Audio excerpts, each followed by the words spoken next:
Ready?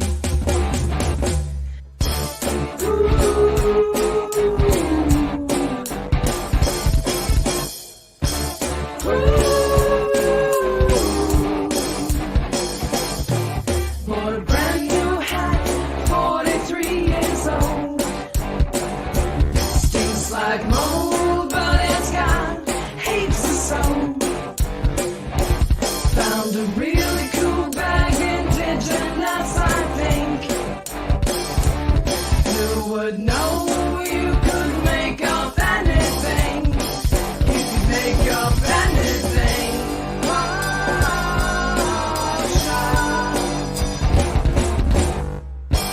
Shop till you drop. Got a funky dress, the rayon and polyester makes it clean. Got a shiny, slick, synthetic sheen. Pop shop. Shop till you drop. Blue collar dream. A special bargain machine. Line up, sift through, find a gem in the paraphernalia, in the dream, and the dream. Third hand, excellent. Fourth hand, intelligent.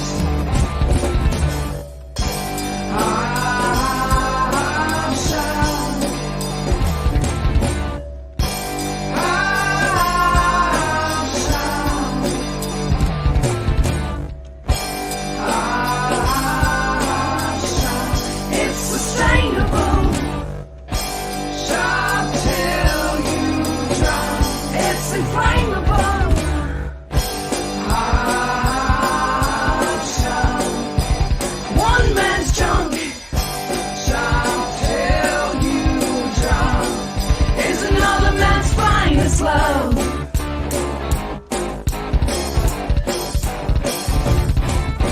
Carrie didn't make it cool. It's always been my intention to shop at the op shop. Find your find, share and share alike.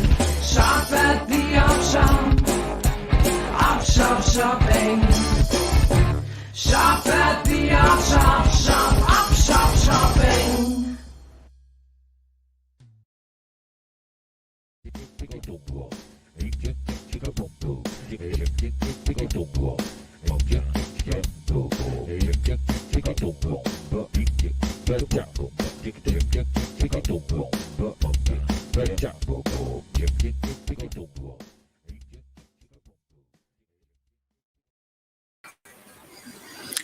G'day, you mob.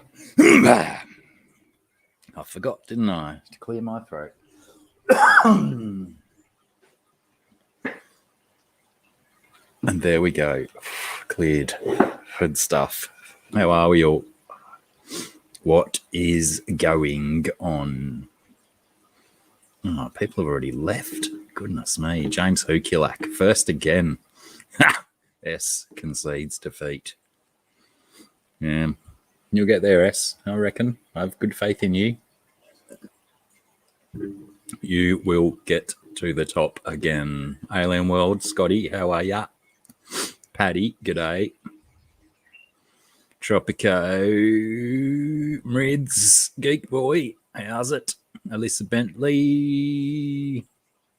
We're all okay. We're all okay. Zip Gun, g'day, mate. How's it? Pipex, hello there. Lauren Ashley, how are you this day, night? Deplete where applicable. Yes, I'm being followed by a giant gibby. Thanks, Mrids. Good to have that confirmed. BJ Palmer coming in with a fresh avatar. Look out. Anthony, how are you, bro? Good to see you, man. GRB, how's it going, mate? Doing pretty decent, thanks, bro.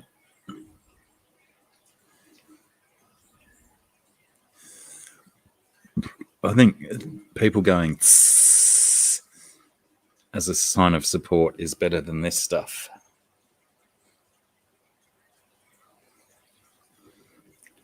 Don't clap and make noise because I'm triggered by noises and stuff. Yeah, how decent is the picture of Gibbo? In his prime he was. Righto, fish kid. Well done. Finished school. Already? What? It's only 12:20.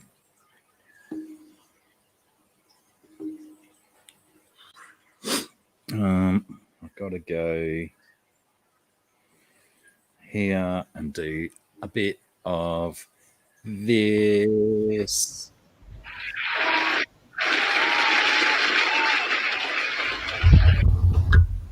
Hi.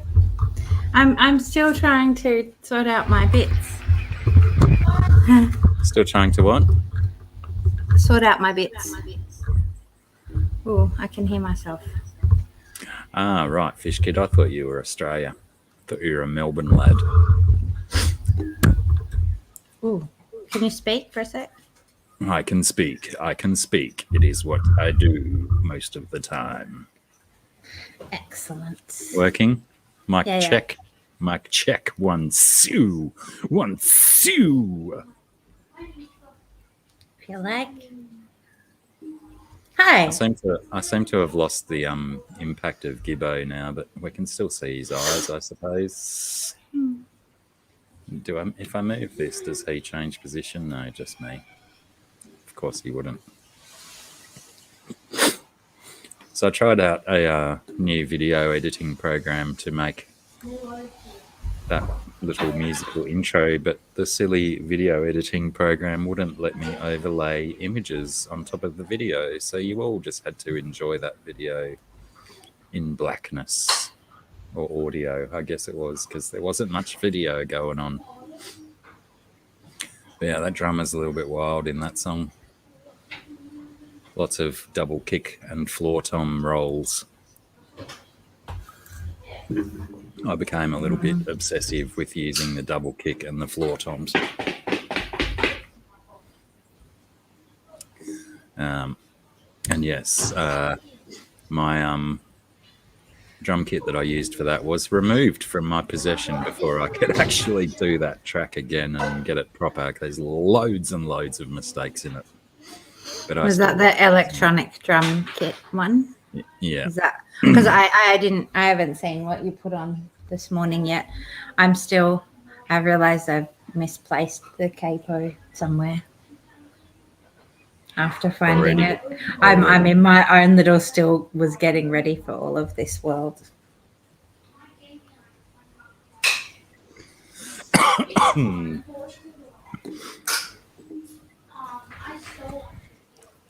Without BJ, without the H. Yes, currently.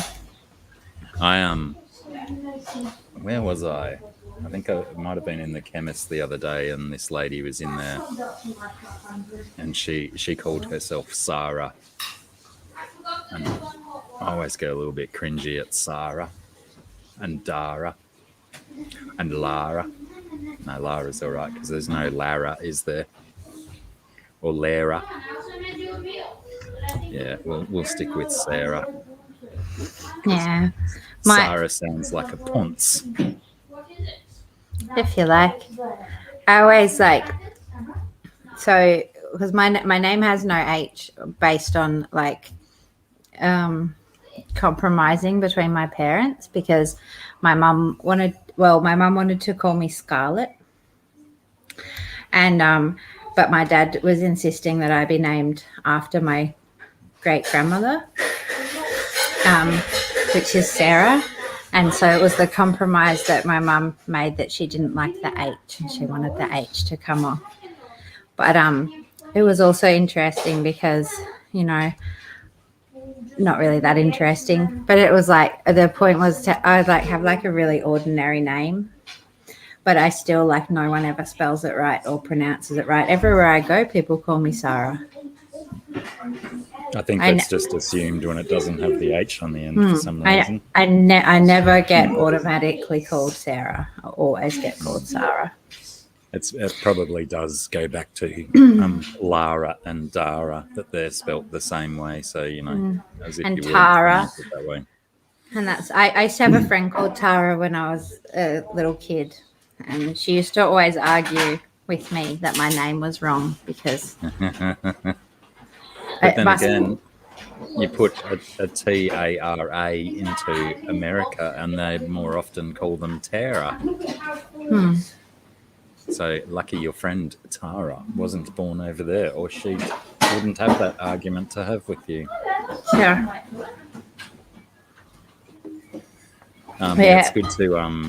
It's good to put grandparents' names in your child's names. My oldest son has his both his grandfather's names as his middle names. His grandfather's middle names as his middle names, to be a little bit more trickier. My boys dad's don't have known any. My dad's known by his middle name, so he was. Sorry, I'm really sorry, but I have some looming people. I'm just gonna mute myself for a second because they. My dad uses his middle name as his name, which is one of the banes of his existence, because whenever he goes somewhere official, they call him by his first name, which he doesn't necessarily enjoy too much. He prefers his middle name. Sorry, that's all. Anthony probably won't get any of us singing together because we are quite a distance apart. So the old StreamYard delay doesn't really facilitate much singing together. It's really a shame, isn't it? It is, yeah. If you do, by any chance, want to, or if you didn't see Pam's art stream on Saturday night American time, Sarah and I played a few songs on there because we were in the same location, so we figured we might as well. What did we do? 3 or 4 songs or something before my fingers got too sore? We did way more than I thought we were going to do. Yeah. Well, I suggested that we go on and play a song, but then, people kept on standing up and clapping and going, more, more, more. Yeah. Even in the end, we had to, gracefully bow out. Well, as I was complaining about on the show, it had been too long for me sitting down and playing guitar for over an hour. So my fingertips were stinging, even to the extent that when I was washing dishes later on in the night, they were like stinging in the hot soapy water. It was quite a painful ordeal to wash dishes. I know that thing, but do you get that? It's like where you get that, like, it's like weird nerve pain, because essentially what you do once you're playing heaps and stuff is that you've basically killed those nerves. You've not just like built up calluses, but you've like really got to murder the feelings in the top of those fingers. Which is probably a good thing, because there's a shit ton of nerve endings in our fingertips for obvious reasons. And they were really on fire on Sunday night. But even my fingers, when I was playing a lot, which I haven't been for a while now, as we know, but yeah, they were so different to how they normally are. Like my phone couldn't even recognize them as fingers. Well, luckily they're on my left hand. It took me I think at least half an hour before my fingers even started working properly. They were that out of practice. It's ridiculous. All right, this guy looks a little bit weighty. Let's bring up this guy with a round of applause.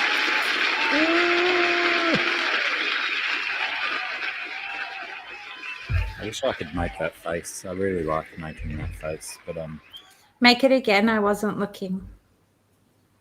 Oh yeah, It that's was a a- nice. That's a nice one. I like that too.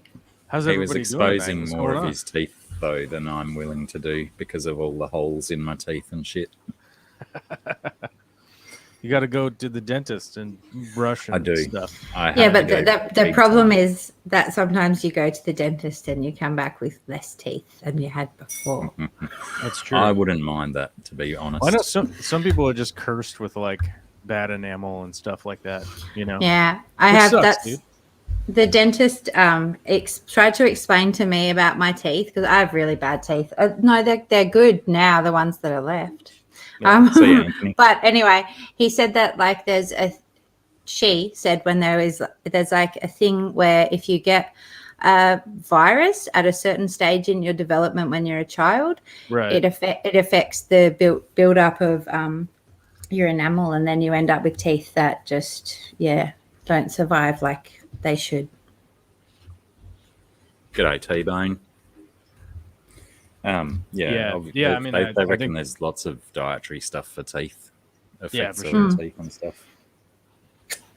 Yeah, well, she was explaining how it's like this one sort of age period where your body would be putting all of this like calcium and stuff into the adult teeth that are waiting.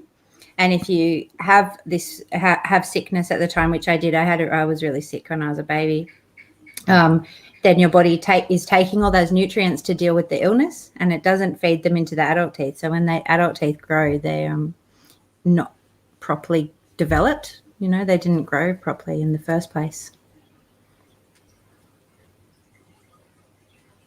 But you look like you've got a pretty decent set, Joel.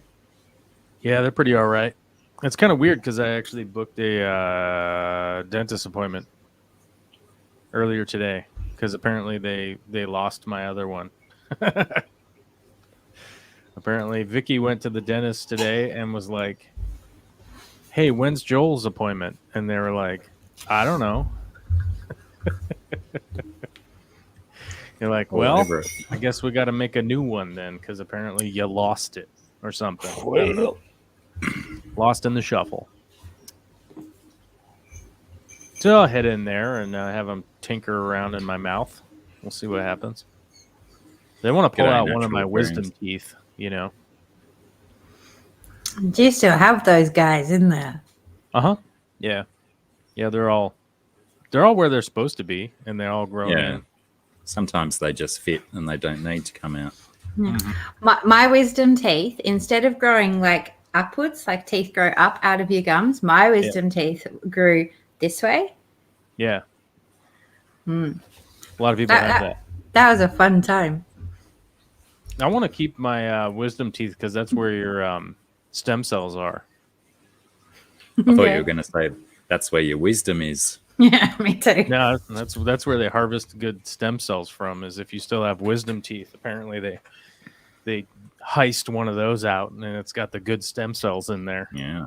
All right. Yeah, no wonder you want to hang on to Never them heard then. that. Does it matter? Probably not, because I'd probably be dead before I ever got the stem cell treatment. Yeah, but those wisdom teeth might be worth a pretty penny on the black market one day soon. I might be able to just slide him out there to some shady character and be like, I shall be buying these illicit goods and or services. Right? Is that what you buy on the black market? Illicit goods and services? I believe so.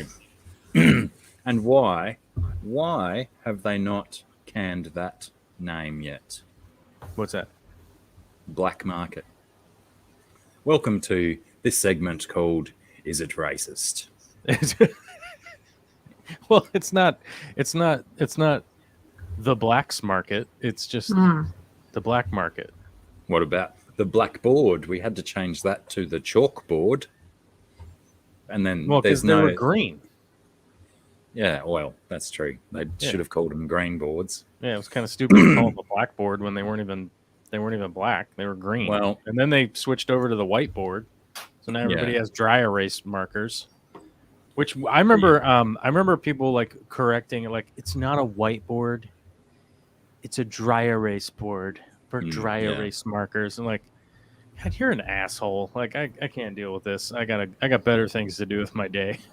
You know? Was that Whitey slinging his privilege around?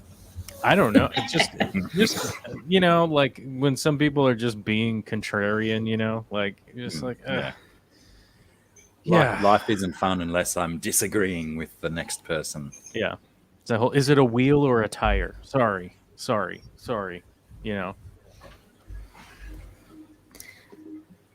Well, that'd be a fun argument to have because they're obviously two different things. They are. They are. They The are wheel two is different the bit things. the tire goes on. Well, yeah. Yeah. But, if you're just trying to talk and be like, there was a wheel, and they're like, but there's a tire, and you're like, okay. It's a round circle in which it's riding on. You know what I mean? Just chill. Can we chill? Can we be chill? If you actually understood what I was trying to say, then there's probably not a reason to go back and point out that I could have used a better word back there. Right. You understood me, so I was let's move on. Like a little while ago, I was listening to a review of a debate, right? And these two people were arguing about like who had won the debate. And one of the guys was under the context that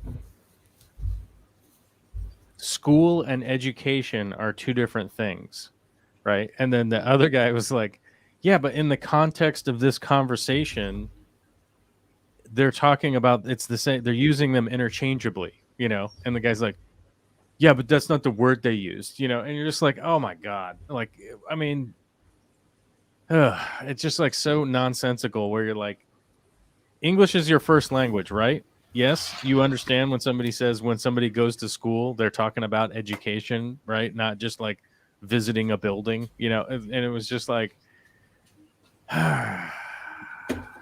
so I went and took a nap. I just went and took a nap.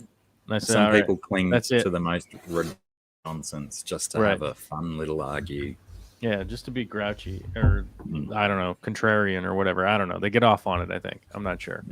Yeah, it makes them feel better about themselves because they already feel so terrible about themselves. G'day, Joel G. How's it going? And T-Bone. Did I say hi to T-Bone? I think I said hi to T-Bone. Second one's free. Oh, that looks nice, doesn't it? T-Bone. Oh, hey, your lighter shows up on the green screen. Do you have a green or a blue screen? Green. Ah, classy. Can't you see my lighter is green? You can see it as clear as day. It's right in front of my face. Right there. Right in front of your dome. Oh, I thought that'd spin out the processor and make my Oh, that reminds me of your thumbnail, you're in front of the green screen, so I should have known that. But, it's funner to like have it in the conversation for those people that don't know what's going on. Right? Those people that ignore the thumbnail. Well, I suppose some people might have come in late. So hey, Two Doug's Mustache has a good point. I'd never see the thumbnail. Like button. We got to hit the like button, you guys. Hit the dislike button. Leave comments. Leave 100 comments. Yeah. Leave 100 comments. You might win a prize. Leave like a bunch of comments that are just single letter comments, but when they read down the page, they make a funny sentence or something. That'll be an interesting challenge because you have to get all your letters in before someone else gets any of theirs in. Otherwise, everyone ends up confused. Yeah, someone could bust in there. Oh, yeah, that's a good one, GRB. I think I've even seen that shirt. I'm not arguing. I'm just explaining why I'm right. And hi, Two Dougs. I didn't even say Two Dougs. Hi to Two Dougs. I got words. I swear. How's it going, mate? Well done. You made it. You've made it.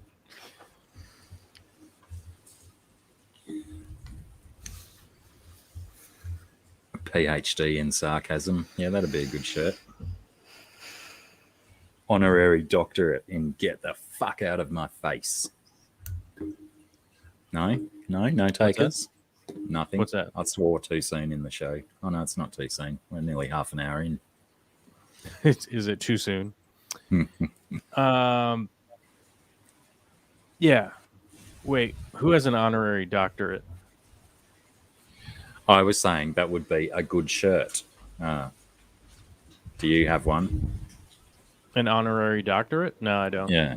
Yeah, I think you've got to be more famous than you even. Yeah, that's right. Was that actually like a lens, or was it like a lens cup? Have you seen those cups that are like a lens? Yeah, it looks like you could drink coffee out of that thing. It's actually a lens. That's pretty hefty. It's a good one. I like that lens. And is that a bayonet fitting or a screw on?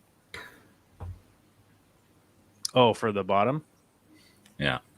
All Well, I cannons are bayonet. have a No, quick no, release no. on there right now. But yeah. Where it attaches to your camera. All cannons are bayonets, aren't they? Yeah.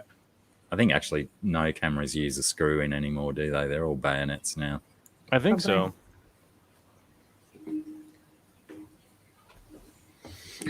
Imagine if I you have had like to go. Oh, okay. Yep, no worries. You have to go? Where are you going? Space? Just to the beverage room. To the loo. The beveratorium. Ah. Oh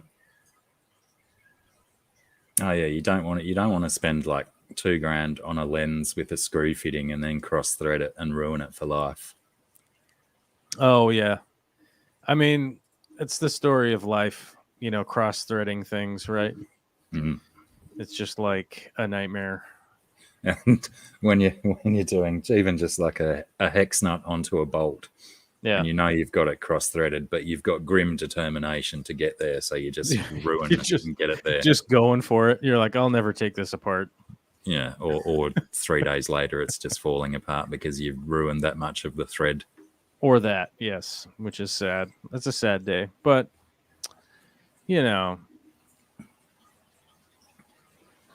G'day, Jimmy P. How's it?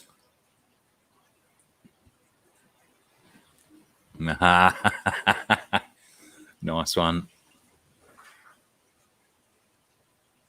What's that? GRB's other shirt that he saw, a guitar talking to a ukulele saying, "Uke, I am your father." It's not bad. I like that. It's pretty good, especially if they gave the ukulele some little short flowing blonde hair and a gi shirt. S is saying, new movie, bad movie recommendation is The Discover. Not heard of it.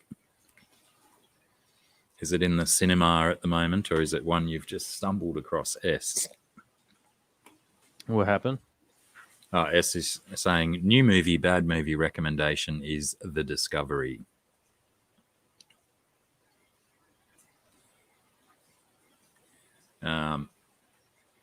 Sarah and I finished watching 9 Perfect Strangers.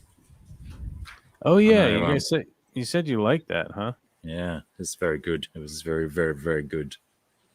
I know there was a few people last week that were saying that they were watching. Oh, that's right. Josh was saying as well, wasn't he? Z-Beam saying that he'd started watching it also.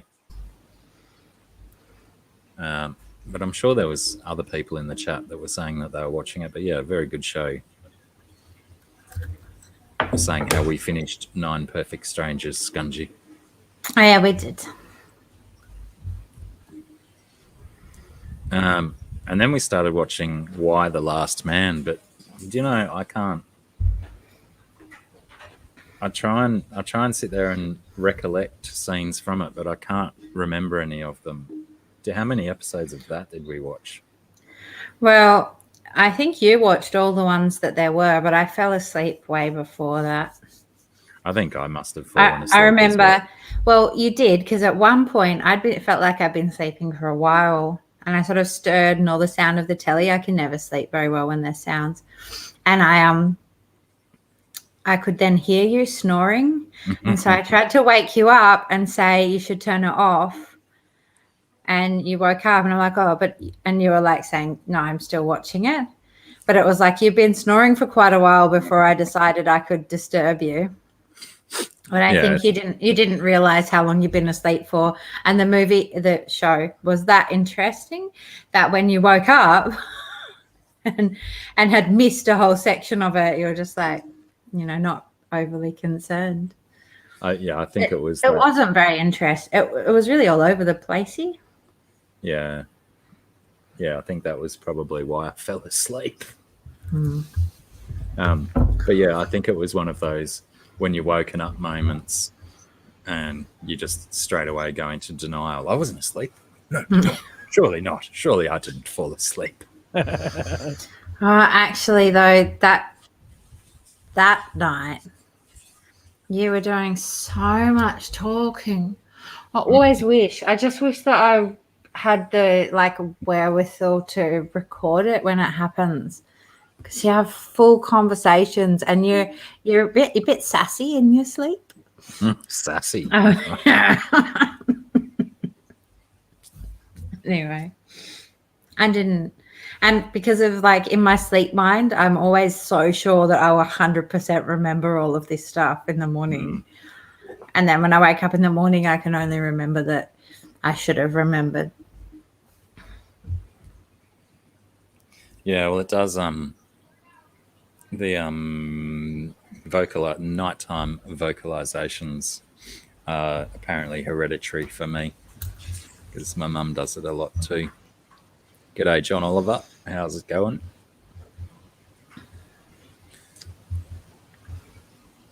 Bum watching Stargate Universe. I'm going to go and perform a couple of activities that involve filling this up. Yeah. I've been watching the Walking Dead because I realized that this is the final season, and if I can watch them all in 1.5 speed, I can get through them super fast and be like, all right, there we go, no commercials. Watch them super fast, and occasionally pause and go like, oh, that's what happened. Okay, and read a book at the same time. I'll be like, yeah, I knew what happened. When I'm by myself, I 100% read a book and watch a show at the same time. I find if I'm on my own and I'm just watching a show, I need something else to do. And there's someone else there because you can kind of chat about the show or, I don't know, something else. But I always read a book and a show, and I've had it brought up to me before that it doesn't make sense, but it makes good sense to me. Yeah, I don't know. I mean, I'm always kind of multitasking when I do stuff, It's very rare that I'm, not doing that. It's always kind of like my MO, I feel like it's the most effective way to operate, because there's always times where your brain loses focus on the thing that you're on. And if you've got another thing to turn to, and then when you lose focus on that, you go and you're optimizing your time. Yeah, for sure. Fish Tropic says I got to watch Fear the Walking Dead. I don't know, man. Vicky and I tried to watch the first season, I think maybe season or two. Hey, Vicky, did we watch season 1 and 2 of Fear the Walking Dead? Yeah, I did season 1. It was quite difficult.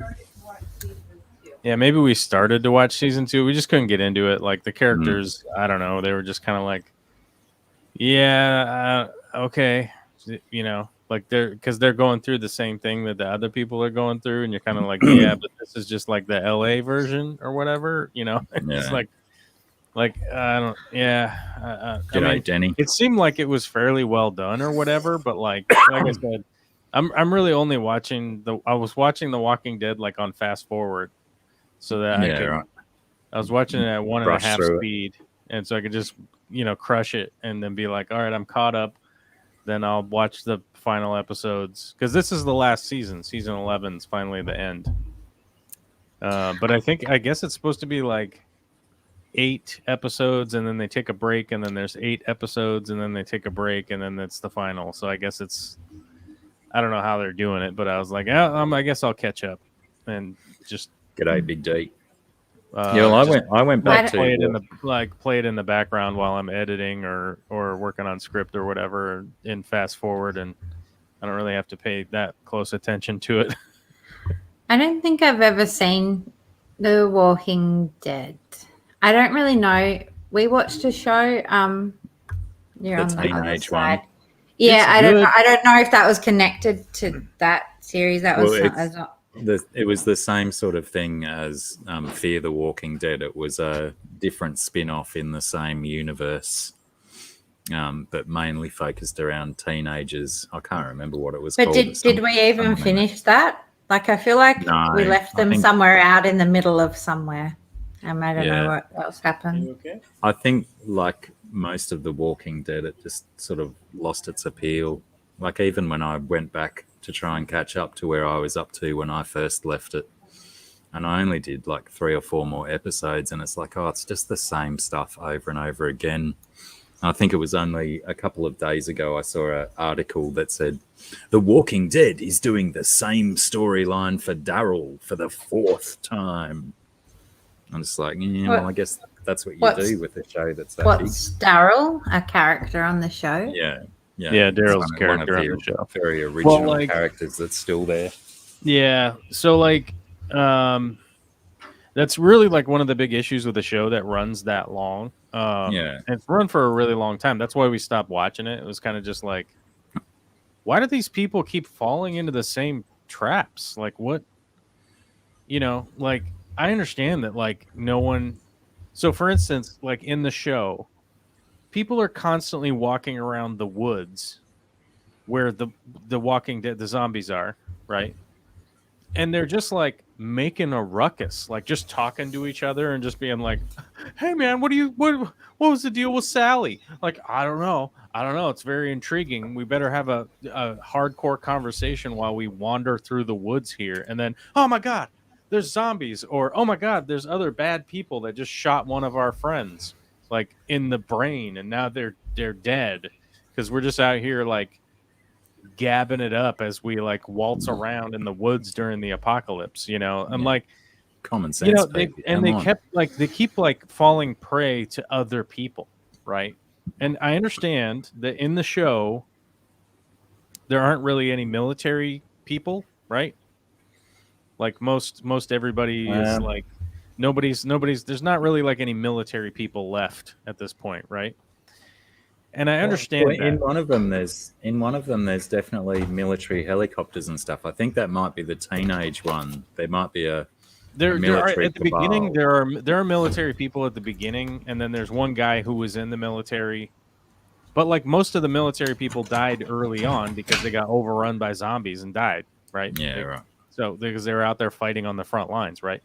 So there's not really any military people. But besides that, the written into the TV show and written into the comic, there's not a lot of military people, right? But these people are all American, right? Like they've had the American education, they've lived in America their whole life and whatnot. It's like you should at the very least have watched Saving Private Ryan and been like, oh, hey, you know, like when you're going out there, you got to send a scout so the scout can go look. And then the group's back here, like kind of rumbling a little slower because they're carrying all the goods. Or you watched like, I don't know, the Oregon Trail, you know, where they had the wagon train, Manifest Destiny, you know, heading out west, that like the natives would take out these caravans. So you would send a scout out ahead of you to like find out what's going on up there. And like anytime you run into people, they're like cannibals or murderers or some kind of group. Why would you possibly be down with meeting anybody or running into anybody like after that's happened a couple of times? Like yeah, the you'd first be very group- wary. Yeah, because there's like the first group of people they run into, try to rob them or murder them or rape them. And then they go, the next group of people they run into, I think, were like cannibals who had like taken over the Terminus place and they were eating people, and they literally like kill people in front of them because they're going to eat them. You're like, what? And then they go to like a prison, and then there's a one-eyed man who like is trying to kill them all because they just don't like them. And he's like got an armed force together. And then they run into Negan, who has like an armed force who's trying to kill them because he doesn't like them. And then he literally kills some of them right in front of them. And they're like, oh my God. And then they go into a war against the Negan group, right? And then they kill all those guys. They like do Oh, they geez, do like they dragged that battle out too. That whole they did them like against an them. insurgent thing where they like busted into one of the bases of like the Negan, the what are they called, the what were Negan's guys called, saviors. the Were they the saviors, saviors? and they Yeah. executed everyone in the building. They killed everyone in there. They broke into the building and killed everyone in like a nighttime military attack. But yet And these they were the still good just guys. but they still just wander around like gabbing it up like, hey everybody, bah, bah, bah, bah, bah, bah, bah. How you doing? Let's talk about stuff that happened last week. We're singing a song and we're skipping and we're dancing in the woods. Oh no, Jerry got shot. Why did Jerry get shot? Why am I still singing? You know, you're like, what are you doing? Like, and I understand that like people are writing them to do that. I get it. But I swear the people in the writer's room have got to be on like 14 pounds of meth a day to think that like all this crap happening is super believable at this point. You know what I mean? It's Yeah. like, and then they fast forward like 6 years apparently, where they just skip 6 years. Like, yeah, we're just gonna skip over 6 years. Like, screw it, because I don't know, having babies around here is dumb. So they'll be kids now, and then the kids will be running around. You know, and it's like, but you know, like the first 6 episodes are brilliant. The first 6 episodes are like you are sucked in. Like you watch those the first miniseries, which it was only supposed to be a miniseries. That was it. It was only supposed to be those 6 episodes. You know that. And then And it's then it like just skyrocketed. yeah, and then they're like, "Oh, we got to start writing." Yeah, you know, and it's G'day, very Amber. it's a very interesting dynamic. It seems to me that it being the last season here, like they're being forced to like write interesting things. So it has this last little bit that I've watched has been at least interesting, where you're like, okay, you know, like, that's a little wild, but all right. So You did know. you say this is the last season that they're doing? So they're going to close a bunch of shit out, are they? Yeah, season 11. This is the last one. Like, Yeah, right. this is Oh, like geez, I think I Negan. gave up It's in like the 9. Negan redemption arc. Apparently, Rick is supposed to come back, like by the end here. Because remember, yeah, he got blown up, and then he got blown off that bridge, and then he's just been gone for like 6 years. And yeah, well, like, I think he left because he had to go and do some movie or something, didn't he? Because there's one thing I found quite amazing is that he's an English he actor. just quit. He just quit. He didn't want to do it anymore. Yeah. Oh, I think He was 'cause like, I don't want to be on the these show movie anymore. offers. He had movie offers rolling in. Well, and he because was they supposed saw to do. He was supposed to do 3 movies about The Walking Dead. Oh, real? Yeah. That would be a bit OTT. It just would be just way too much. But I'm sure they'll make those movies. You know, now that But they're he's ending the series. He's an English actor, and his his American accent that he does is very Right. good. And then one of his movies he's got coming out, he's either playing a South African or a New Zealand or maybe even an Australian dude. Right. So he's got the bloody accent work solid. Well, he's an actor. Yeah, but some actors try and do accents and they fail miserably. Well, some actors aren't good at their job. Yeah, I suppose they've got to take playing pretend a little bit more serious. That's right. They got to learn how to get play the big pretend bucks. better. Well, actually, I was listening while I was working today to, I think GQ is doing these like weird 45-minute interviews with kind of famous people. And one of them was, oh my God, what's his name? Not Ben Affleck, the other guy. Matt Damon. Matt Damon. And they go through their whole filmography and kind of ask him about it, like from beginning to end. And it was actually kind of interesting to hear his take on like movies and stuff like that. And he was talking about like the Bourne Supremacy, right? Where he was, or the Bourne Identity, whatever it is.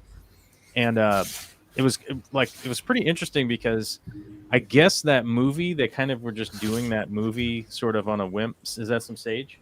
Yeah. Oh, we're getting smudged. We're getting sage smudged, bros. We're getting that Smudged. sage. Getting that sage smudge. Oh yeah. Oh, she's smudging me. Sorry.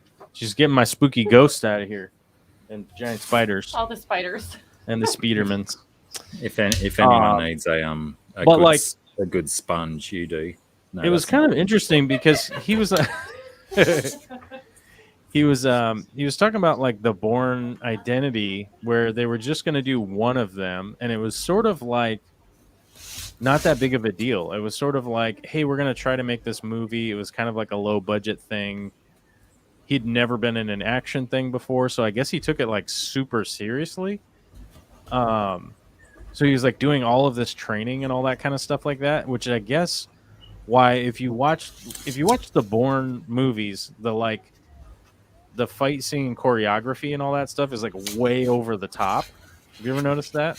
I still haven't seen any of them, I haven't even seen though them, but people like keep pushing me to watch them. The fight choreography and the weird choreography sequences in them are pretty unique. But I guess a lot of that has to do with just that like Matt Damon was like super committed to doing really well at the action stuff. And he was talking about just like how much training and stuff he was doing to like, be in that role. And because he was talking about back then, he was like, you could make the shots a lot longer and better because they didn't have the CGI to like CGI you in. And you can only do so much with stunt guys because the stunt guys can't be like, you can't be facing the camera. You know what I mean? And so he was talking about how much longer you could extend the shot from the cinematography side of it, which I was like, oh, now that makes more sense why it's so. It does have like a unique, I mean, not so much now, I don't think, but like when it came out, it had a very unique action vibe to it. That was like a lot. It's way different than other movies you saw at the time. And then I guess it apparently did really good in the box office because they never promoted it because it was supposed to come out in 2001, and then 9/11 happened, so it got pushed back a year. So they didn't have advertising budget really for when it was time for it to come out. And apparently it went up against Scooby-Doo and something else, which they thought like, there's no way this movie's going to do well at all. And apparently actually it ended up doing really well and then got word of mouth from people and they really liked it. So then it was like, oh, we got to make more of them. Okay. Are you saying that people anticipated that a Scooby-Doo movie would be... Sorry, I moved my hand in there. Yeah. Well, I mean, there's a lot of... Well, this is 20 years ago, too. But, this is 2001, 2002. So, like... The great Scooby-Doo comeback of the early 2000s. Well, I mean, its opening weekend, he said the box office for Scooby-Doo was 57 million. So... Jeez. There's a lot. I mean, you have to remember, like, that's why they make these remakes, like Scooby-Doo or the Flintstones, for instance, with John Goodman.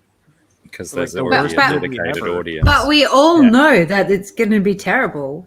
Yeah, but it already has an audience. It 100% has an audience. Like, people will simply go see it just because they watched, like, the Flintstones when they were a kid, Like, it has a built-in audience. People know what it is, and they will just go see it. G'day, It's just Stephen P. it's human nature. Like, if I open a restaurant and all of the food descriptions are just gibberish, and you just have to, like, guess what it is, just pick one of them, and we'll see if you like it or not, And if and people are like, well, I don't know if I'm going to like it, and you go like, we have nothing but world-acclaimed chefs here, the best chefs in the world. You're gonna like it. People would be like, yeah, I don't know, I don't know. But if you had the best chefs in the world making, $100 hamburgers with gold flake and like quail's eggs on them and stuff like that, you'll have people lined out the door because they're like, oh my god, the best hamburger ever or the most expensive hamburger ever. They'll show up for it. Yeah, surely they're one and the same. Surely. Which, by the way, they have that in Las Vegas. They have, like, I don't know, some famous chef has the, like, most expensive burger. It has, like, gold flake in it and stuff. It's just, like, stupid. But there's people lined up out the door to go get it. Just like, get out of here. Tropico asking me if I watched The Happening. I'm fairly certain, maybe even Scungy and I watched it together. I think that was where they go outside. What's The Happening? It's a movie where the plants are killing people, so they go outside and they might fall over dead or something. Who's that? The What? Happening. It's a movie. What movie was that? I mean, that sounds. The Happening. I gotta look this up. What was it called? The Happening. And one more time for those playing at home. The Happening. I mean, I was kind of just speaking out loud, unfortunately, and then I just had to keep doing it because. I remember there that's was the a Marky Mark one. That's the Marky Mark one where the people were just looking up, right? I can't Marky remember. Mark. I don't think I was that intrigued. Marky Mark by and Zooey. Deschanel. Oh my God, we have an honest trailer for The Happening. That would be intriguing. I have the mega hots for her. I'm going to just go for just like a second because I don't know about movies. Night Shyamalan. Yeah, I was a little bit confused. I got it confused with The Event, which was quite an interesting TV show from the early 2000s. Early 2010s. I'm remembering I'm remembering The Happening now. But if you guys want, you just got to go look up the honest trailer from Screen Junkies on The Happening, and it'll give you it'll tell you exactly what that movie was about. And that'll also good. remind me. You know, Marky Mark Wahlberg sucks. Let's be honest here, guys. Let's just be real honest. I thought his most accurate character portrayal was the one with I think The Rock was in it. No Pain, No Gain. Oh yeah, when he was that just was probably pretty good.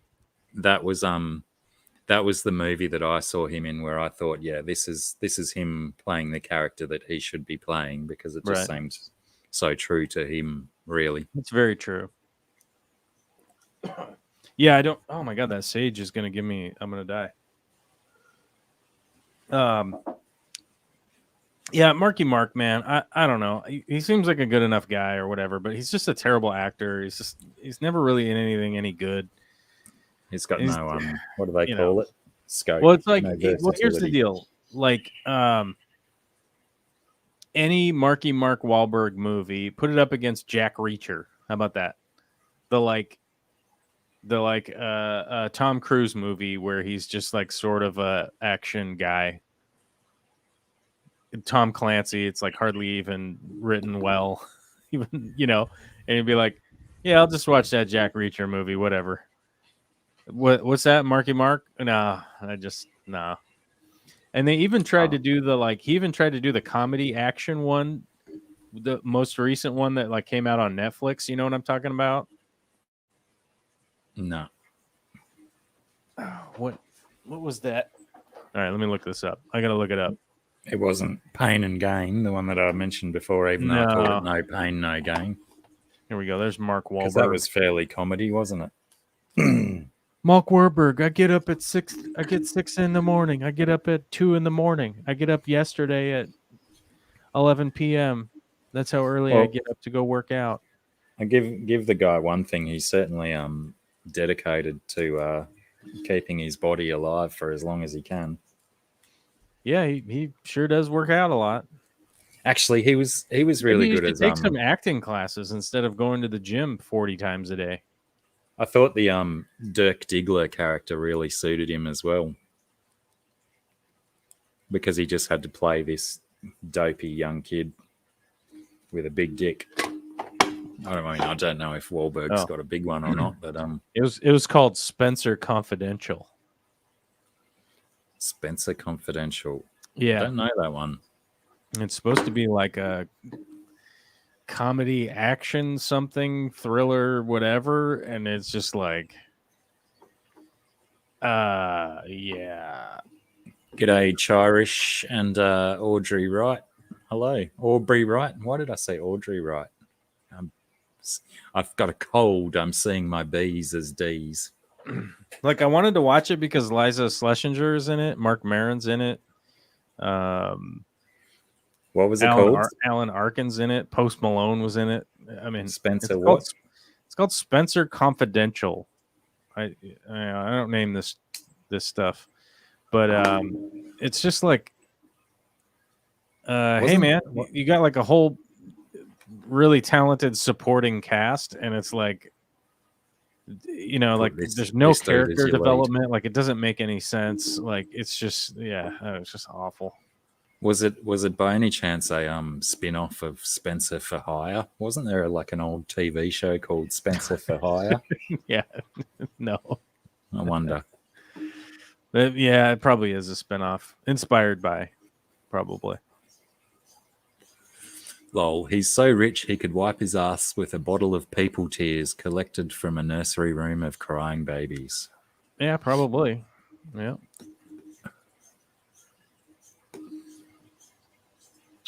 Let's see. Let's delete that. He was Marky Mark in The Departed as well? I don't remember him in The Departed. Was he a in The main part Departed. or just a bit?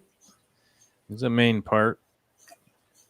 That's the movie where isn't The Leo Departed fights a when bear. Leonardo DiCaprio gets blasted in the face, huh? He got shot in the face. And, that right? And fights a bear. No, that's the other one. The bear fight. Covenant.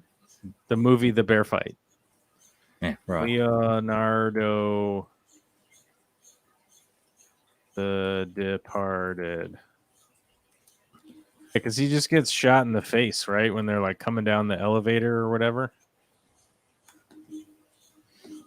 Yeah. So what am I thinking of? What's the one where Leo fights a bear?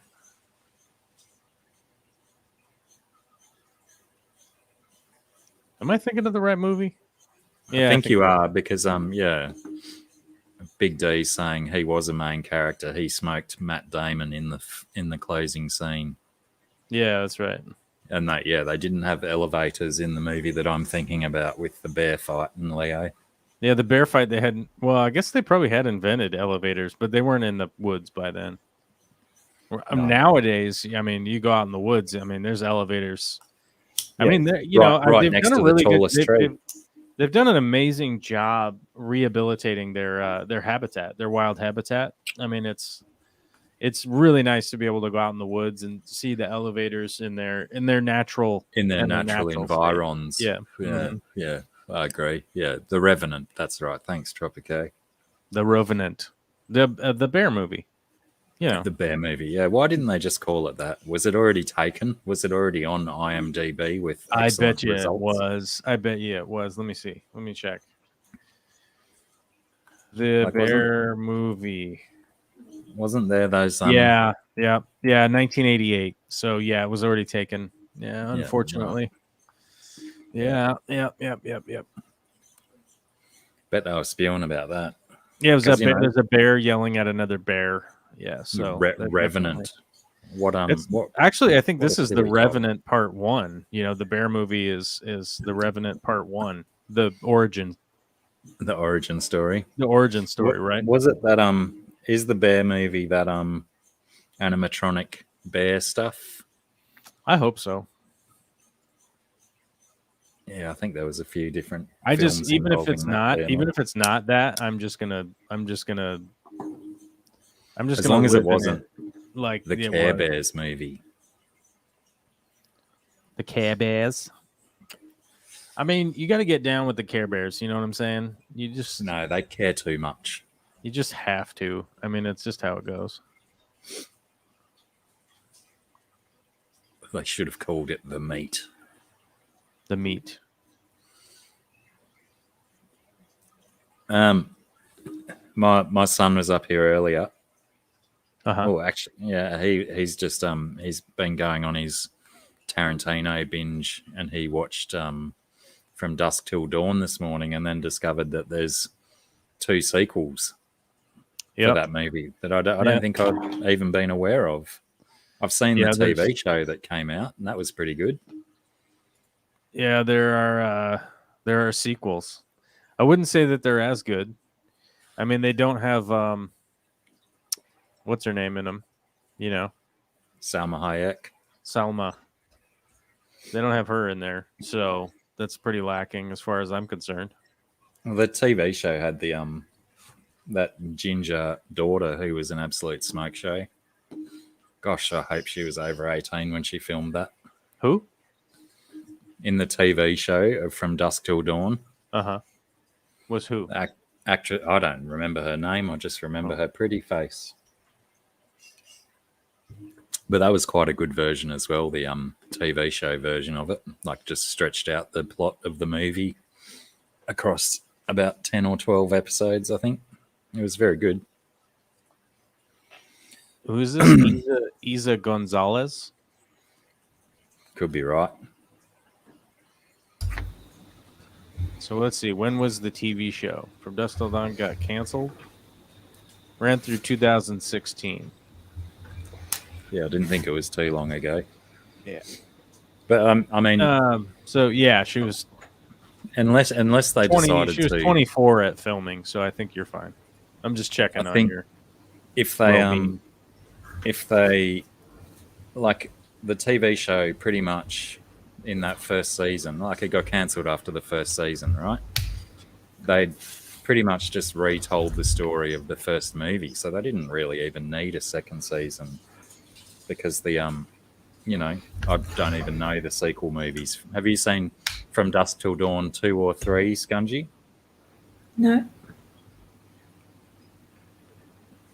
Yeah, I didn't even know they existed until Abel told me the story, and he's told me they did. And he says they're set in the same place as well. This is the same place. Yeah, I don't know. Yeah, These vampires get around. That's all I'm saying. They're always doing stuff. I Not dying. I think it's Aqua Team Hunger Force Tropico, but I have a strange feeling from something I saw that there is something coming for Aqua Team Hunger Force, and I think it may be live action CGI crossover. I don't think. I heard there was something. I heard there was something going on with that. Yeah, there's something coming. Yeah, I just Cody, linked, how are you? I just posted a link in the chat just in case anybody wanted to buy a giant bucket of safe, because Amazon just told me it's released, the giant bucket, the 8.8 pound container. Is I don't even. This will dechlorinate. Is that your affiliate link though? Oh yeah, it's an affiliate link, so I'll make $1 million. We have to say something about, don't we? I think we're supposed to. Yeah, it's sponsored by Amazon. So this episode is now sponsored by Amazon, selling big buckets of Prime. Big buckets of Prime. Prime just sent me an email like, you might be interested in this big giant bucket of safe. Like, holy crap, they have the bucket now. Whoa. It'll dechlorinate Olympic-sized swimming. Your town. Yeah, I was going to say your town water supply. Yeah, the whole town. You'll be good to go. You live out in the woods, you just go for it. It said it was $100, I think. But that's enough dechlorinator probably for the rest of your life. Yeah, does it have a shelf life? I don't think so. It's chemical. I think if you keep it dry, it should be fine. Yeah. Oh, is it in powder form? I thought Prime was always a liquid. It's safe. It's called safe. The safe is the powdered form of it. Yeah, you'd be right. Just keep it dry. Keep it dry. Out of direct sunlight. You'll be laughing. Yeah. Yeah, I don't know. I don't know how long that would last. Let's see here. Yeah, see, I'm safe. Yeah, because I buy the 8.8 ounce one, I think, and that lasts me forever. James H. I hope S was here to see that dig by James H. He only has buckets of kudos and a massive, massive collection. Nice. Of buckets of kudos of late. I listened to, speaking of, get out of there, mate. All right, your fish food. Oh, hello. There's a guy in my drink. No, you can't see the fly that just mistakenly landed in my drink. He's going to get fed to a fish. I listened to a podcast the other day with James Urbaniak on it. I don't know if people are familiar with James Urbaniak or the Venture Brothers. Oh. But he confirmed. I'm familiar with the Venture Bros, yeah. but he's the voice of Dr. Venture, and it's Oh, funny okay. listening to a whole podcast with Dr. Venture not talking about super science because it's hell yeah. exactly the same voice. Oh, it's But yeah, just that's his regular sitting voice. Yeah, pretty much. Just he obviously puts a little bit more effort in the vocal booth when he's recording the lines. A little But amped up. yeah, there's been a lot of conjecture over the last 3 or 4 years about whether they're going to be able to finish the Venture Brothers off, because there's a lot of story arcs and stuff that need closure and whatnot. Yeah. And for any fans of the Venture Brothers out there, they will be doing a movie-length episode to tie up all of the loose ends and finish the series. It's still being written at the moment, so we're probably looking at 2 years away yet before we get closure on the Venture Brothers series. One of my favourite TV shows ever. I love it. Sarah and I started watching it because she'd never seen it, but we certainly That's not true, because I had seen it. I remember right. when you asked me if I'd seen Venture Brothers, I didn't know, but I had seen it because the only reference I had was like Dr. Girlfriend, because Dr. Girlfriend sat in my heart, you know, a little bit. That's so I was why like, she's yeah, the no, wallpaper on we my we tablet. named a chicken Dr. Girlfriend, and so like, but I hadn't seen a lot of it, and I'd only seen it, you know, like in little fits and bursts. Yeah, that's certainly not the way to do it. It's got quite a progressive storyline where No, I information quite from enjoyed it. 3 episodes ago make a big difference. Quality show. If you haven't seen it, you know, make sure you catch up on all the episodes before the final one comes out. I do actually. I really like cartoons. You know, I like I find that it funny how some it people feels like, can't do them. yeah, but I feel like, well, because they have so much more potential than real life, you know, and people seem to be a lot braver in pushing the boundaries in animated stuff than in real life stuff. Well, Live action. yeah, Bill Burr's famously on record as saying that he deliberately wanted to make F is for Family as an animated show so he could get away with a lot more shit than if it was a live action show. You Yeah, it's 100% can, and that's what makes them more entertaining. I'm really into animated stuff. I keep doing all these hand motions with my hand that's off the screen. I'm scratching my back because I think I got sawdust down my shirt earlier today.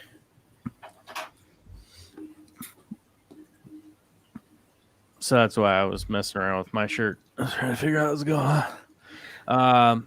Yeah, I think you're right. Like, I think live action, I think it humanizes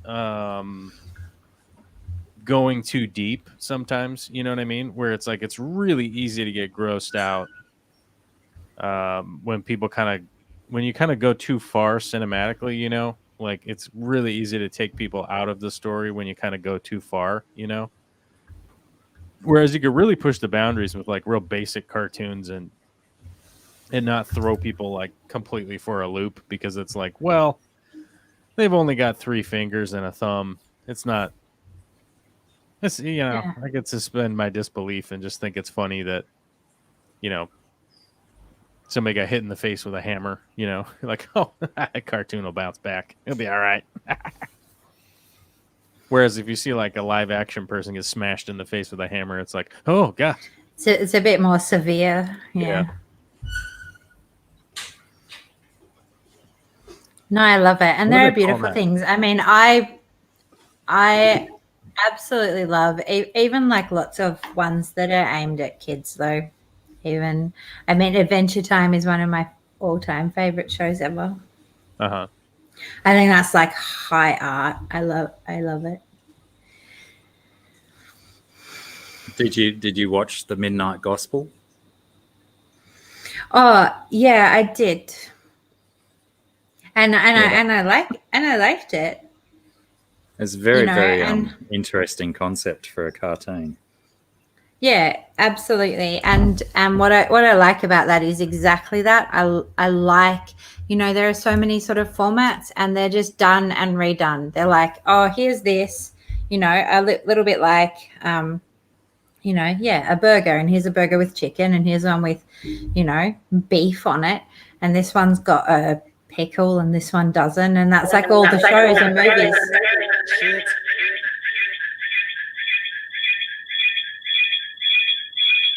That's a wild feedback. Sorry about that. The microphone was muted on it. Ah. You went with the strong feedback loop.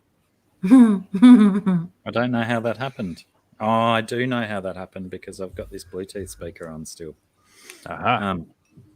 I wanted to go for a walk with my telling bone because I've just discovered I this love you. thing out the back. So I'm going to click that button. Are your lovers at it again? Is that what you're going to No. show us? No. Because I was excited to see that. Yeah, I think one of them has disappeared. But I'm going to click that button again and then walk away so I don't get that noise. And hopefully I don't. It's okay. Hopefully Good I job. don't lose the internet. Good Yeah, job. she probably reacted to those high-pitched whistling noises. I'll go for a quick walk out the back. Good dog. Yeah. And hopefully I don't lose internet, and hopefully you see the thing that I want to show. Hopefully. Bear with me.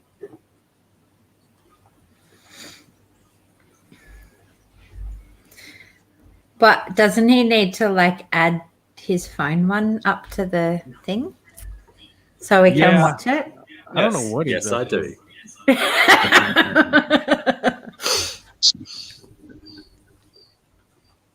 Oh, where's he going?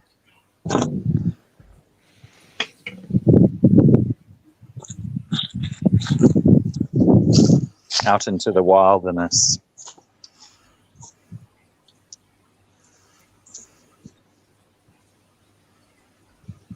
Oh, babies. I can't see my screen, so give me the Yeah. You're pretty good. We can see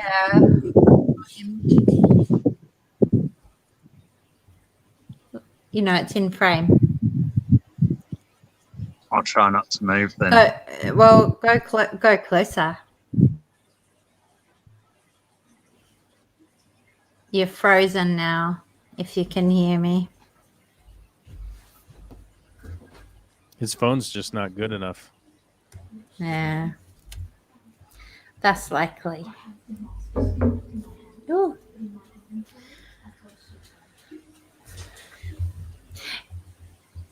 He was telling me this story about how yesterday, so I'm guessing it's this python that we can see up on the ledge up above. Yeah. And there was also a tree snake, and that they were laying out on this bit together yesterday. And then when he came out to film them, they both went together and hid together inside. And I thought that was a bit adorable. You're very frozen, Mikey. Can you hear us?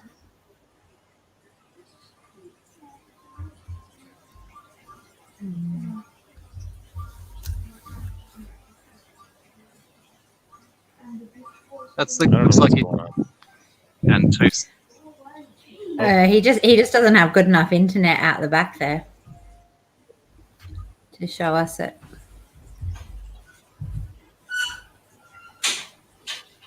That's him going back inside. Yeah, I guess I lost the internet out there. Yeah. Did you hear anything that I said though? Not really. No. I was just because did you see the head of the snake at the end there?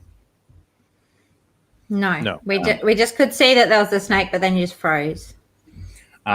The green tree snake was there as well, Oh.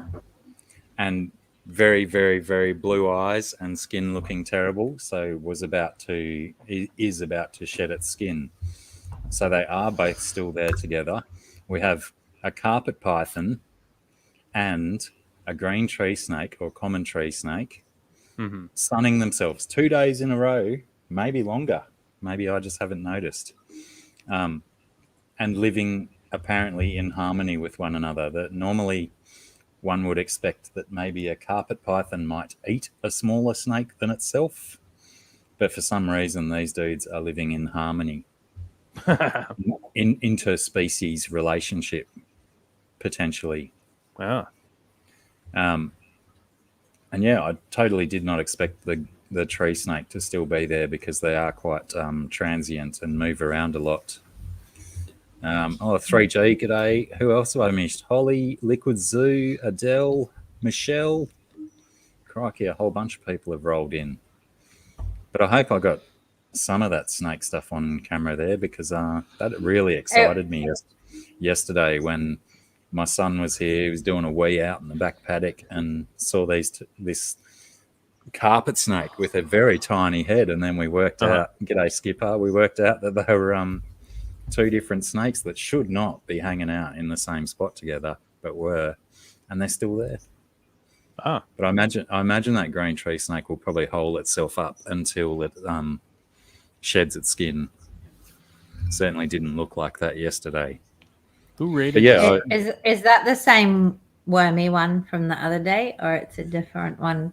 I'm not sure if it's the wormy one or the other one that I saw out the front because I didn't notice any lumps on it or stuff. When snakes get worms, you see all these lumps and shite under their skin that looks quite gross. But yeah, potentially they're enjoying a symbiotic relationship or something because green tree snakes have much better eyesight than pythons do. And pythons are more robust and stronger than tree snakes. So, maybe they're helping each other out. Hey. Oh, Skipper sent me a raid. That's why we've had all these people pile in. Like, where did these people come from and why are they here? Came from Skipper's stream. Yeah, there seems to be like two lanes of fish tube stuff going on at the same time with regards to live stream nowadays. Well, always. Which is why I've always given the advice, just do your thing, Yeah, go when you want.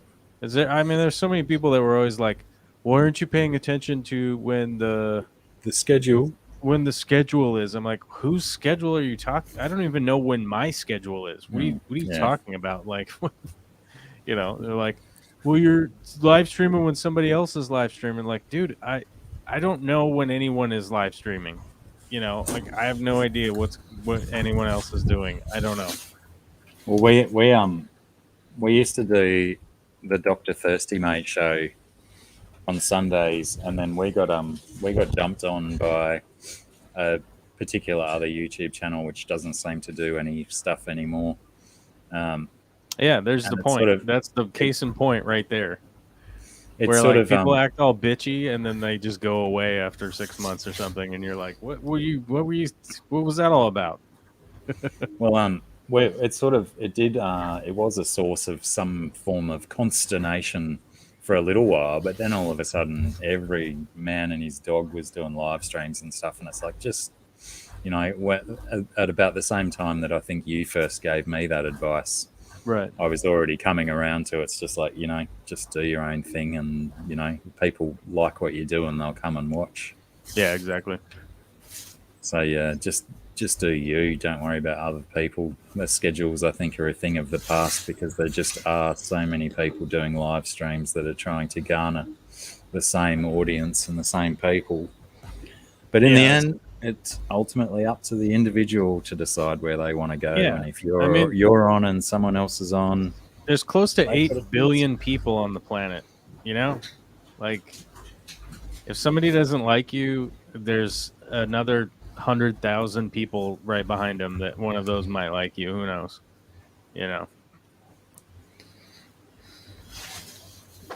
And Patty says, wrong, there is a schedule.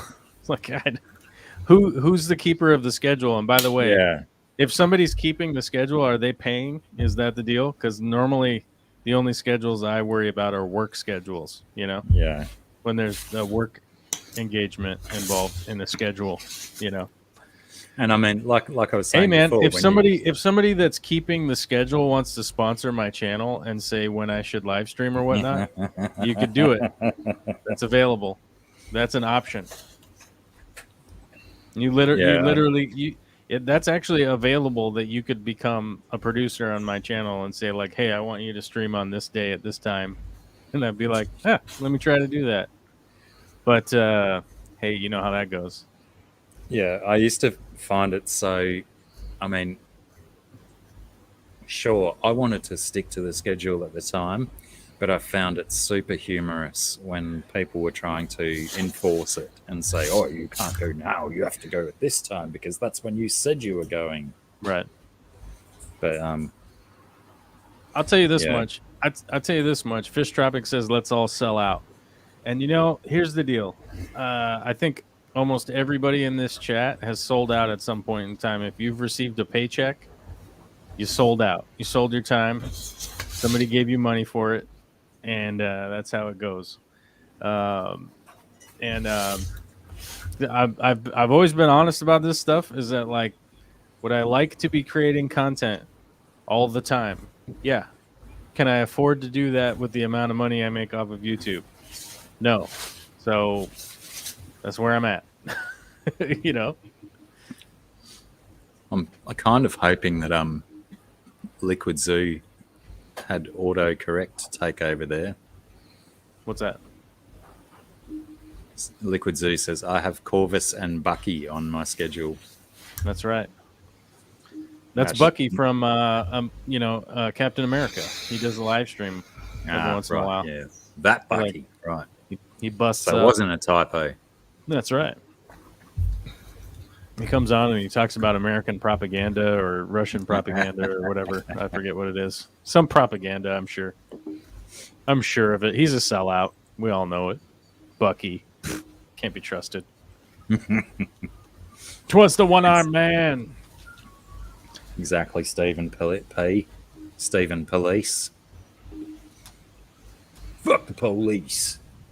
Oh my god! I wanted to take a picture of it this morning because I got stuck in this crazy traffic jam, and I had to drive all around all these side streets to get around the freeway.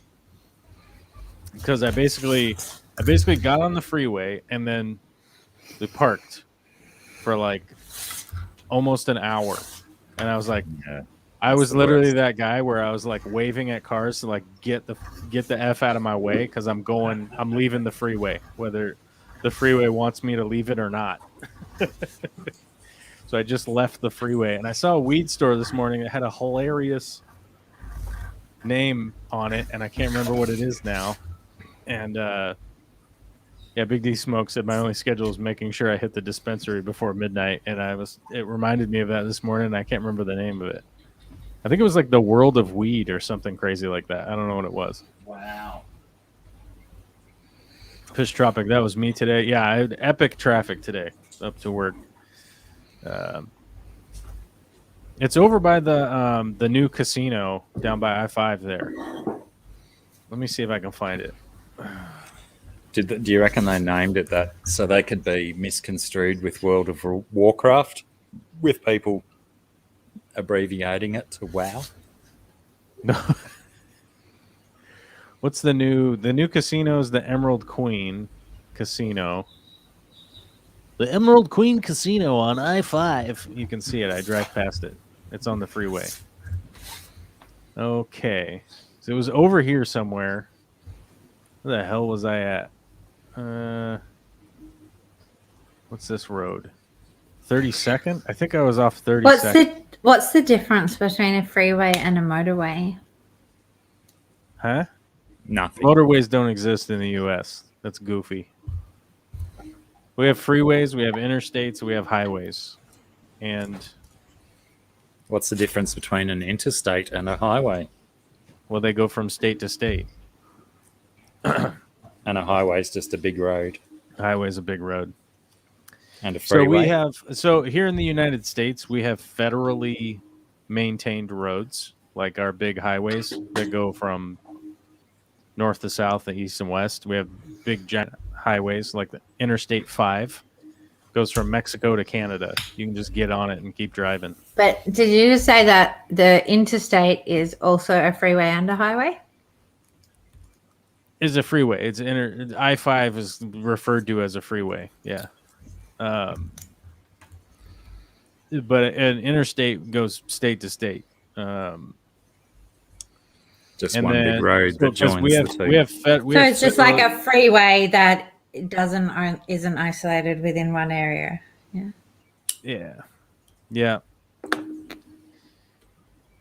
I mean, I don't know. I'm trying to explain it, but it's fucking roads, man. Who gives a shit? We have some big ass roads, and they are by the federal government, and then we have state roads that are by the state government, and then we have county roads by the county, and then city roads by the city. Pretty much exactly anyhow. the same as here. I was trying Just to the remember the names are name of this different. weed store that's over here, and I'm gonna try to locate it, but I can't seem to find it. Food distribution something. I don't know where the hell I was. I was off in the La La Land this morning. I Traffic can't jams find will it. do that to you.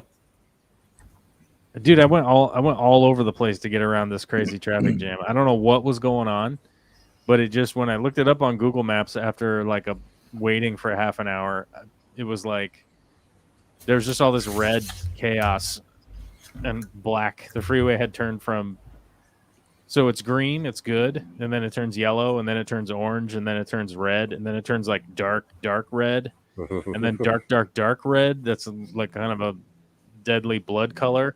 And then when it turns black, that means it's just a disaster. Like, don't even try to go over there. And it was all black with red and stuff all around it, and a bunch of like exclamation marks and a bunch of nonsense. World of Weed. There it is. I found it. It is the World of Weed. It was just, yeah, there it is. World of Weed, premier cannabis retailer. And Big D does confirm that people just call it WOW. Oh, they just call it WOW? Yeah, okay. Yeah, right. I don't partake, so I drove up on it this morning, and it was like, I don't know, 5:30 or something, and I was just having a laugh. Like, that's so stupid. I'm just giggling, BJ has possibly the most amazing question of the day. Am I lame? Why am I lame? Get out of here. Get that weak sauce out of here. Bye-bye. Lame ass. Why do we comment. drive on the parkway and park in the driveway? Do you park in a garage or Yeah, I park in a garage. a garage? I But park you know- on a driveway, but I don't know what a parkway is. It's like a freeway sort of thing, or a two-lane big road between places. You don't know the band Parkway Drive? I do. I'm confused why they didn't call their band Driveway Park. I don't know that I'm confused, but why not? Actually, they're a local band, aren't they? They're from around here, and we don't even have parkways in this country. Yeah. There's I have no Byron Bay. idea. I think we do. I think we do have parkways sometimes, but those are like county roads or whatever, and I don't drive on county roads because I'm a baller. I refuse. But don't you just drive on the road that gets you where you're going? I just drive through everybody's yard. Now I heard you were buying a helicopter, Corvus, because that's the most direct route, quick and easy. I want a helicopter. I'm projecting my wants onto Corvus. I don't want a helicopter. But if I had one, would you ride in mine with me? If you had a professional pilot. Oh, not like if I'd learned to fly it myself. So I might think twice then.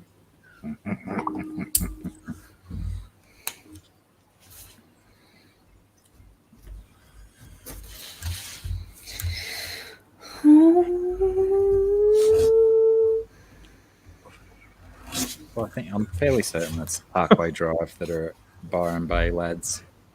Yeah, what do we got? Hang on. I've got a solo you. No, you don't have to, because why would you have to do that? If my picture takes up this much space, why would you need to put the rest of me in the picture? Well, you're about to get in trouble, mister. I think I just did. Yeah, I feel like I just got in trouble. Mr. Stinky Pants. Ooh. No, I forgot I put clean ones on today. Well, who's the poopy pants now? That's very nice, Scungy. It is good. I like it. I really did love that one yesterday that you sent me, though. Oh my god, the pumpkins are on the porch already. Oh my god, it's Halloween. It's not even October yet.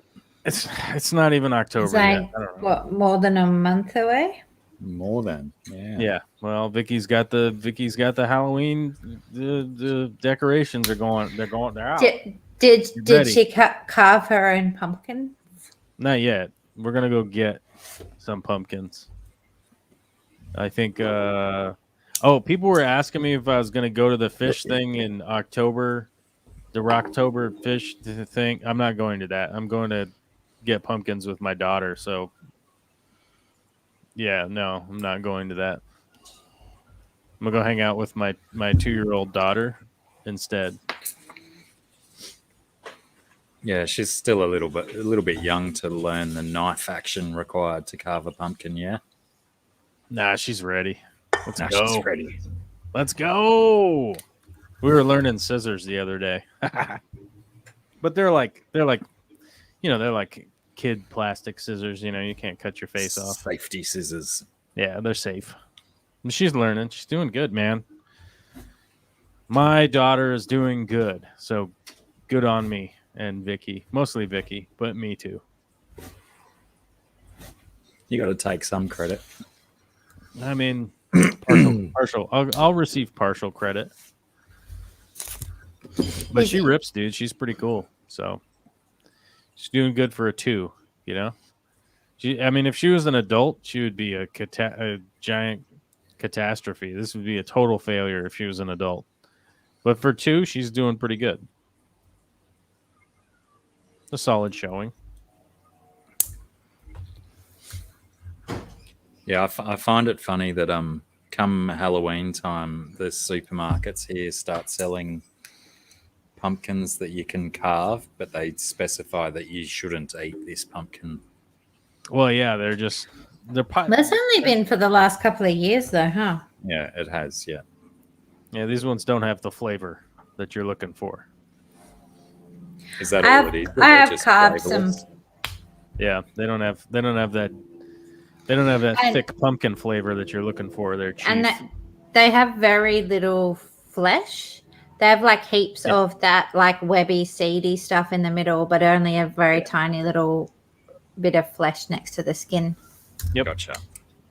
Yeah, because we didn't do pumpkins this year because we did patty pan. Or shoot, maybe we did do pumpkins. Do we have some never mind. We have some pumpkins up there, but normally we do 2 kinds.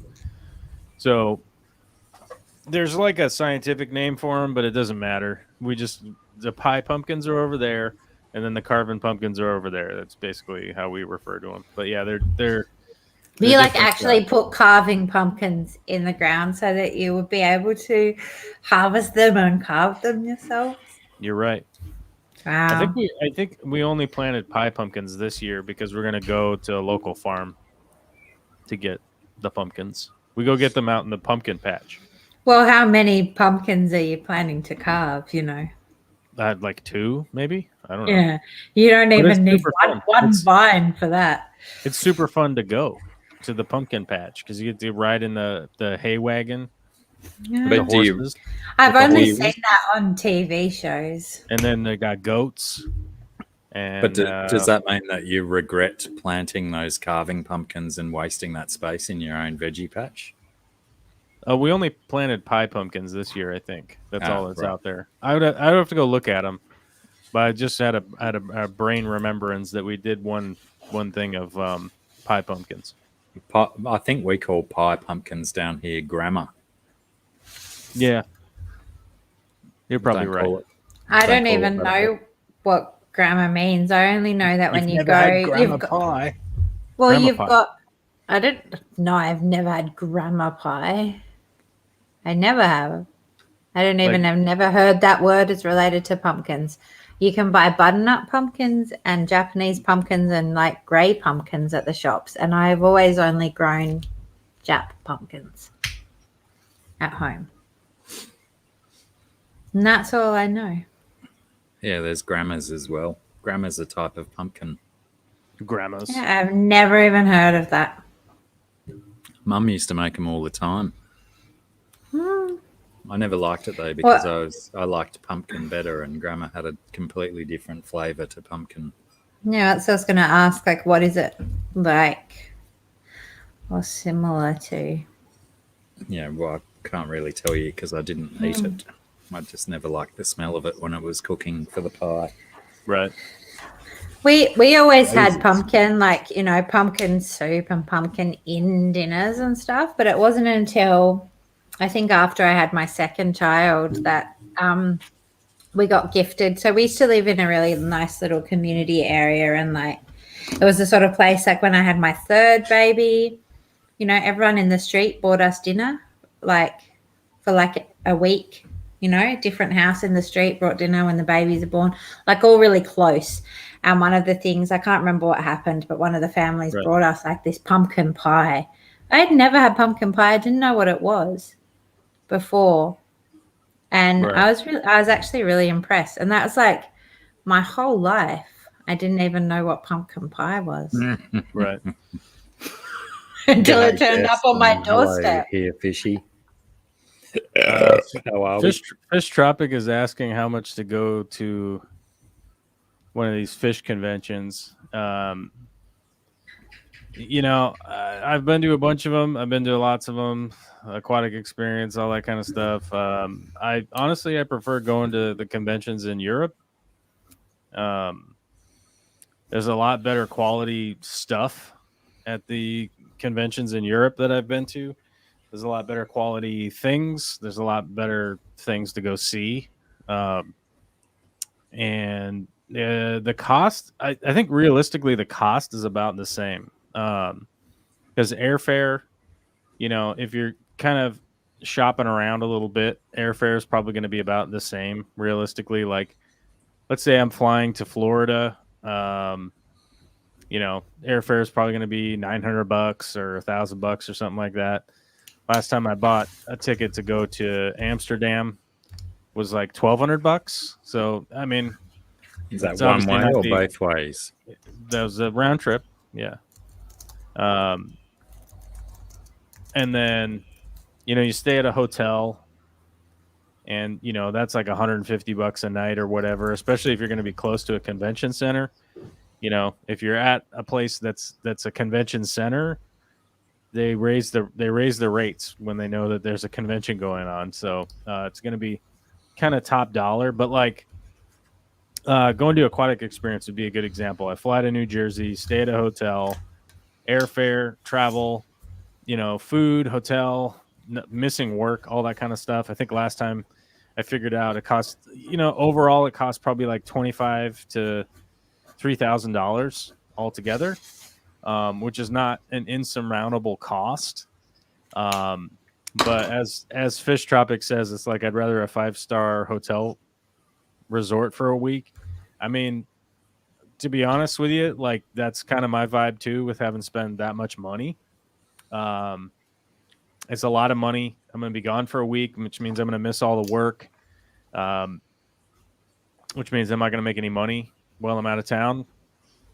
And there's, you know, the thing is that people are like, well, you do YouTube, like make a video when you go. And it's like, it's going to be 900 videos of that coming out from every buddy all over the Every place. third person that's there. Yeah, every third person that's there is vlogging nonstop. And it really is one of those things that like you get to come home and make a video about a thing that there's already been like 30 videos released because, you know, all the smaller channels that haven't been making videos that much, they want to release it as soon as possible. And then oftentimes, like a lot of people have released videos like ahead of time from like last year or whatever. So it's like, you're not really making a unique piece of content. There's not a whole lot that anybody's really going to be getting from it. You get to say hi to people, which is great. But you have like very limited time to interact with people because it's just a sea of people walking around. And, you talk to this person for 30 seconds, then another person comes up behind them and wants to talk to you. And, so I think it's great that people go and people like it and they have a good time. For me, it's like paying for it out of pocket and all that. It's just really not worth it. And it's just like a realistic, it's just a realistic take that I have of like, I could take my trailer, I could take Vicky and Olivia and leave for 4 or 5 days, go camp and hang out with my family, and spend way less money, and come back home. It just, like, I think the fish convention that we went to down in Melbourne 2 years ago, I have a strange feeling that I didn't even release my video on that because pretty much all the other, because we had to come home first before I could put it on the computer and edit it up. right. But I don't think I even did my video from then because all the other guys that were there had put videos up and stuff, and I was like, well, no one needs to see my nonsense, even though I had a really nice dissolve lined up. Right. A little bit of an edit that was good, but that's not a reason to put the same shit out that everyone else has already done. So we went to the Reptile Expo instead, and I put a video out on that. That was more fun. Well, I think one of the things that's really interesting is that more often than not, people go like, well, you could go there and you could talk to Corey, and it's like, I already talked to Corey like 3 times today. I don't need to fly to Florida to do that, just to hang out. Yeah. And talk the same shit we always talk. Yeah, and I mean, it's like anybody else on YouTube that I want to talk to. Like, I could bug George, be like, hey, George, what are you doing? And he'd be like, hey, and I'd probably call him and see what's up and talk to him for 15 minutes or whatever. Most everybody on YouTube that I want to have contact with, like, I have contact with them, so that's fine. Like, I just don't know. And I've already pitched to like most of the companies that I wanted to pitch to, and none of them wanted to do anything. They didn't want to have anything to do with me. So, yeah. Is that because of my influence? Have I tarnished your reputation, or have you tarnished it yourself? I tarnished it myself. Yeah. It's one of those things that, like, so in the fish community, as far as like doing business or whatever, there are some front runners who got big following early on who really spoiled the few business contacts with companies out there. There's not that many companies that are doing fish stuff, right? There's just not that many. And if a couple of creators messed around and muddied the water with the few companies that exist, that's their take, right? Is like, why would I even bother like dealing with any of these people from YouTube or whatever? And that's just basically the take. So what they want is that you build a big enough audience, right? So they want like 500,000 subscribers or whatever. But by that point in time, like, do you need a sponsor? You're like, oh, I'm making, 15 grand a month off my YouTube channel or whatever. It's like, I don't need a sponsor. Why would I do what a sponsor tells me to do? Like, it doesn't make any sense. So it's like, it's a very weird business thing to be dealing with, where they're like, they want you to have a big audience and then bring your audience over to that company. And it's like, well, why? Oh, we'll give you $5,000. And it's like, well, I'm already making $10,000. Why do I need to do that? So it's very weird. Like what, in my opinion, what they should be doing is sponsoring small creators with like a reasonable amount of money, and start gaining traction that way. But they don't want to do that, because the thing is, like, let's say you took $1,000 to somebody who has 1 million YouTube subscribers. It wouldn't do anything. Yeah. It wouldn't do. It wouldn't do anything. Wouldn't tickle their fancy. Yeah. But let's say you took $10,000 to somebody with 1 million subscribers, they'd be like, nah, whatever, no big deal. But if you took $1,000 to 10 small creators and said, hey, with $1,000, can you go make 2 videos about CChem or something, right? Not all of them would be awesome.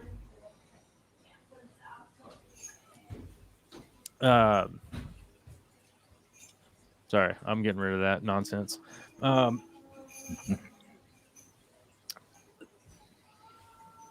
So, like, not all of them would be awesome, right?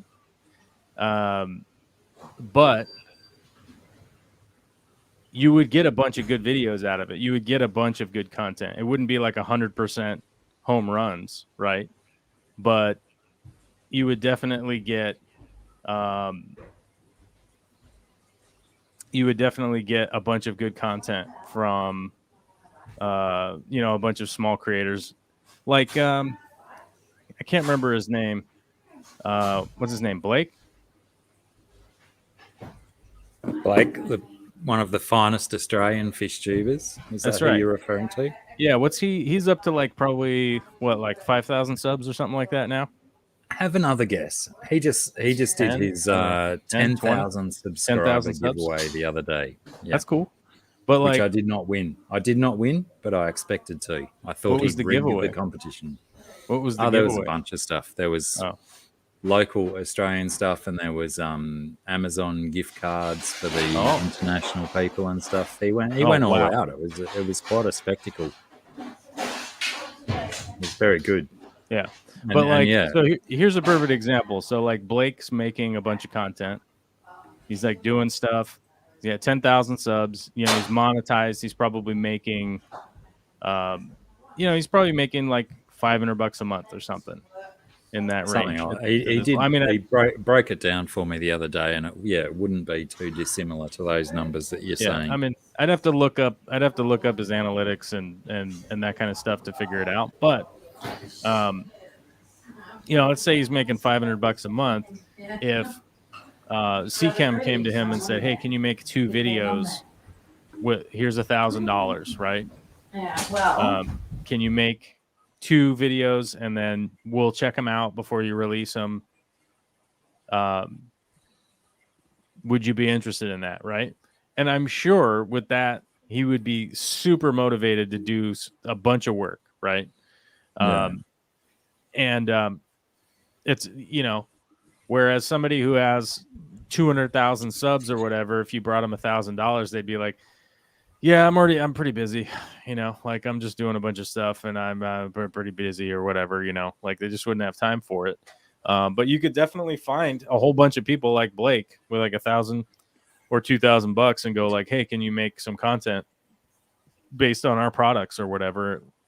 They would be super motivated to go out and do it and would probably do some awesome stuff that they wouldn't even have imagined.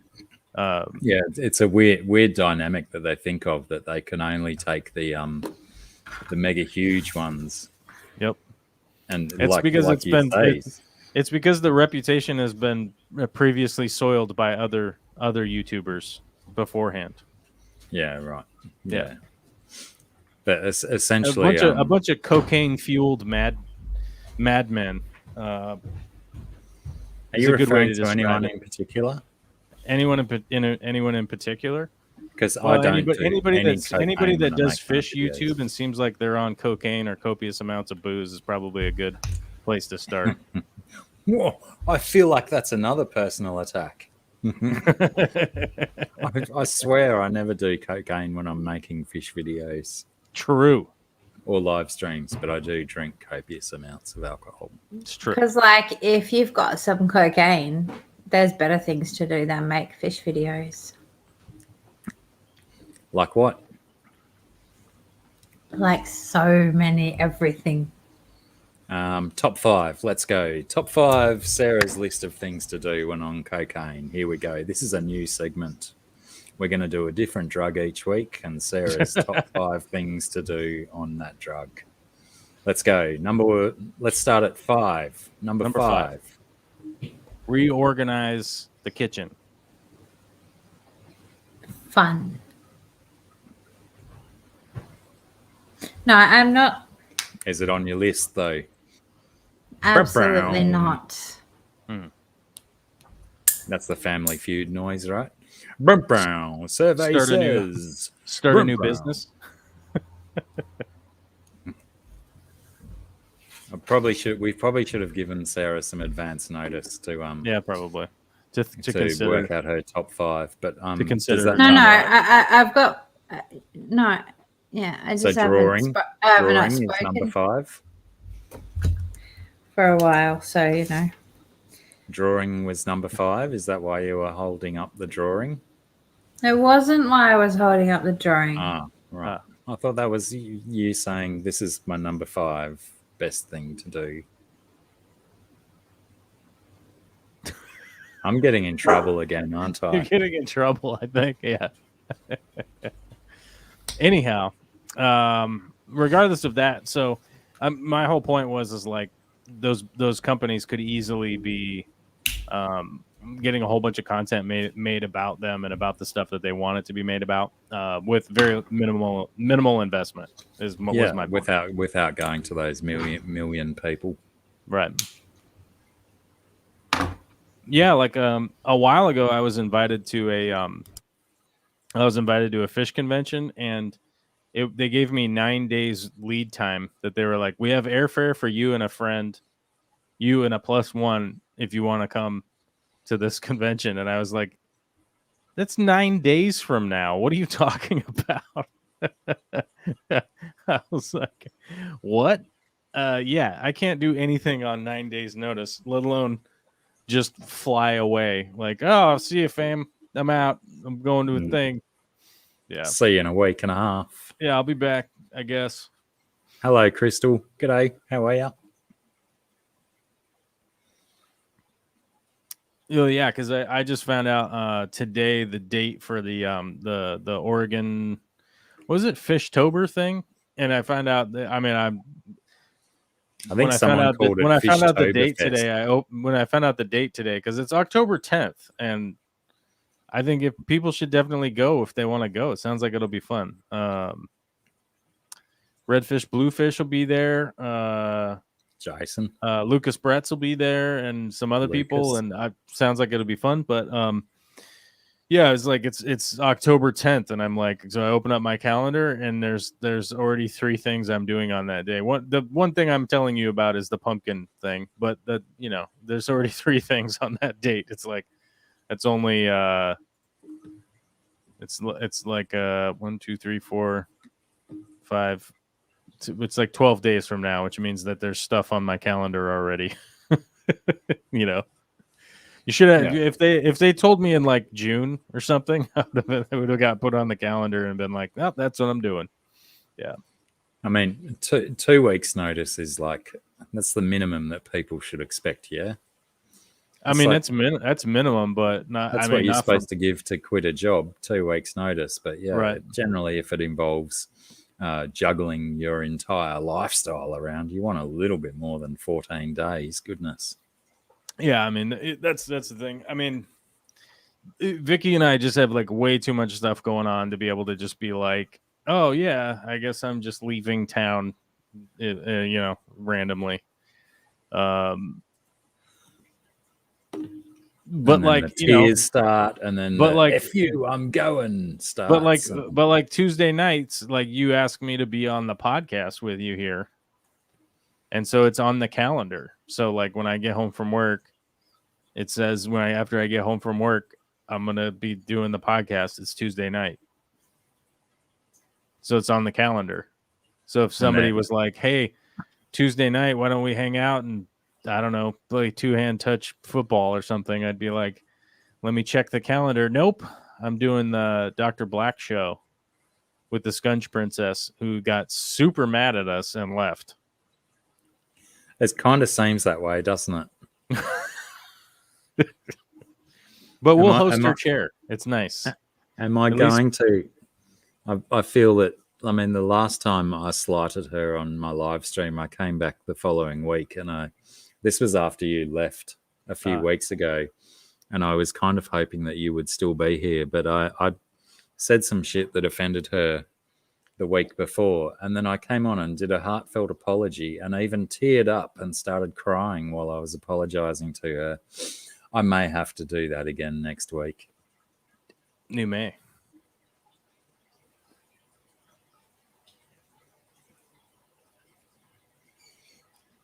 GRB says if you're flying anywhere, you'll need more notice than a couple of weeks these days with quarantine isolation.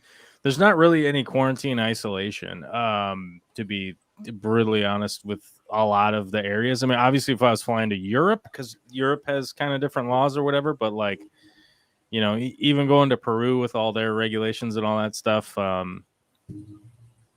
you know, that was all about the testing. And if you had your vaccine and this and that and the other thing, then it was okay. Yeah.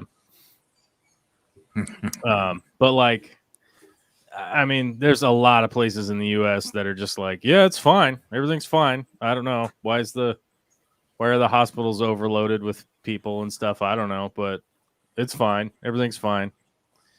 Yeah. It's becoming tragic here. Like the toll here is becoming just unacceptable, realistically. Like, I think the U.S. death toll now for COVID is like, what, 675,000 or something like that? Yeah, I saw some graphic on the internet news yesterday that was highlighting the percentages of deaths versus population of a country, and that the US had some pretty shocking numbers in that. It's like, yeah, well, everyone doesn't have access to quality health care. Right. Yeah, it's like 692,000 in the country. I just will say for the viewers that Scungy has messaged me and told me it wasn't my fault why she's left. Oh, she just had, it sounded like stuff fell over, and I was just kind of making fun of the fact that you'd be in trouble, and I'm not actually in trouble. Well, even though she's told me that, I still feel like I'm in trouble. Well, you should just because you should always just feel that way. Yeah, it's expected. That should be your resting state. Is like, oh crap, what did I do? Yeah, and even though she has sent me a message saying not your fault, I still feel that fault. But anyway, Finn Nipper J Puddle, g'day. Yeah, I'm vaccinated. I got the Moderna vaccination. I think my penis grew bigger, from the vaccine. Is that why mine got bigger? Yeah, it got an extra inch now. Maybe that's a bloody advertising line they should adopt real quick. You'll reach full turgidity. No, I'm just kidding. But yeah, everything's fine. The weird thing is that like I reacted to the first shot, but not the second one. So yeah, I reacted big time to my first shot. I had 2 days where all I wanted to do was just be in bed because I felt so crap. Yeah, I just felt obviously looking after 2 elderly people becomes quite a little bit difficult when you feel like absolute shit and all you want to do is lie down 24 hours a day. Yeah, I felt crummy for a couple days. The first one, and then the second one didn't bother me at all. So, well, fingers crossed I get that experience as well. Yeah, hopefully. Yeah, I mean,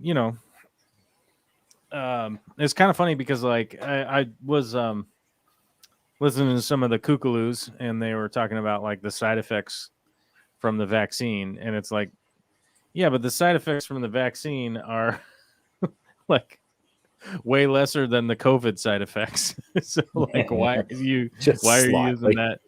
Yeah, it's like, why are you using that as an example?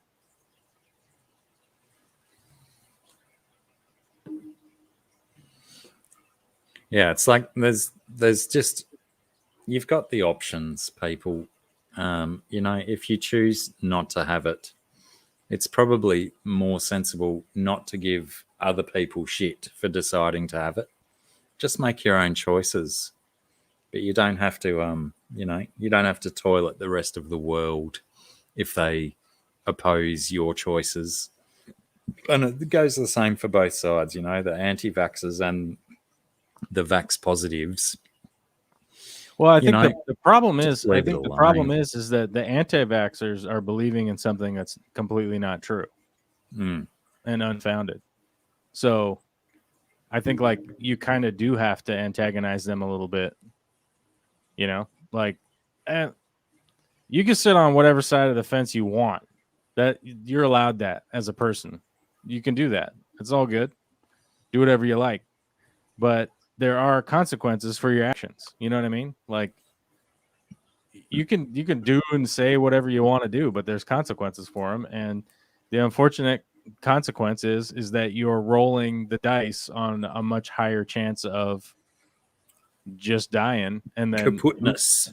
But like here's also the problem is that like if you go ahead and get sick and then you end up in the hospital and Rely you're on just medical you're just services. like some guy who has a job. Who's paying for all that?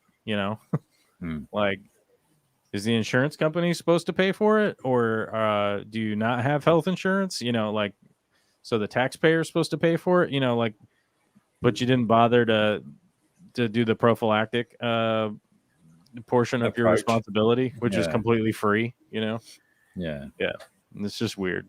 Yeah, well, that's a big one going around my area because my local area is renowned around our country as a massive anti-vax hotspot because we've got so many alternates and entitled people in our area that there's a lot of stuff going around about all you anti-vaxxers.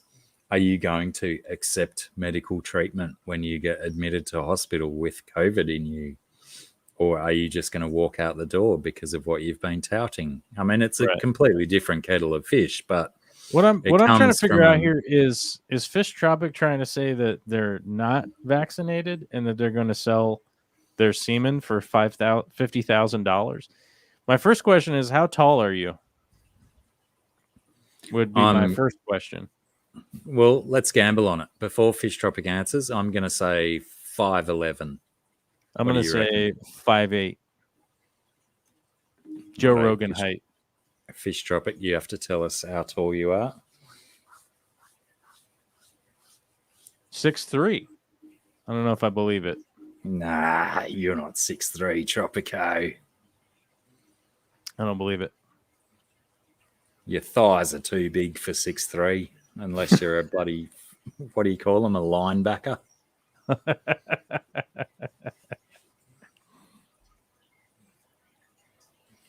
Oh, S gives him 1.8, which is 3 centimeters shy of 6'3".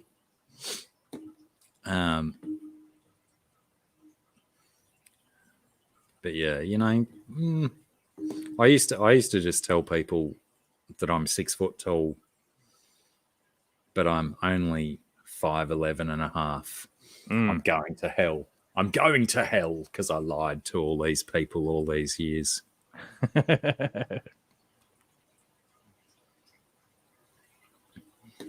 Yeah, anyway, I really got to go and wee, so it's all yours for the minute. Till Scungy's back, or I'm back, whichever comes first. Let's see. Where'd my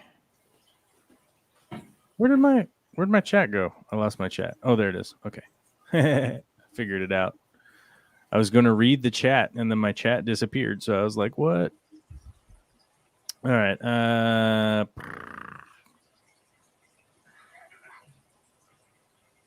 After my mom got sick, I considered why people will have continually spewed the opinion that she is less than others, etc., deserve treatment.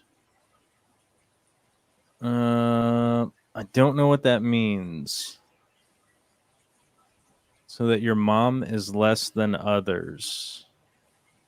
I don't know what that means, but like I don't want anybody to get sick, which is why I am in favor of vaccination to stop spreading disease around. All the diseases, by the way. I even talked about it the other day. That when I went to Peru, I got I think like 4 vaccines and a booster for an old one. And yellow fever, dengue, something else, and one of the hepatitis or whatever, because vaccines are one of the like miraculous technologies of the modern world. Like I don't have to worry about polio or tetanus. It's and it's very important to the world. Like I just I think a lot of people currently in the modern world just take all of our modern conveniences and protections and stuff like that for granted, like like big time. It's and I don't want anybody to get sick. I know some people who have died, and the downside is that if you so if you're like an insulated person that's just living off by yourself and nobody else is reliant on you for anything or whatever, and you decide, okay, I'm gonna catch this communicable disease and then I guess die maybe, right? Okay, but the problem is like none of these kids opted for their dad to die. None of these kids were opting for their 45-year-old dad to just die. None of those kids wanted that, and I don't want that for the kids, and I don't want that for the dad either. That's awful, and the unfortunate thing is that I've known a couple of people that passed away, and I know for a fact that one of them was doing I should have gotten vaccinated while they were in the ICU, and they ended up passing away. And it's like, whether or not that matters to people, I can't force anybody to make it matter to them. But it's very odd to me that there's a large group of people that just have a tendency to strongly ignore things until it like directly affects them. Yeah. And it's unfortunate, and it's disheartening, I think that's the biggest problem with it is people aren't directly seeing the impacts that it has, and it's only when you experience it that you might wake up that you're listening to nonsense and whatnot. But yeah, on a positive note, at midnight last night, our snap lockdown that we were experiencing has ended. Yeah, and even Queensland, our neighbouring state, g'day Anne, has decided to allow people from Sarah's local government area and my local government area into Queensland. We can cross the border if we want. Oh, there you go. I've no idea the hoops that we might have to jump through to get across the border, but at least if we want, we can go to the Gold Coast and have some fancy sushi, right, or some 1 litre glasses of beer. That's all I remember the Gold Coast for. Fancy sushi and big beers. Fancy sushi and big old lager. Big bloody steins.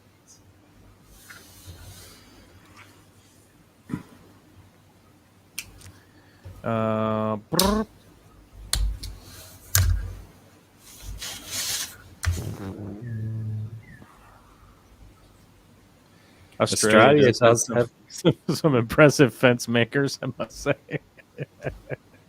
I don't know how to even laugh at that. I'm going to need some more explanation. Do you know what he's talking about? You ever G'day, been J-Rock. you ever been deep out there in the middle of nowhere, and it's like, I mean, it's the way that I envision certain parts of Australia, which is probably accurate, where it's all wind blown and dusty, and like it feels like it's 150 degrees, and there's a freaking tumbleweed and whatnot. And then all of a sudden you realize, like, somebody has come out here and put in 5-foot posts with, a wire fence running off to the horizon line, just to keep antelope or whatever in there, and you're like, damn, dude, I feel that's got to be the vibe, that's got to be the vibe. I think the biggest fence that was built in Australia was to combat the rabbits. Oh, shoot. You know what? We were talking about good shows earlier. They made a movie called Rabbit Proof Fence that was all about it. What was this? Did you see Upright with Tim Minchin?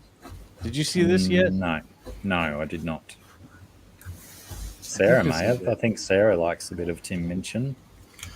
I do like Tim Minchin. It's not. It's him acting. It's him acting. So it's not his project. I don't know how They I feel made about that. So they made it in 2019, but it's just recently been getting its airing. Matthew Saville directed it. Like, Tim Minchin's in it, but he's an actor in it. He's not acting like Tim Minchin. He's branching out. I watched episode 1 and 2, and I haven't gotten to see the rest of the episodes because it's like super hard to find, because it's like independently made Australian show, and I may or may not have illegally seen the first 2 episodes. It may have been legal, I don't know, but and it it was really, I mean, just the first 2 episodes were really good. I just expect the rest of it to have been really good. And it just popped in my head, and I was like, "Oh crap!" I should mention that, because he's really, it was really good. I only saw 2 episodes, but I was hoping you guys had maybe seen the rest of it. Is it on Netflix? Holy! Don't know. What is it that you're talking about? It's called Upright. I mean, if you look up Tim Minchin TV show, it'll pop up. But yeah, it was like this independent production. I saw episode 1 and 2, and it was really good. It's like he plays like this kind of burnout dude, and he gets in a wreck with this young gal. He's just sort of this aimless dude, and he gets in a car wreck with this girl who needs a ride to go visit her dad that's dying and whatnot. And it just I don't know, it was good. I don't know. It had the comedy, and it had the feels, and it also had just shot in Australia because y'all Aussies. If someone can confirm for me what the reason for Liquid Zoo leaving is, I'd appreciate that. I'm a little bit confused. I haven't been paying attention to the chat, but the last comment was taking off. See you next stream. Can't deal with dumb. I don't know what's going on there, whether he's referring to something that we were saying or something in the chat.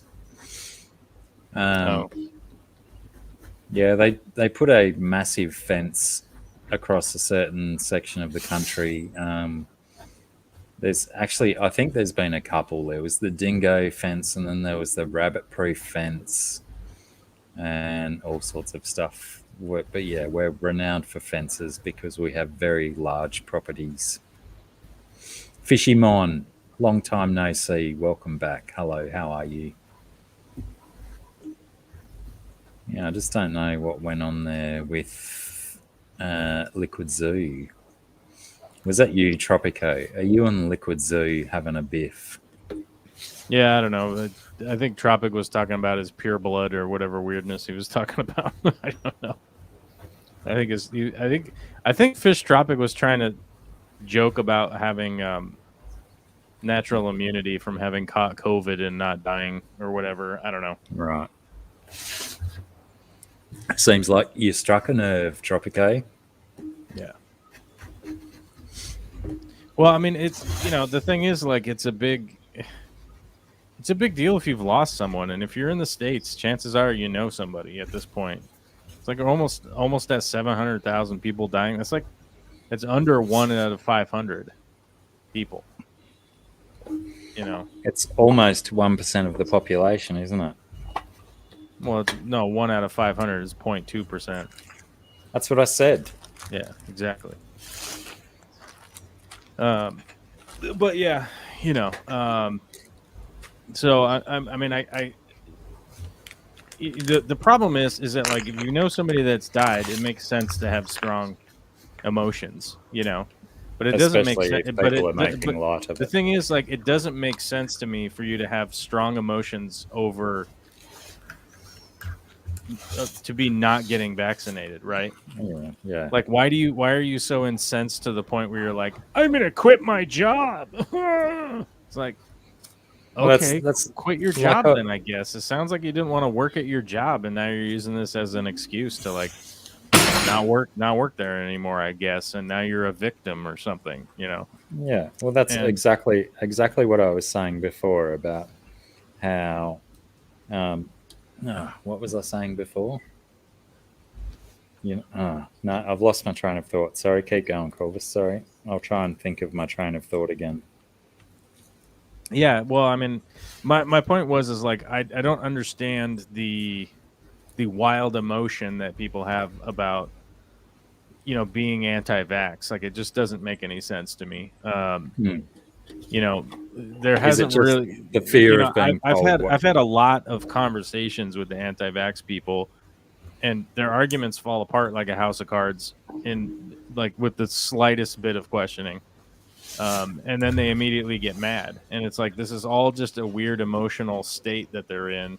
Yeah. And the thing is, like, I empathize with people feeling the feels that they're feeling or whatever, but I feel like when I'm talking to an adult, and if they can't take a step back, take a deep breath, calm down, and make an assessment of what is going on around them, they're probably not people that I really want to be around or would really trust them with anything, you know. It's also And hard to tolerate discussions with people that just have unfounded information, and they're so right, convinced of their unfounded stuff right. that it's And just the thing is, like, it's mind blowing, but it's so there, pointless and engaging in it's like, arguments. I understand. Maybe you don't want to get vaccinated for whatever weird reason. Okay. But why does that come hand in hand with you're not willing to wear a mask and wash your hands? Why is it both? Why have you chosen this both? Like, okay, I guess you don't want to be vaccinated, then stay away from people, But because you've reminded me of my train of thought before. Sorry, Scungy, you go first. I'll No, try no, and- no, no, no. You speak.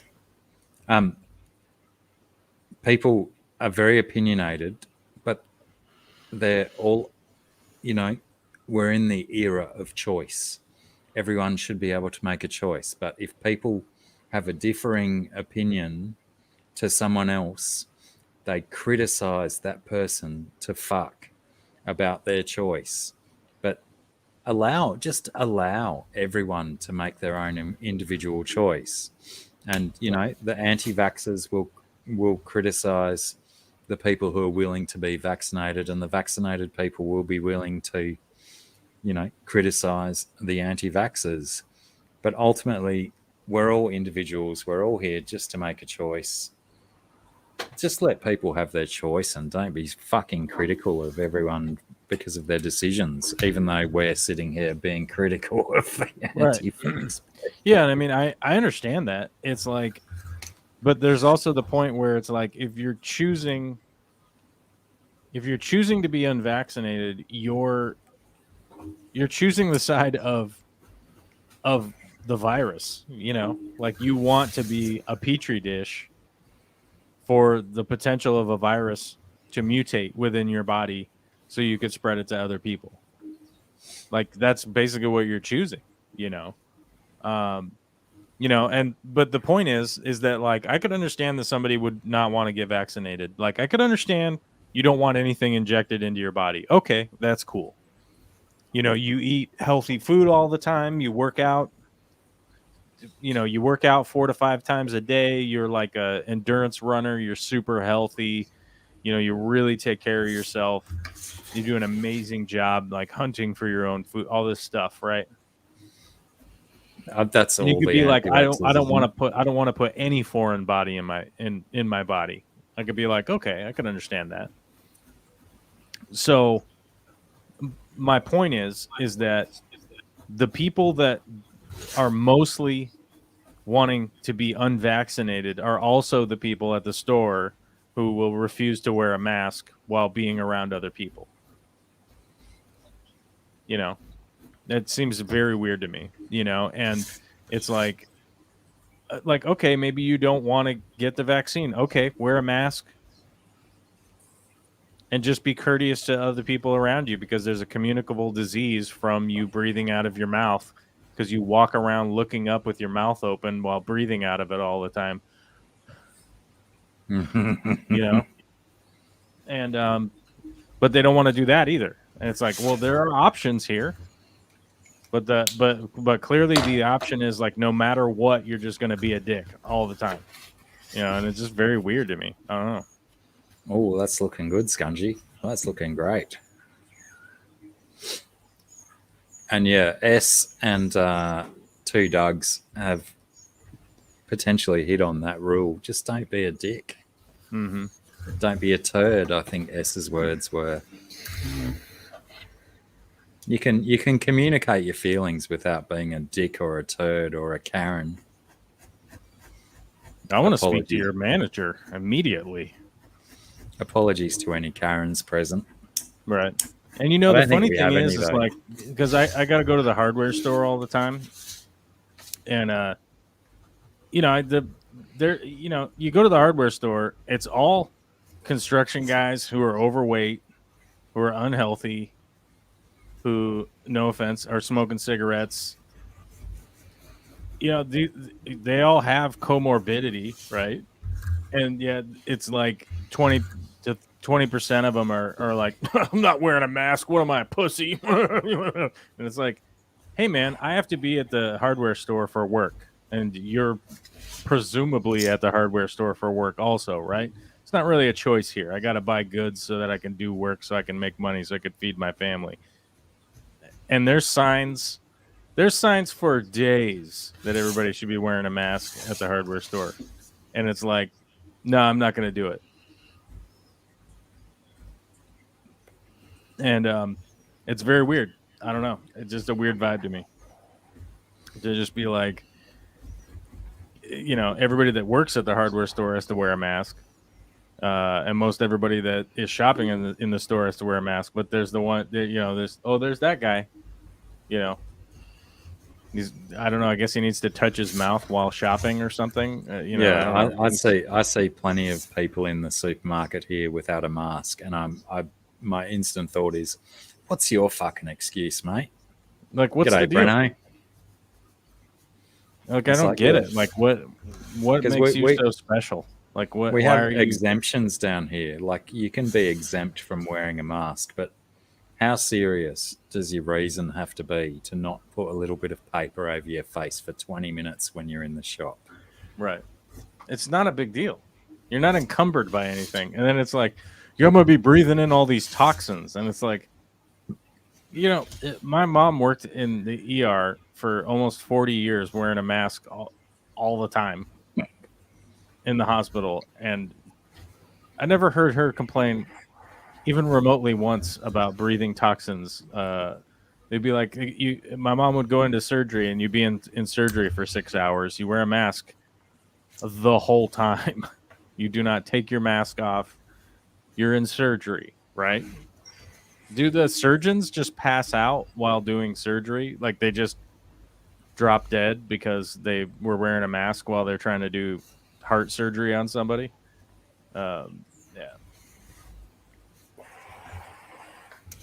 I feel we potentially should diverge from this COVID discussion Okay, I mean, we're out of lockdown now, so I don't have to worry about it. it's true. I like how we both have fly swaps within an arm's reach. I saw a little fruit fly just a minute ago, so I had to get ready.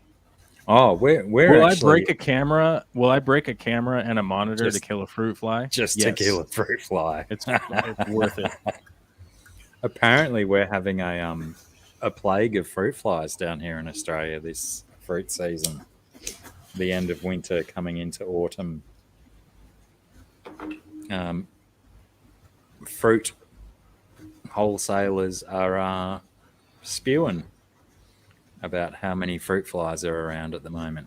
Are they just robust right now? I noticed that the fruit flies were a little out of control this year. And I don't know what it is. It's probably the Rona. It's probably the wildfires. It's probably the hurricane. Well, I like we have in the kitchen we have like a bucket where we put all of our food scraps and stuff, and we've just had amazing amounts, ridiculously amazing amounts of fruit flies around it. And I put 2 fresh apple cider vinegar jars with the what do you call it, saran wrap over the top to trap them, and within like 5 minutes I had like 50 fruit flies caught in each trap. They're just everywhere at the moment. I really hope that my worm farm isn't responsible for the fruit fly explosion, because I've had so many fruit flies in my worm farm lately. I'm gonna be honest with you. I don't know what it is this year, but they have just been popping up out of the woodwork. I don't know why. I would imagine it's temperature change, global warming. It's probably, Hello, Portagrip. Is Portagrip someone coming in with a different name than they used to have? I don't know. All these people get banned from YouTube, and then they have to make a new channel. They got to make a new thing because they're out there commenting a bunch of crazy stuff. Yeah. And then the YouTube algorithm picks up their comments and bans them. I don't know. There's a lot of people banned from my channel. It's not the algorithm, it's me.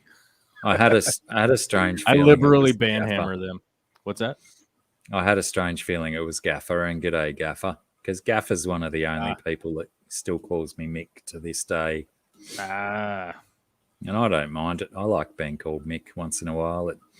It's one of unfortunately, my name is one of those names that the shortenings, they sound right out of certain people's mouths and they don't sound right out of other people's mouths. But I know that when Gaffer calls me Mick, it sounds right and I accept it. Oh, shoot. It's 9:40. I was getting excited then, Scungy, because I thought you were going to play us a song. You better play a song because I got to go. Not now. Righto. She just teased us with the guitar. Well, Joel, you're going to have to go and watch Punchy Paint's art stream from Saturday night and watch the live performance that we did, even though one of the songs was drastically the wrong key for us both. Surely was. I don't necessarily recommend you watch the bits with the singing. Yeah, just watch all the bits beforehand with the artwork and stuff, because the singing stuff wasn't worth watching, apparently.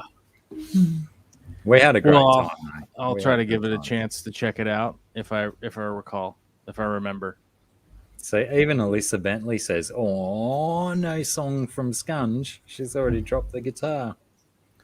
I was on mute. I was playing the song. Did everybody hit the dislike button and the subscribe button and before I leave? I got to remind people to do that. Can I get a show of hands in the chat of people that would like to hear Scungy play a song, no matter how uncomfortable she's feeling? Let's peer pressure her into playing us a song. You got to get peer pressure. Peer pressure. Peer pressure. Peer pressure. Oh, does that mean Joel just left? He was close to his bedtime. He just split just like that. No goodbyes or nothing. It's because he anticipated you were going to pressure me into singing. Well, he was kind of the first person asking about you playing a song, I think, wasn't he? I think I was only picking it up because I'm not have any things to talk in the talking. And I was drawing, but I needed a break from the drawing. I needed space. So I thought I would strum on the guitar in mute where no one would notice me. Can I just say, since I asked for a show of hands, there's been an overwhelming show of hands in the chat that you might play a song. It's a little bit daunting, though. I mean, I'm speaking now, but I was going to say to like not be speaking at all and then just start singing is a little bit daunting. But I can try. Well, I wanted to have a re-go of the song that we sung in the wrong key. In the wrong key. That would probably be sensible to just to give people a comparison point. Sure. What's the right and what's the wrong? Having said that, I haven't like warmed up my voice or anything. Maybe I'll like do a redo and it'll be like wrong still. So I don't really know. Also, I have to take out my things. Even with one in, I can't hear properly. Can you sing when you've got earphones in? It depends whether I'm getting fed the audio that I need to listen to sing. I find like I have one ear out and one ear in at the moment, and I feel like I just can't hear things very properly. Why the monitor mixing guy, which is the wedge speakers that point up at the singer, often has a more difficult task than the front of house speaker guy at a live show, because it's really, really, really, really, really specific what a singer wants to hear, apart from what the audience wants to hear. But it's not even just what I can hear. Sorry, I'm just testing it out, because it's like it's also it's mostly what I can't hear. Yeah. When my ear is blocked, I'm not hearing through it, and so absolutely, that's what is impacting me.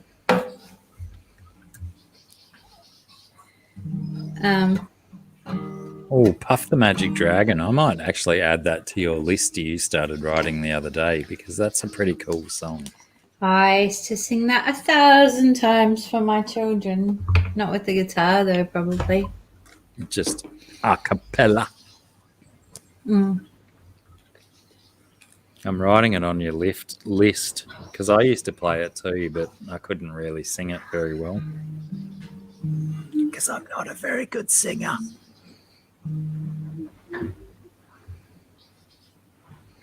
No, I sung it so many thousands of times for my children. So we'll never do it then, because you're over it? Probably.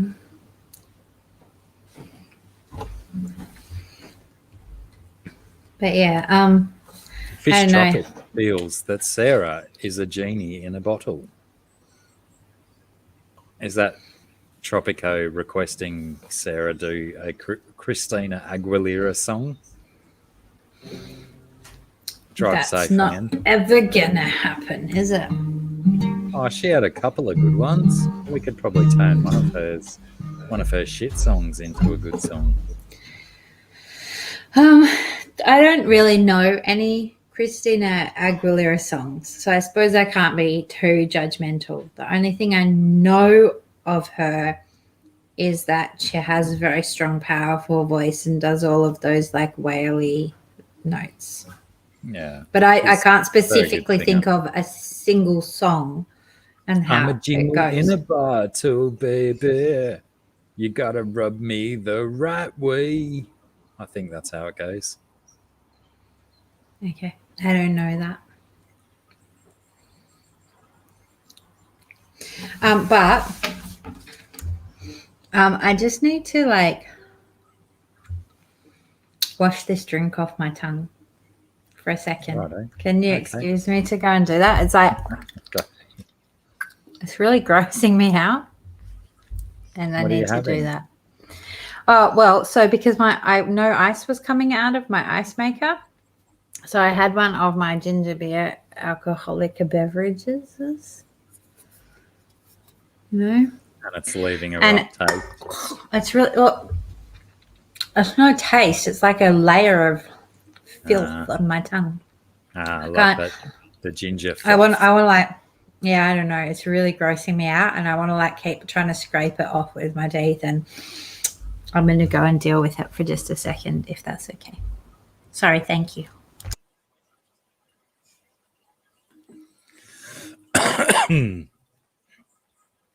Part of me thinks that we all should be taken to the Scungy washing her mouth out experience. I think that would be a great part of the show. I'm sure I understand that some people might not appreciate that kind of stuff, but I think it would be great to see someone rinsing all of the filth out of their mouth. Benenes.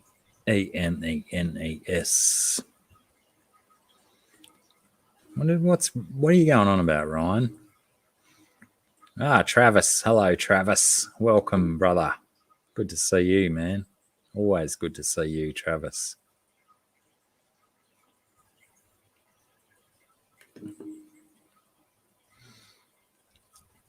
I struggle with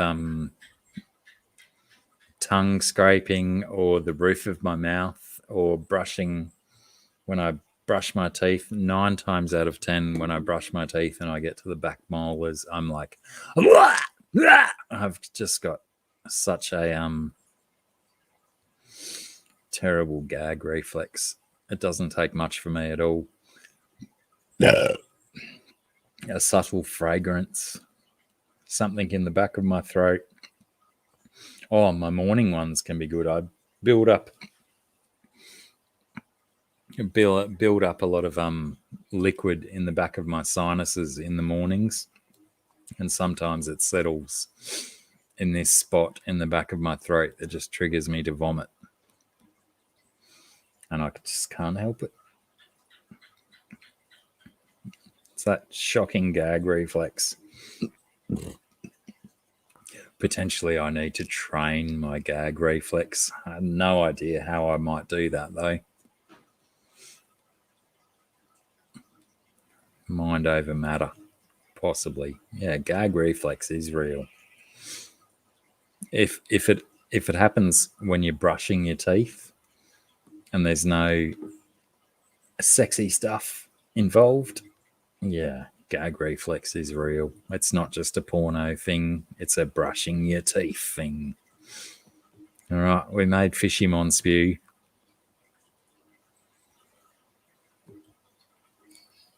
No electric toothbrush from me, Fish Tropic. I'm too much of a skinflint or a miser, whatever you call it.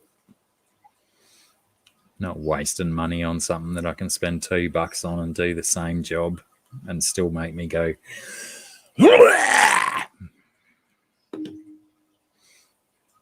It's quite a humorous experience when every morning you brush your teeth and you still go during the process.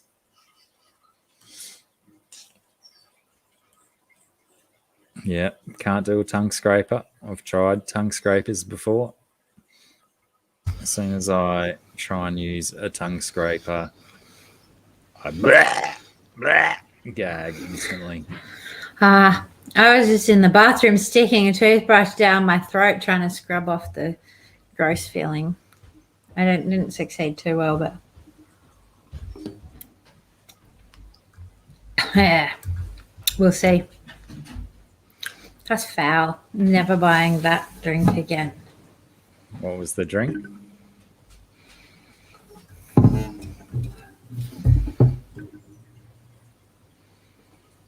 Yes, your tin ginger beer. I mean, it's got a lovely can, but obviously the taste doesn't reflect the loveliness of its design. It's like, oh, hang on. Sorry. Bring me the phone and I'll do it for you. Sorry. I usually make it mute for that stuff, but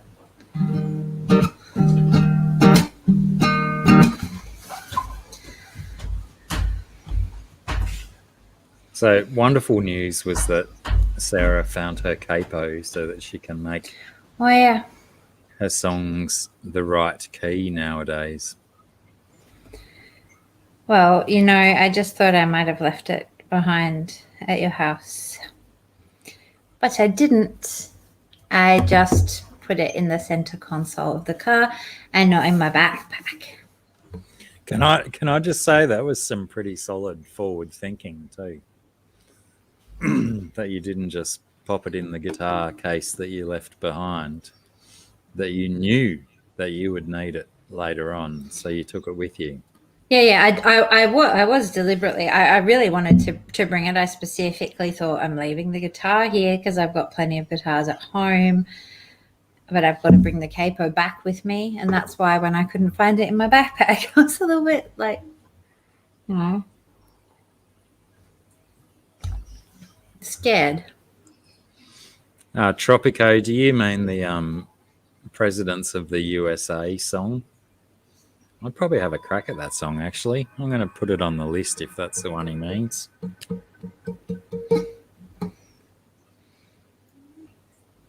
The one about the cat. No, he said I like peaches. that one. Peaches come from a can. They were put there by a man in a factory downtown. No, I like the one that's like, fuck you, kitty, y'all gonna spend the night. Fuck you, kitty, y'all gonna spend the night. Isn't that June Buggy? Is that June Buggy? No, it's kitty or Fuck something. you, kitty. Oh yeah, kitty. That's it, isn't it? That's the one that I like. They've I got like so it many because good it's all songs. like so sweet and cute, and then he's like, yeah. How passionate he is when he's mad at the cat. It makes me happy. I like it. That's divine. One of my favorite songs is Truck Stop Butterfly. It was from because their first album was absolutely fantastic. It was brilliant. And then their second album was a little bit lackluster. And then they bought out, they had 10 or 15 years off or something, and they bought out a new album and it had so many good songs on it. And yeah, Truck Stop Butterfly was such a good song. I don't know it. I only know a few. Well, it's interesting actually. That kitty one must be on one of my regular plays because I seem to remember screaming it in the car not that long ago. Screaming it, as in you were singing along at the top of your voice. Yeah, nice. sure. I love that imagery. I wish I was there. Yeah, but if you're in the car with me, I don't sing along to the music. I don't like this. We'll have to change. Have to go for more 3 or 4 hour drives with lots of music on and video us singing along to songs. Sure. I mean, look, we've done drives. I just when there's music playing, I tend to be quiet. Whereas when I'm on my own or with my kids, then it's there's no. I'm singing full volume all the bits. I think when we drove to Brisbane and I had control of what was playing on the stereo, I think I sang a couple of songs quite loud.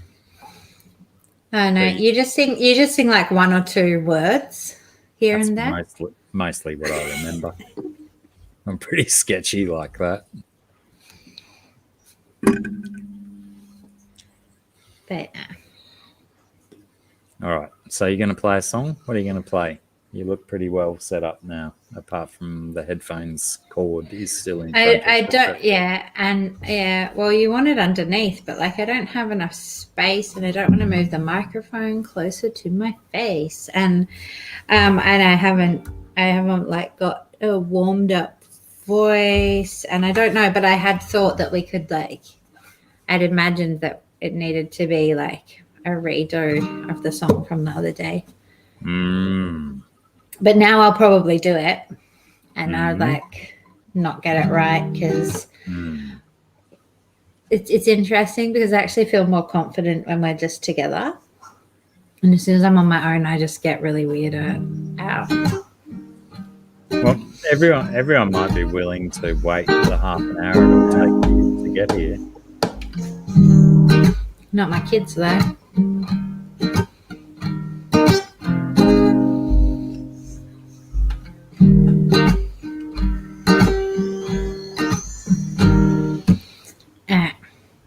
I'll try this one, because choosing a song's always hard, and at least it's one that I thought should be done. But Yeah, it's the Netflix doing that, isn't it? yeah, it is. Yeah, so you have to forgive me if I do it shitly. I'm kind of tempted actually to just pull out all the headphones. Okay, so now I can't hear you. Scary. Very scary. She won't even look at me now because she knows.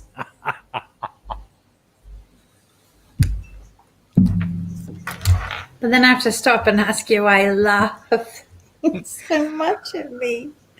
Because I was mouthing but not actually saying anything, and then I said, but she's actually concerned about what I'm saying, and I'm not actually saying anything or words to that effect. I wasn't, because like you can tell when someone's talking and when they're going, and you're like pretty sure they're not really saying anything. That's why I tried to make it so it wouldn't interrupt your thing, but you chose to let it interrupt your thing. I'm sorry. You go. I'll shut up. We'll see. It could be terrible. No. Terrible. Yeah.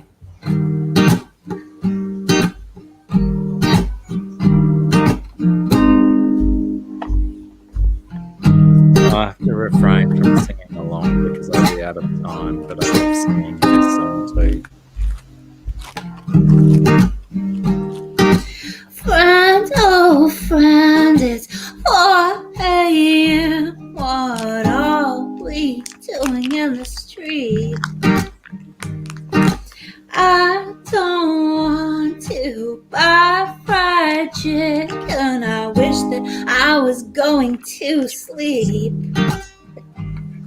And I don't want to kiss you underneath that flashing sign.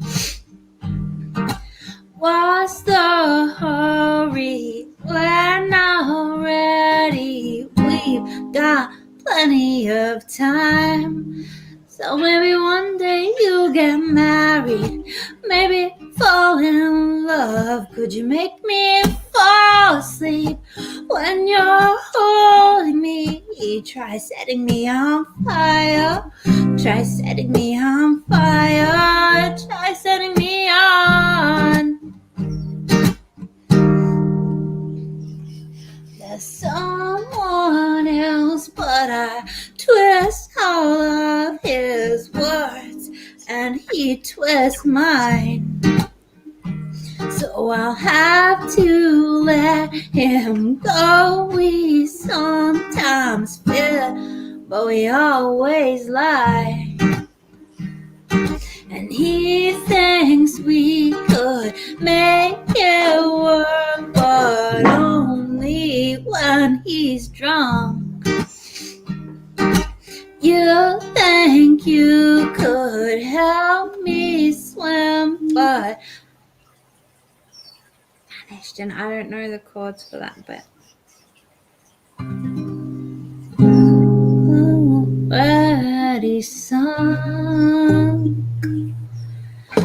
So maybe one day you'll get married, maybe fall in love, 'cause you can't fall asleep when you're not holding me. You try setting me on fire, go get set on fire, go get set on. Friend, I am a slow mover.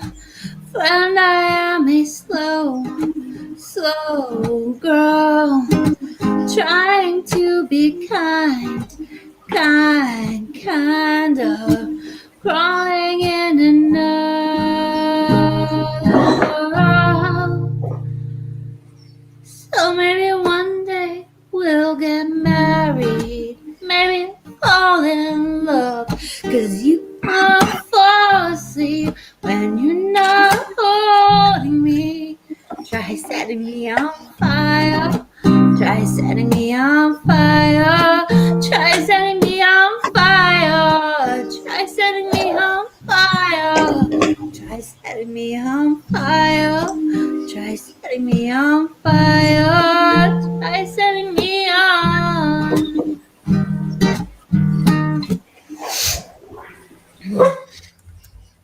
Lovely. Oh, lovely. I said. Thanks, honey. You disappeared though for most of it, and also I could that still ginger beer hear. is still sitting in it's like in the upper back of my throat. What is? That ginger beer. Yeah, no, I only walked a certain distance where I could still hear you perfectly the whole way through. And But it put me off when I looked up and you weren't there. Oh, you could see Gibbo though. Isn't Gibbo support enough? No. Bloody Gibbo. Pick a game up, Gibbo. Yeah, for those listening, we did that song on Pam's live stream on Saturday night, your time, America. And we did it in the wrong key, so it was sung quite wrongly. So that was really low. Certainly was a much better key for you to sing, love. Yeah. It's much better in that case. Tropico is asking, whose song is this? Oh, I'll have to get the book now, because now I can't remember what her name is. Hang on. Actually, I have a telephone in front of me. I'm just going to have a quick look. No, I remember. Her name is Angie McMahon.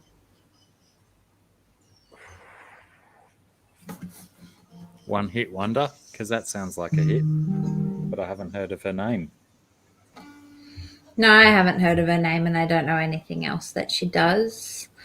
I heard that song. I heard it being played, like I was at a distance and it wasn't being played very loudly. And I thought that's a song that I would like to sing. And Where so I did looked. You hear it, though? So just like being played from someone's phone, kind of. And I heard it and I thought I want to sing that song, but I didn't hear like the whole song. I just heard like a little bit. And so then I looked up that I like saved the snippet of lyric that I'd heard in my brain. And then I went and Googled the lyric snippet. And when I found the name of the song, I searched the tablature for it and started trying to sing it.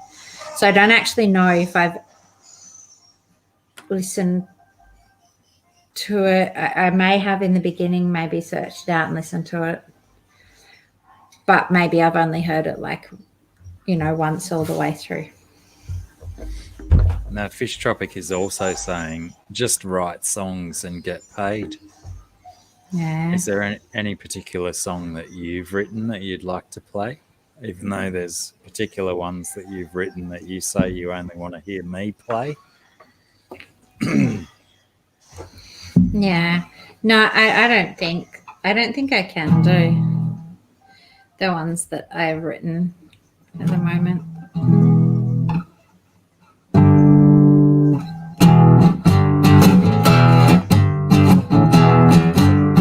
He likes this one. Keep going. Yeah. No, I haven't played that song for a long time. I was trying to remember how it went. Sounds like you remembered pretty quick. Your brain's Yeah, like because that. it's like, well, I'm sorry, but like how many songs are like EG? Not the most complicated thing to remember. Yeah, but it's that change that gets you. Everyone loves PJ Harvey. Oh, yeah. Is that like as a request? Or you're just requesting that because those are the same chords that's in a PJ Harvey song? Well, I thought that song was a PJ Harvey song. Do I No. always get that wrong? No, it's just that there's a PJ Harvey song that I sing that has those same chords, but so there's like about 4 or 5 songs that are just EG songs, right? How does that go?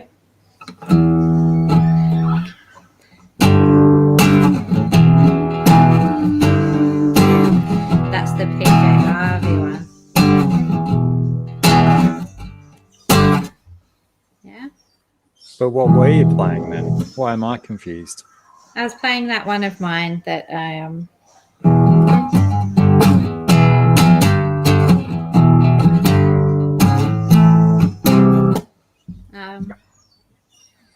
I think you should you keep get going confused with which one. then. Your one. I don't want to hear PJ Harvey if I can hear you. Yeah, but that PJ Harvey song's pretty good. It is. I haven't sung that you. for so long.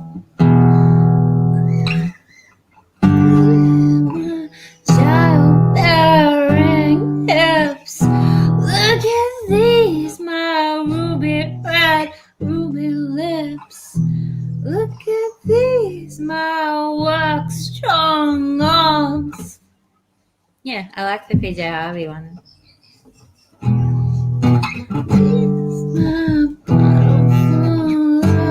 charms.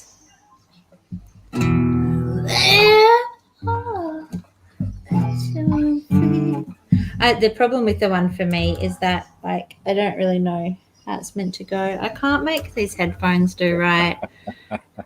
You need an extension cord. Think so. I'll give It's you one. annoying. next time. If I it was think I've like got if it one. was a little bit shorter, then it would stay taut. But it's like just low enough to be in the way. And I don't know.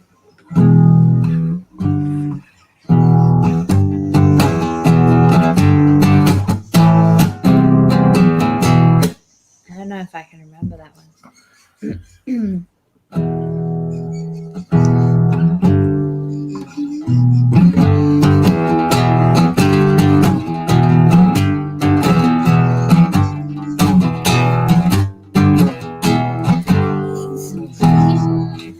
Let's take working out. It's so clean air to breathe.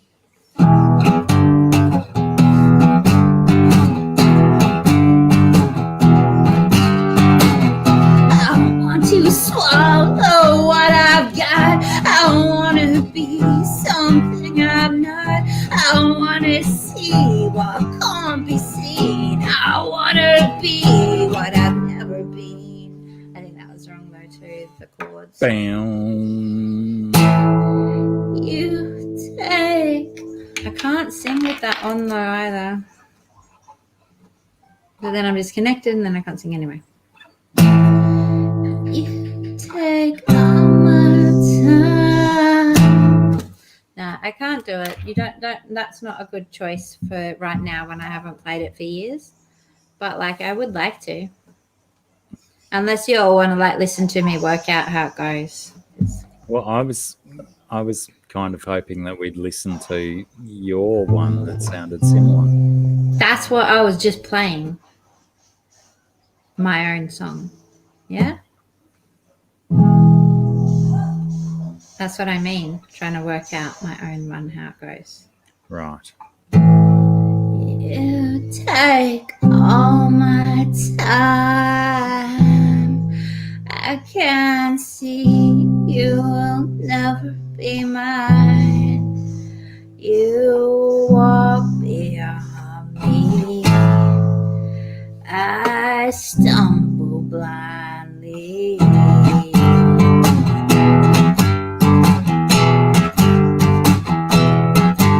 I want to touch the secret place. I want to touch the pretty face. I want to try. I want to fail. I want to dance. I want to flail. I want to see. I want to be. I want everyone to love me. I want, and I've got. I want to be, and I'm not. You take all my time. I can't see. I don't remember how it goes. It's actually a song that I wrote for my son. That's a little bit like, I don't think that it comes across very well.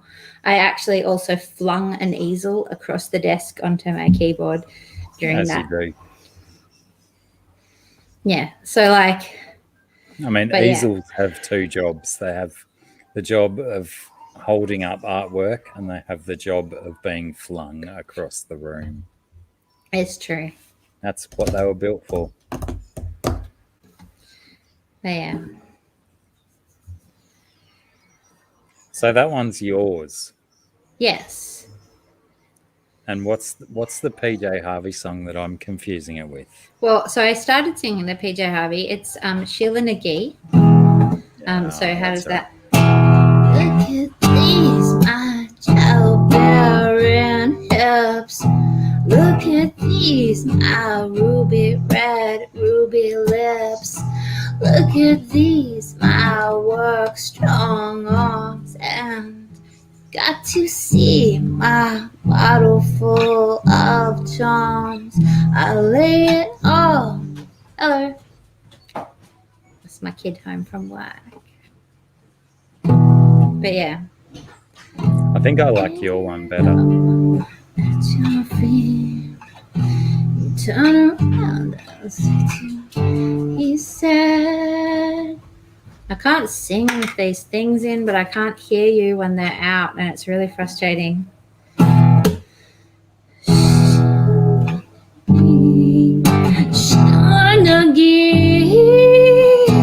You exhibitionist. I've gotta wash that man right out of my hair, just like the first one who said he didn't care. I've gotta wash that man right out of my hair. Heard it before, no more. I've gotta wash that man right out of my hair. Oh, he said, Sheila McGee, Sheila McGee, you exhibitionist. Yeah, that's the kind of the PJ Harvey one. But that's what I'm saying, and they're not the only two. There's like a bunch, like what is it?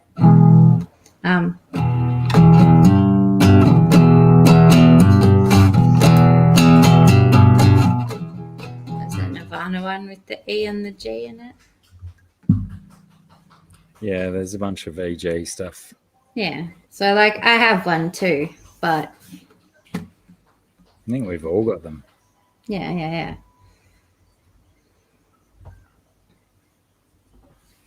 But I really like that PJ Harvey one. I like PJ Harvey. I like your one better. Aww. It's my song for my baby. It's not. It is Oh, though. your baby, yeah, the other baby. Yeah, not Your for kids.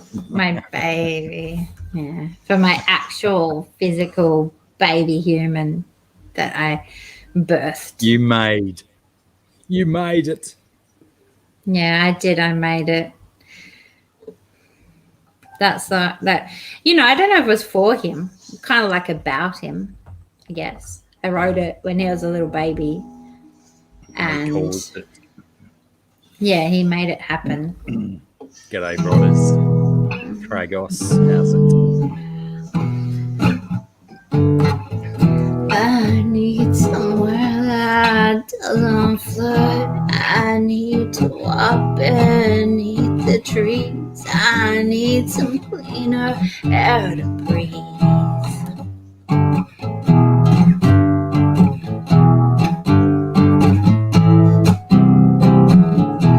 I want to swallow what I've got.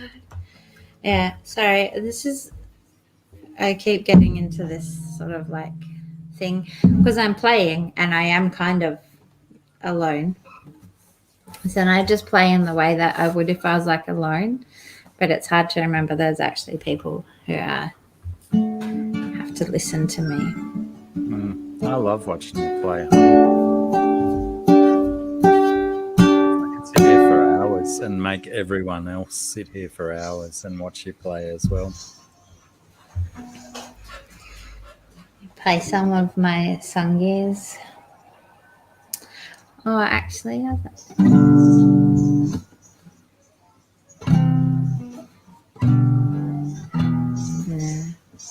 don't remember songs that I wrote because I did write songs, and I do have like a whole bunch of them that I wrote. I just like it's much scarier to sing a song that you wrote than just someone else's song. Because if you sing someone else's song and you kind of shit at it, it sort of doesn't matter because you're just trying to sing their song. But when you sing your own song and you shit at it, then it's a little bit more embarrassing. But I find that odd because there's no comparison when you're playing your own song. But when you play someone else's song, everyone's got something to compare it to. But if you're playing your own song, there's no comparison. So yeah, but what if you just play your own song and people like it's not really a song, is it? Like those people can fuck off and die. I feel like that's like when I sing the songs that I write, that's how people feel when they hear it, is that it's not real. G'day, Gabe. It was a real experience for me to sing it and write it, but I accept that the experience of listening to it is different, and that you know, whereas the ones that people have done and they're like genuinely good songs, even if you do it inadequately, it's still like a version of something genuine. Whereas my songs are just like my own brain farts, you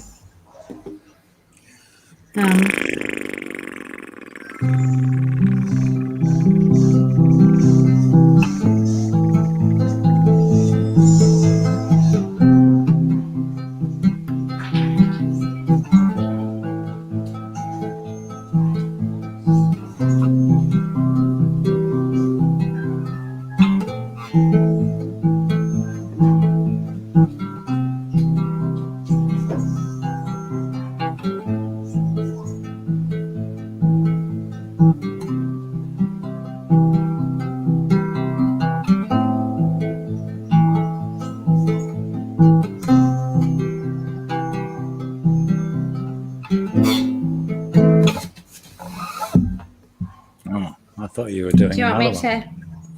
No, I was just fiddling. Do you want me to do another one? But if you want me to do another one, then I have to like fish through the ones. Is there ones from the other day that you like? Or I have to come up. I have to come up with something from the top of my head. A little from column A, even like from column B. What did we do? What did I like? I get the songbooks out of the car. Nah, that'll take too long. Just do something you can remember.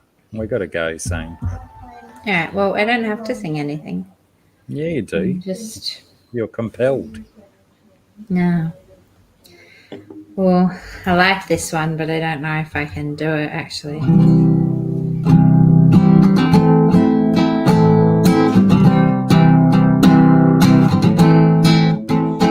I actually think that's a different key to how I usually do that. That's like a capo 4 job.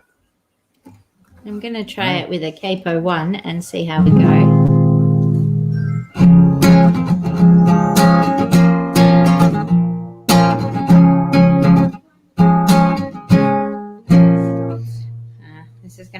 mess again.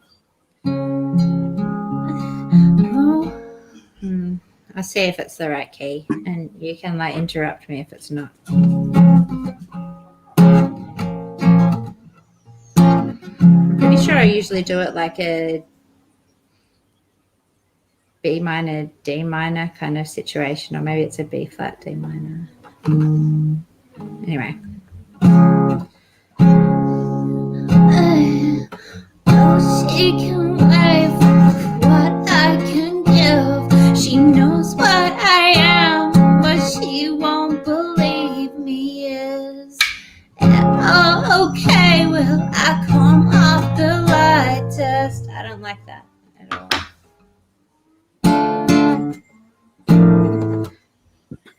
This is why I shouldn't play on the thing. I'm just trying to figure it out myself. Just because my impulse was to say 4th fret, will you give it a go there? Yeah, I'll give it a go there, 4th. How about that? If it's not 4th, it's 3rd.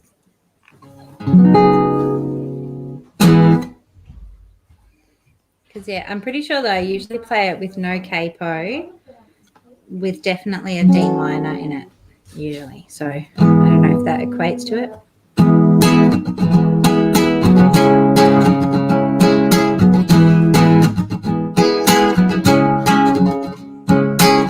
She can wait for what I can give. She knows what I am, but she won't believe me as hell. Oh, okay, well, I come off the light test. I still don't like it. It doesn't feel right.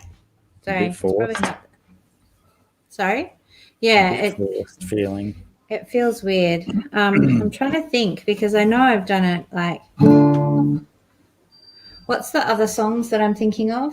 That Hey Mummy song. What did that have in it? Mummy.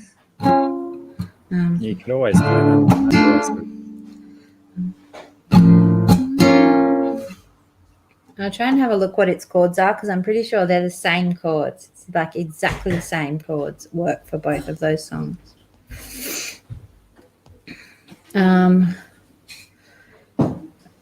I'm just trying to find it on my device so I can see. Okay, D and B minor.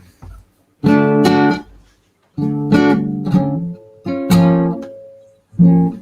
minor, 7th fret. Yeah, I do know. Sorry.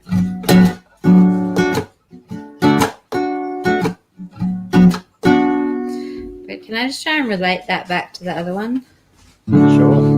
Oh, she can wait for what I can give. She knows what I am, but she won't believe me. Is it? Oh, okay, well, I come off the light test. I can't believe it. It's always like this. Yeah. I still think that would be a better place to sing that one, but I've got to work it out. Okay, I can try this one. Okay, I'll try it and then I will end all of your sufferings. I might have to stop occasionally to scroll the screen up. Okay. It's cute how she thinks we're all suffering.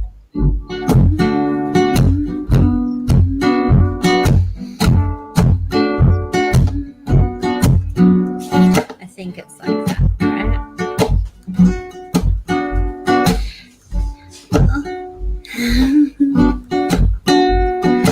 Hey, mommy, I know what you want, mommy. Hey, mommy, I know what you want, mommy. Hey, mommy, I know what you want, mommy. I can't do it. Hey, mommy, I know what you want, mommy. She's walking too fast. She's walking too fast. She's walking too fast. Oh, our lady, she don't know how she goes. She's walking so fast. She's walking so fast. She walks like a babe, and her image is lost. And I know she floats along as she goes. She owns the eyes and she flies right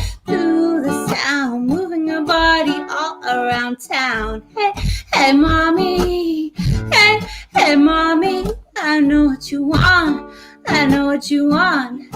I know what you want. And sooner or later, the two simple diggers will hold their lips and own this shit, curling their toes on a shivery tip.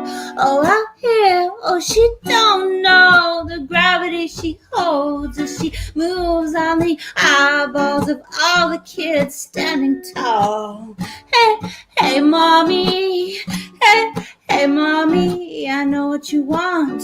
I know what you want. I know what you want.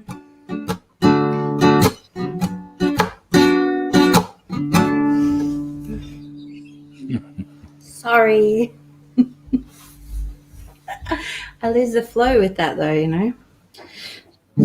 Fast, she's walking so fast. She's walking so fast. Oh, a lady, she don't know how she goes. She's walking so fast. She's walking so fast. She walks like a babe, and her image it lost. And I know she floats along as she goes. She owns their eyes as she flies right through the sound, moving her body all around town. Hey, hey, mommy. Hey, hey, mommy.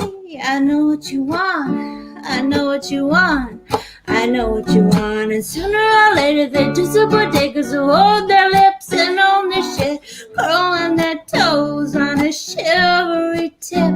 But out here, oh, she don't know the gravity she holds as she moves on the eyeballs of all the kids standing tall.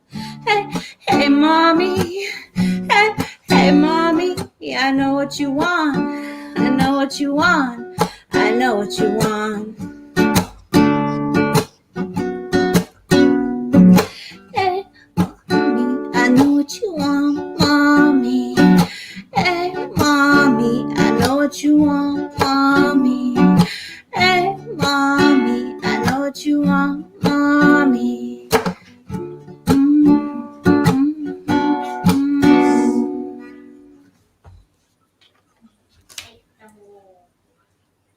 I stopped scrolling, but I think that's how it goes. Close enough, you reckon? I just had to try and, you know, get it from my Close it brain. It's so much easier to sing when you play. Such a shame for internet lag, then, isn't it? Know what you want, mommy. I really like that song, but actually, there's a couple of ones that I really like.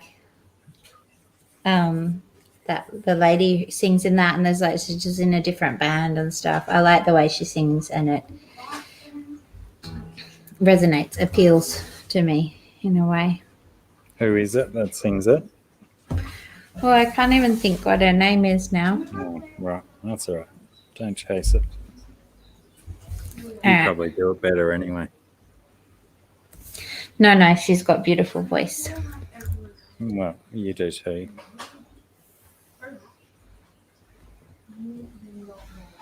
You do too, and it sounds lovely coming out of you. Oh, g'day, Gabe. I don't know if I said hi to you before, Gabe. Sorry if I missed you.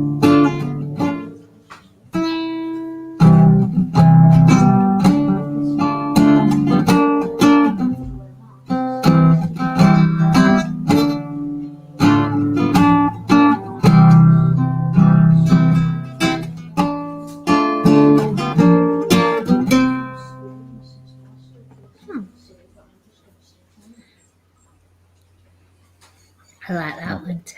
I'm not going to dive into that one. I was totally expecting you to just to take off with it. You want me to?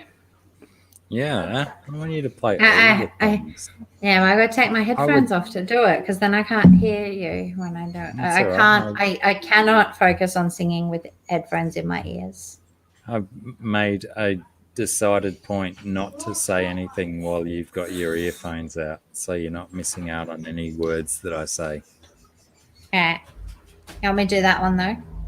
Yeah, I do, because I know you like it and I know you do it good.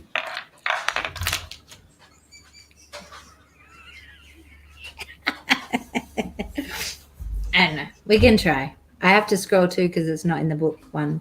I'm It is not. in the book. I'm not but allowed it's to say in the anything for car. the next 3 minutes, people. So you won't hear anything from me now.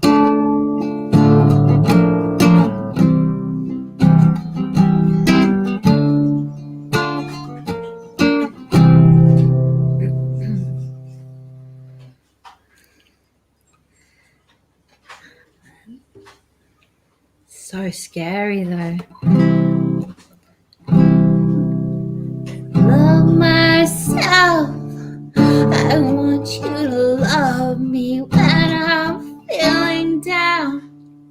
I want you above me. I search myself. I want you to find me. I forget myself. I want you to remind me. I don't want anybody else. When I think about you, I touch myself. Oh, I don't want anybody else. Oh no, oh no, oh no.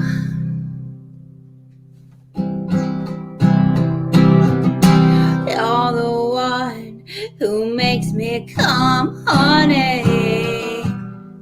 I don't know that word. Sorry. You're the sun who makes me shine. When you're around, I'm always laughing. I must have written these chords down better in the book because I don't know the ones that are written here on the screen. I'm really sorry. I want to make you mine. I close my eyes. I see you before me. I think I would die if you were to ignore me. A fool could see just how much I adore you. I get down on my knees. I'd do anything for you. I don't want anybody else. When I think about you, I touch myself. Oh, I don't want anybody else. Oh no, oh no, oh no.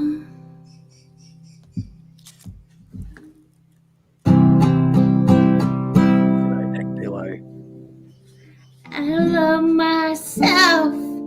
I want you to love me when I'm feeling down. I want you above me. I search myself. I want you to find me. I forget myself. I want you to remind me.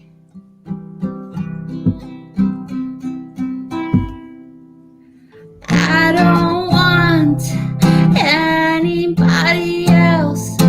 When I think about you, I touch myself. Oh, I don't want anybody else. Oh no, oh no, oh no.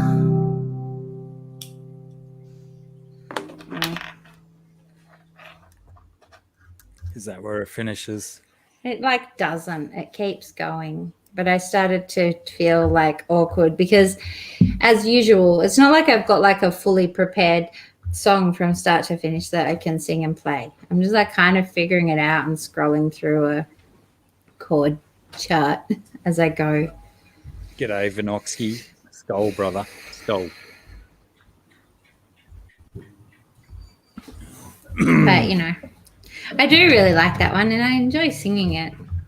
I didn't think that I would.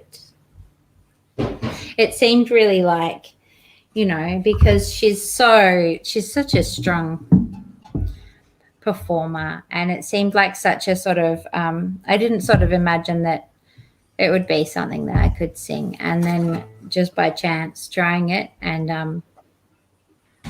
don't know, I enjoy singing it. It feels good. I think it's her style, the way she sung and the way she led that band was aspirational to many girl performers and stuff. You know, she opened the door for Yeah. expression and shit like that. And just being like a fucking kick-ass chick, you know. She's like steamy and hot, and but like self possessed. You know what I mean? Like, I don't know. Well, Yeah. she was. She's She's definitely inspirational. She's not the traditional aspect of beauty, but she, you know, she made herself beautiful because she just carried herself so well and so, you know, exactly how she wanted to carry herself. Yeah. And she's dead now, isn't she? She is. Terrible, terrible loss for Australian music and music all around the planet to lose Chrissy Amphlett from the Divinals.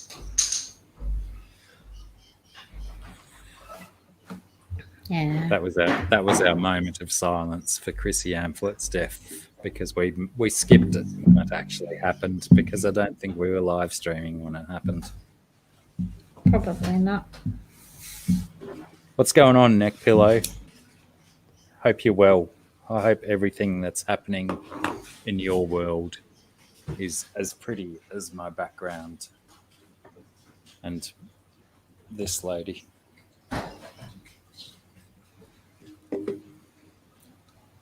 What's going on, Vinoxky? What are you doing? Clapping and drinking a beer, it would seem.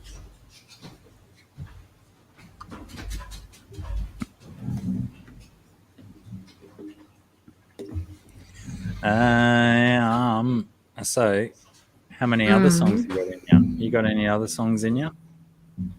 I don't know. Like, part of me feels like, oh yeah, it would be really nice to sit around, like, if I was like, you know, and sing and stuff. But the other part of me knows that my children are wriggling on the couch and haven't had me for like the last 3.5 hours. And so that sort of just drags me away from it. Like, I'd like to, I mean, think of like a really good quick finishing song. The thing is, there's so many songs that I love, and like I can't really sing them. Like, you know, we're going through all of the songbooks. No, but it's true. Like, there's heaps of songs that I really love, but they're not really good songs for me to sing, you know? Yes, I understand this very, very, very well. Having a very shit voice myself. I love this one. Even the songs that I think I can sing, I can't really sing. Oh yeah, me too. well, you should feel blessed at least that doesn't necessarily apply to you.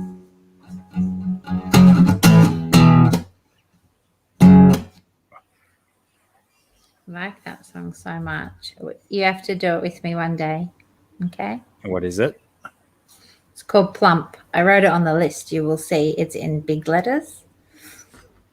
It is diagonal letters, no less. Yeah, because it was like across the list. Because no, I really like it a lot, but I just don't know. You have to do it with me, so I know.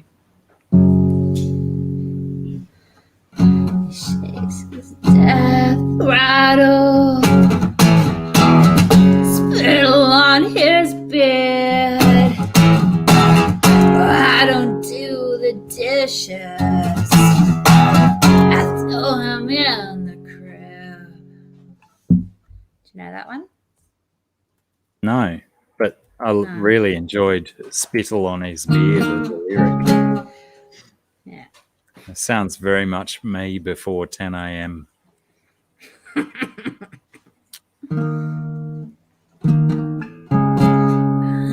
eating you.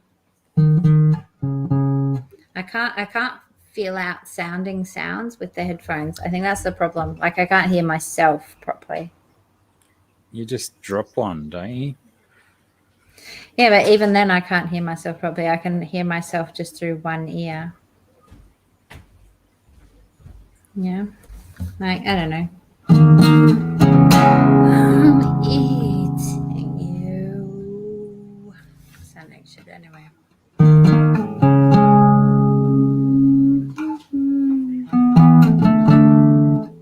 higher up. Sing you. I'm overfed. Your milk's in my mouth, and it makes me sick.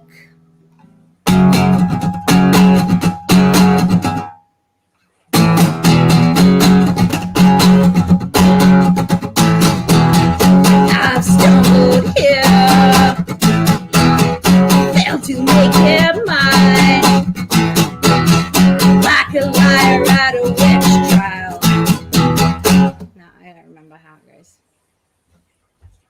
I don't know. I want to do it, but I don't want to. I start and then my embarrassment kicks in and stops me, so I can't do it. Bloody embarrassment, ruining everyone's fun. Yeah. They say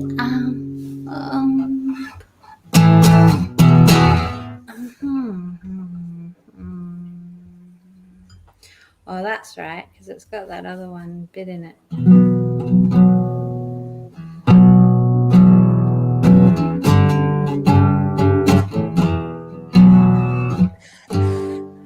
Do you fake it for me like I do? You fake it for me like I do. You fake it for me like I.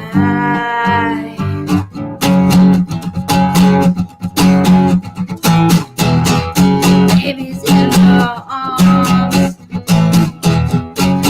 and on her legs. No, I can't manage the playing. I like and the singing at the same time. That's why I need you. See? Well, that was one of the questions. One of the questions that's just come in is from Vinoxky Tanks, asking me what my favourite song from you is. Okay. What is it? That's a good question.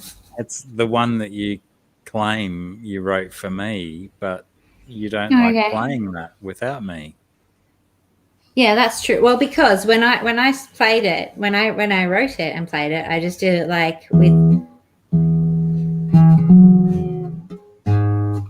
I just did it like that, like just the little notes.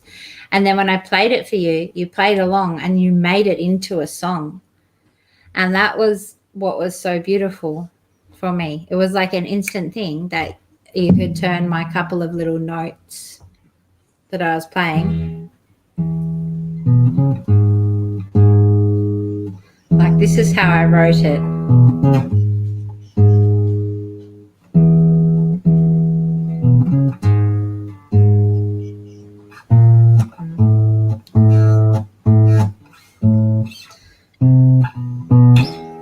I don't remember because you always play it now. I only sing it when you play it because you made it into music instead of just random notes. I totally accept that I turned it into a fantastic song with my guitar playing and stuff. But it's still a beautiful song no matter how much it's played or where it's played or how many notes are played. It's still a lovely song. Yeah. But I'm glad that you like it.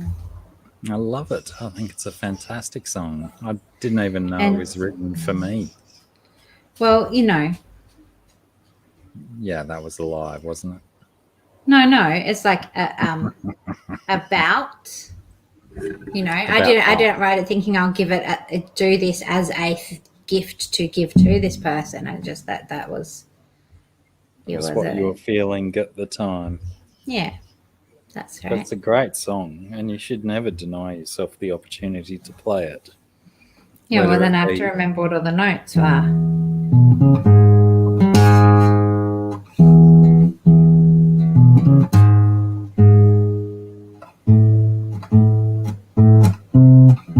B. That's it, isn't it? B, yeah. Correct.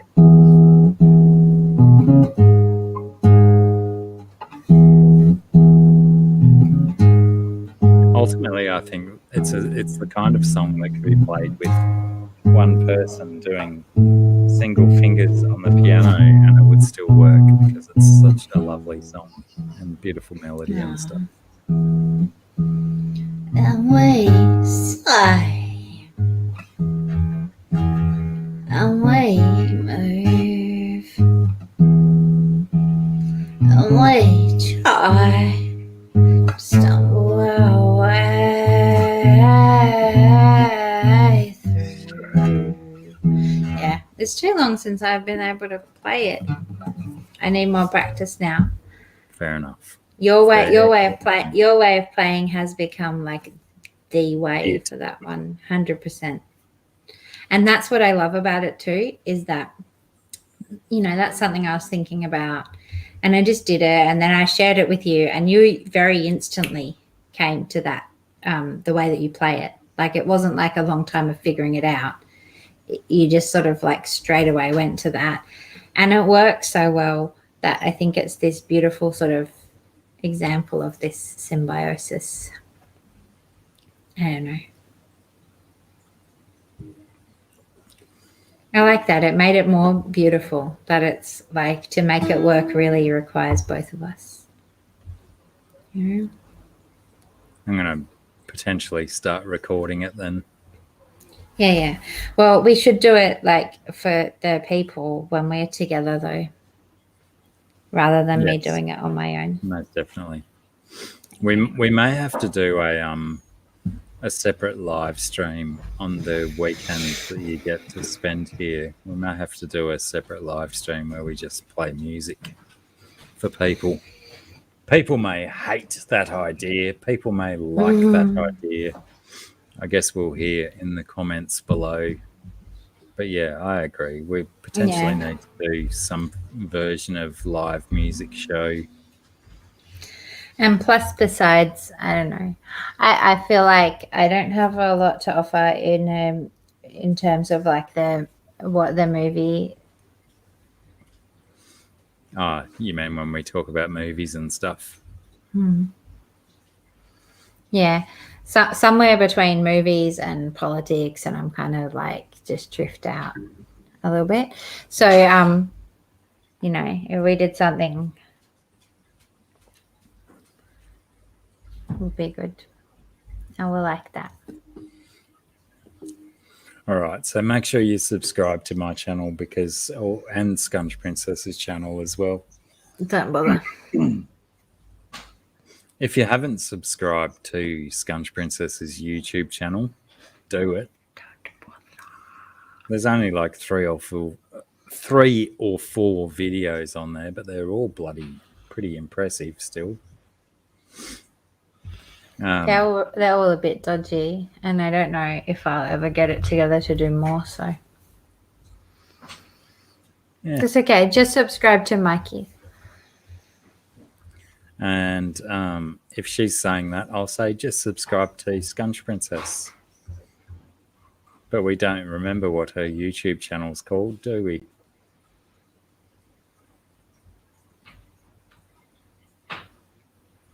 It's called DRBLACK 66. Oh, I love you. I love you too.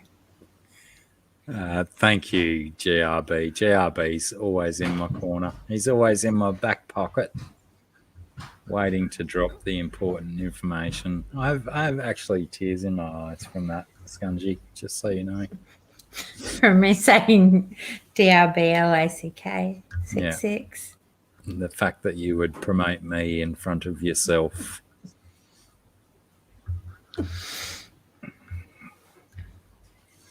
Terrible, terrible people. Yeah, do you want to quickly see my picture? I'm sorry, I'm busting for the toilet, so I can't stay still in my seat. But I wanted to show you my little drawing that I was drawing while we were talking before. I can't wait to see where that goes. Just like the last one that you posted on Instagram. I know. You didn't post it on Instagram, did you? Just send it to me directly. Oh, the one from last night. Yeah, no, Yeah. I haven't posted that. I just sent it That's to you. fantastic. I can't wait to see where that one goes as well.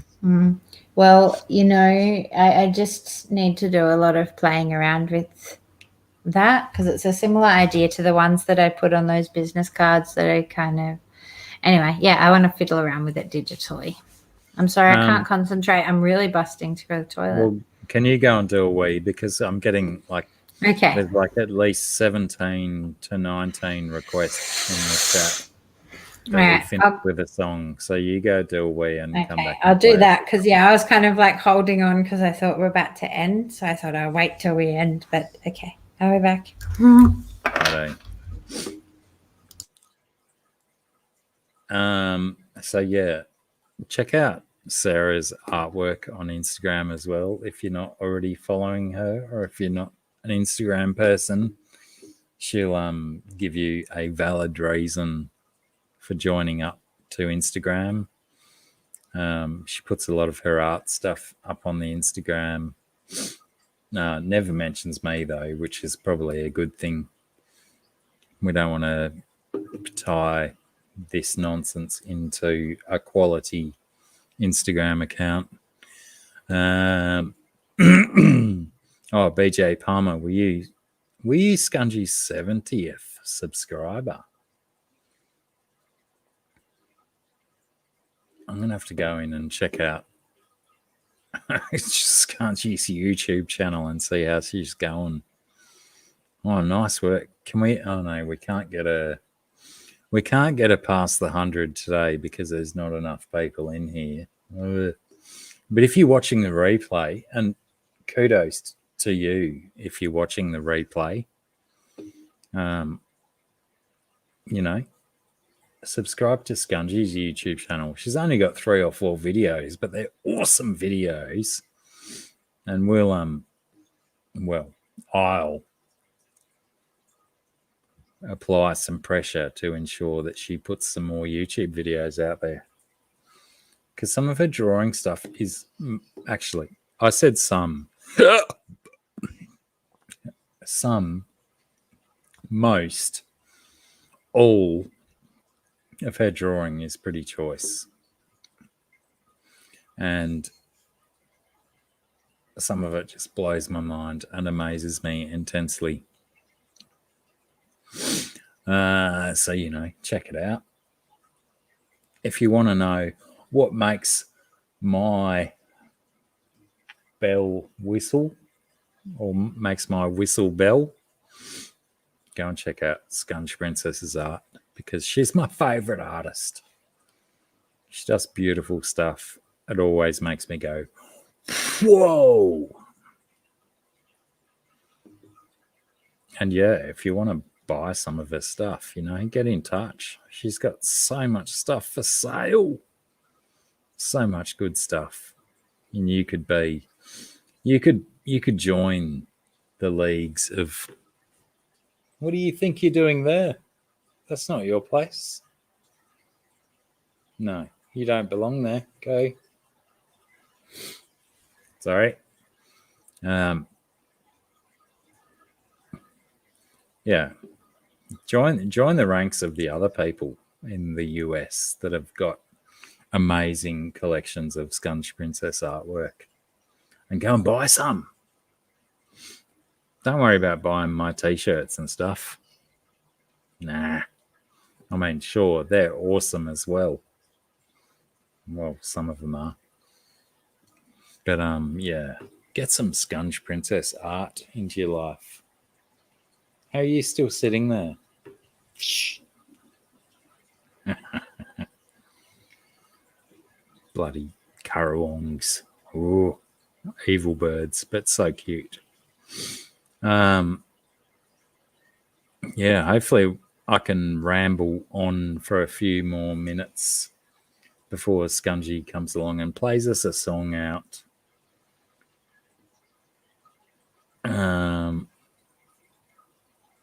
But yeah, check out her stuff. She's got like such good artwork, and I'm sure it's not everyone's cup of tea, but it's bloody good stuff. bloody good stuff. Hello. Hi. How you guys going over here? Still going. I think I've just spent 2 minutes touting your Instagram and buying your artwork and stuff. Oh my GRB's god, in the I links. really need to sell some like freaking artwork. Look at that like thing that I put on my head. You know, it was by accident. It's not my face. That's what I cared about. So very African.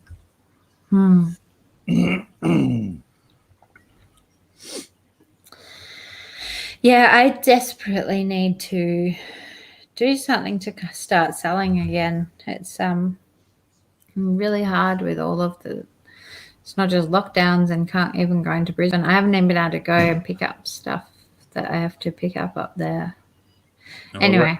let's hit the chat and say any suggestions for ideas to sell artwork and stuff. Because we've got artists that hang out in this chat. What are your suggestions, people? How can we sell more of Scungy's artwork? If you don't have the money to put on an exhibition or make prints, if you have no money at all to start with, because that's where I'm at, and like I'm just not sure where to go with it, because stuff does sell if I get it out there, but it's really hard to get it out there with no money in the beginning. Even doing the competitions and stuff, they all cost money. They've like entered a few, but it requires to be financially able to enter it in the first place. But yeah, I'm entering a zone of potentially some pretty dire poverty. The other thing is I don't want that to be a motivating factor in my art. I can make art anyway, but it sucks to be thinking about like it's so essential to show it so that I can have it seen, because I'm a broke person now.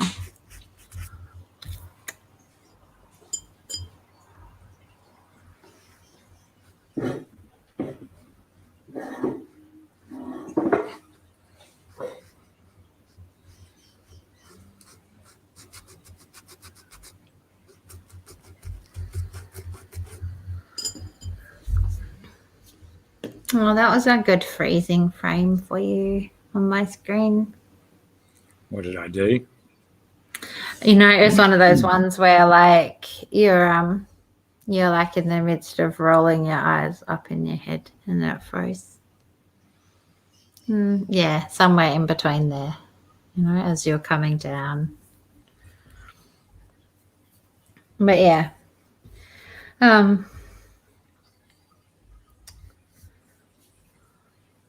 I don't know.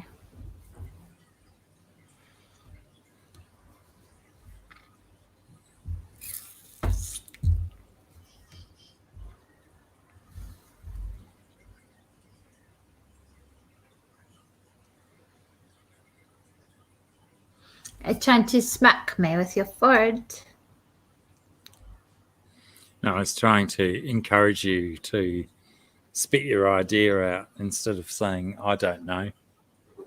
But it never eventuated. What idea?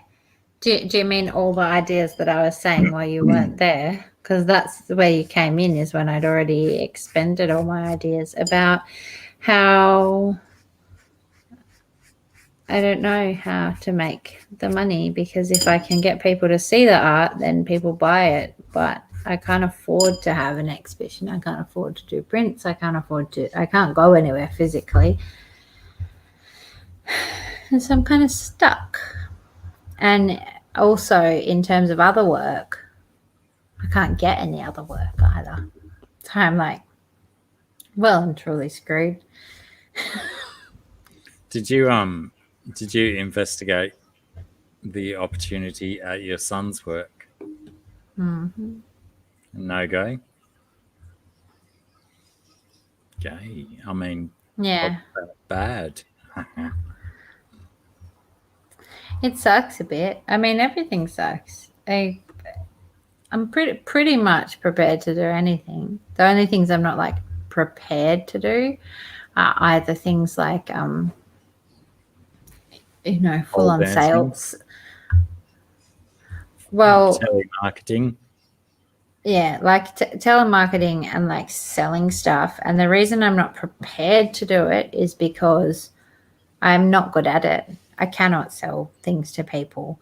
I did try and do a little bit of telemarketing when I was like, I don't know, I was like 18 or something. And they had this place and it was like, you go in and do a few free days and then after that, if they want you, you can stay. And I think it was a week. I did a couple of days and it was the most horrible thing I've ever done. You're ringing up. I had people, I like ring up somebody and you don't know what people are going through or where they're at in their day and you just ring them up to try and sell them something. It's horrible. I had like quite a long conversation with some lady whose husband had just died. And I've just like rung her up to try and sell her a holiday. Like I don't know. Yeah, it's horrible. It's very, very in that position. It's very difficult to distance yourself from human emotion. Well, and then you've got the person because you're just training, and they're going, "Why don't suggest this thing?" It's like, I'm not doing that. Here's a person, or you ring up someone, and they're like, "Oh, sorry, I can't talk right now because this is happening," and you're meant to try and keep them on the phone and get them to buy something. Yeah, it's fucked. Yeah, but also I'm not a salesperson. If you give me things to sell, like I'm the sort of salesperson who's like, here's the thing. If you really truly like it and totally it's like within your budget and you want to spend your money on it, then like that was awesome. And if you don't, like, cool, that's your choice too. And apparently that doesn't sell stuff. Yeah. Yeah, it's certainly not. It's not a position that is applicable to those with some kind of moral compass. No, that's like the one I did. I think I did. It was a week trial or something, but after like 2 days, I just walked out. I'm not doing this shit. Yeah. There's no way I'm calling people in their private lives and doing this to them. It's I'm awful. super surprised you lasted 2 days because generally, if it's not for you, you generally find out in the first 2 or 3 hours that you're but I was like 18 and broke, so I was like, maybe I can make something work. No, it's all right. Yeah, it's a terrible predicament when telemarketing is your only option. Potentially two Dougs might be referring to it as well. Your only option otherwise is to go and grow Mary Jane in your back paddock for a few days. Yeah, maybe I should do that because I don't know what to do.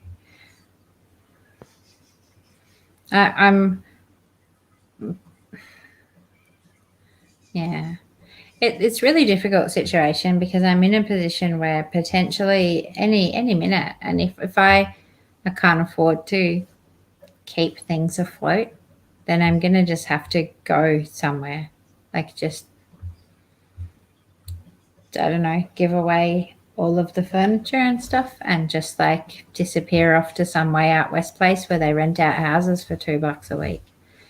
And that really sucks, especially when I've got stuff like the art, which when I can get it out there, if I can do the stuff that gets it seen, then people like to buy it. And that's a nice feeling. And it's, I think, like in a sense, a luxury for sure. but it's still, I'm still realizing that it still falls within that realm of you've got to have money to make money. All the things that get it out there cost money. And I can't afford to do that. And Are you constantly updating your Big Cartel site with available pictures and stuff? no, I'm not. I'm not constantly updating it, but I want to give it a whole overhaul, but I just don't think it's I kind of want to ditch the Big Cartel.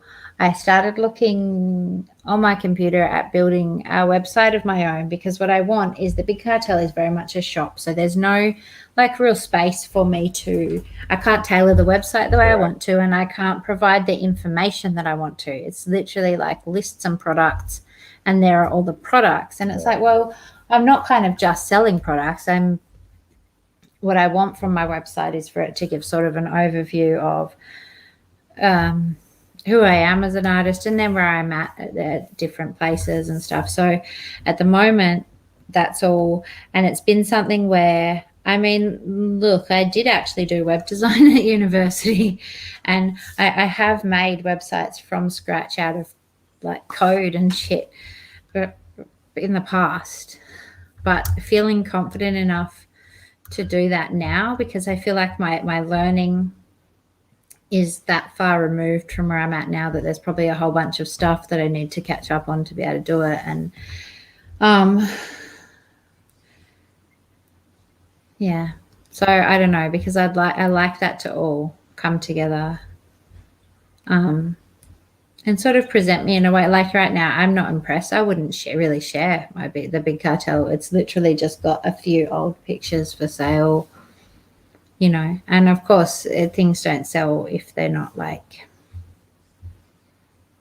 there's no context around them and stuff, you know. What a predicament. Let's work on that. Let's get some artwork sold somehow. Let's. Maybe like one night I'll have my book vision and I'll come up with something to go in a book. That is still going to take me a lot of resources to get that out there. Sorry, I'm going to shush now. I'm trying not to get into a negative spiral. I think what you should do is, and I will pay for it if you do it. Get your own domain. Try and sort out your own website. I'll pay for the first 3 years.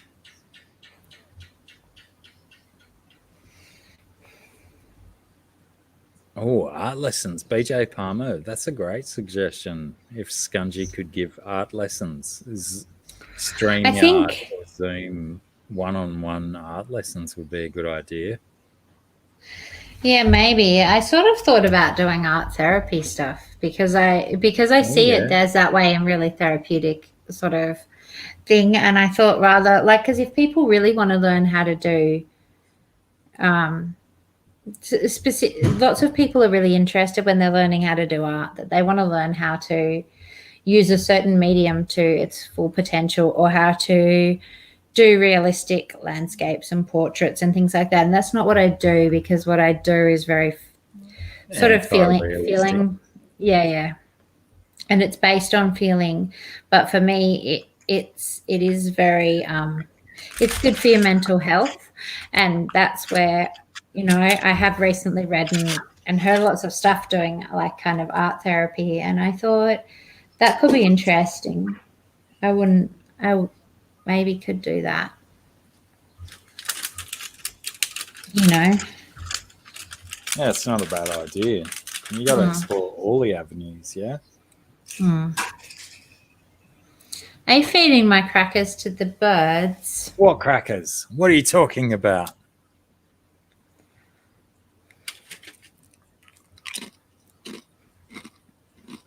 They're my favorite crackers. You left them open to go stale. And can I just confirm that, yes, they are quite stale now that I have one in my mouth? trying to chew through it.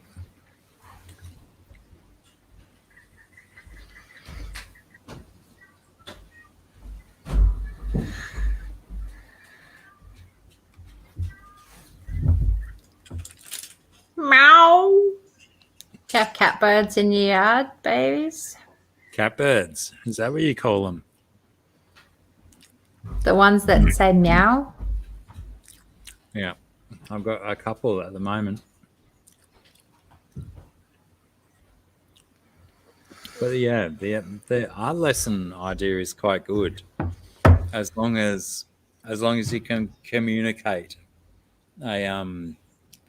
a theory or a style to someone, because sometimes people that are requesting art lessons, they only want to learn a particular way and stuff. So art is very, what's it called, subjective.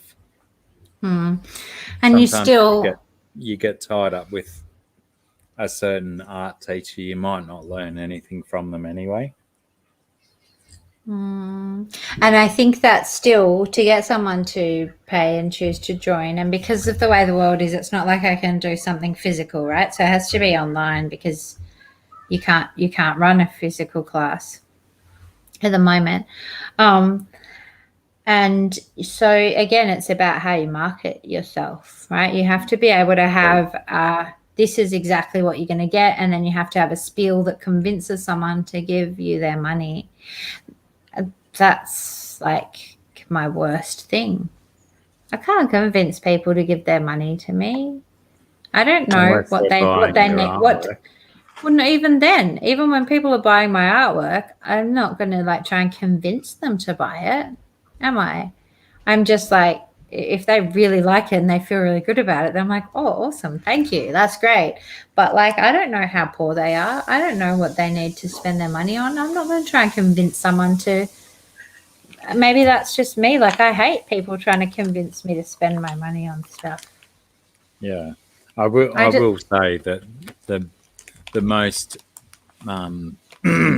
joy that I've seen out of you is when someone has actually bought your art and you've felt like that they really, really, really, really, really, really wanted that piece of art, and then it makes a difference, as opposed to someone just buying something for the sake of having an artist on their wall. As we know, like most of the stuff that I have sold has been passionate purchases. People have been passionate, and there was one person, which we know, a piece of art got bought by someone who didn't seem to. They were a lovely person who wanted to buy my art to be supportive of me, but didn't actually probably personally feel that connected to the piece that they were buying, and it really disturbed me. I didn't like it. I don't just want people to give me money because they are being kind, like, or if they want to give me money for being kind, then just go, hey, I'm being kind, I just give you some money. I don't want someone to buy my art unless, because the other thing is, all of the pictures that I have, all the art that I do it's very emotional to me. It's very connected. And even when I sell it to people who love it, it's really hard to let go of it. Can you detail to the people the upshot of the story you're referring to, though? Well, I guess that there was a piece, and there was somebody who was feeling really passionate about it and really liked it, but they didn't have any money to buy it, and somebody else who was wanting to be really supportive and wanted to buy something to be supportive, and they bought the piece. And like I said, it made me feel really weird, really off, and it felt uncomfortable to me. There was something uncomfortable about it. And then you said things that sort from of the get-go. From the first second, like that's how I felt, right? The minute that it happened and the way it happened, I felt uncomfortable. But then there were a few things, because it was when there was COVID stuff, and there was stuff with postage, and there was a bit of a delay with when I could get to the post office because everything was locked down. And the person who'd bought it to be supportive messaged me and was just asking about it and said, like, if it's going to be too much of a delay, maybe they might not buy it. And I straight away jumped on that and said, yes, please, I'll give you your money back. That's fine. And then I contacted the person who had really liked it and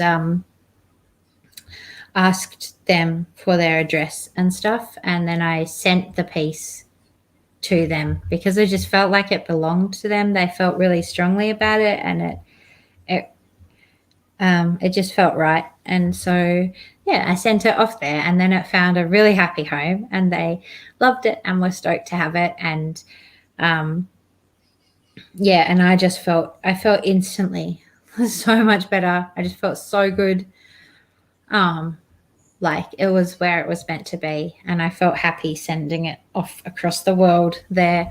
Whereas before I'd had it packaged up to send to the first person, and I don't know, it was making me uncomfortable. I didn't want to send it. I felt really weird about it. So is that sort of what you meant?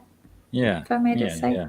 Yeah, and I totally agree that the vibe was just wrong at first, and then where it ended up, it was just soothing.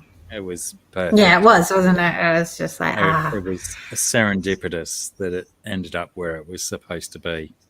Yeah, it was meant to be there all along.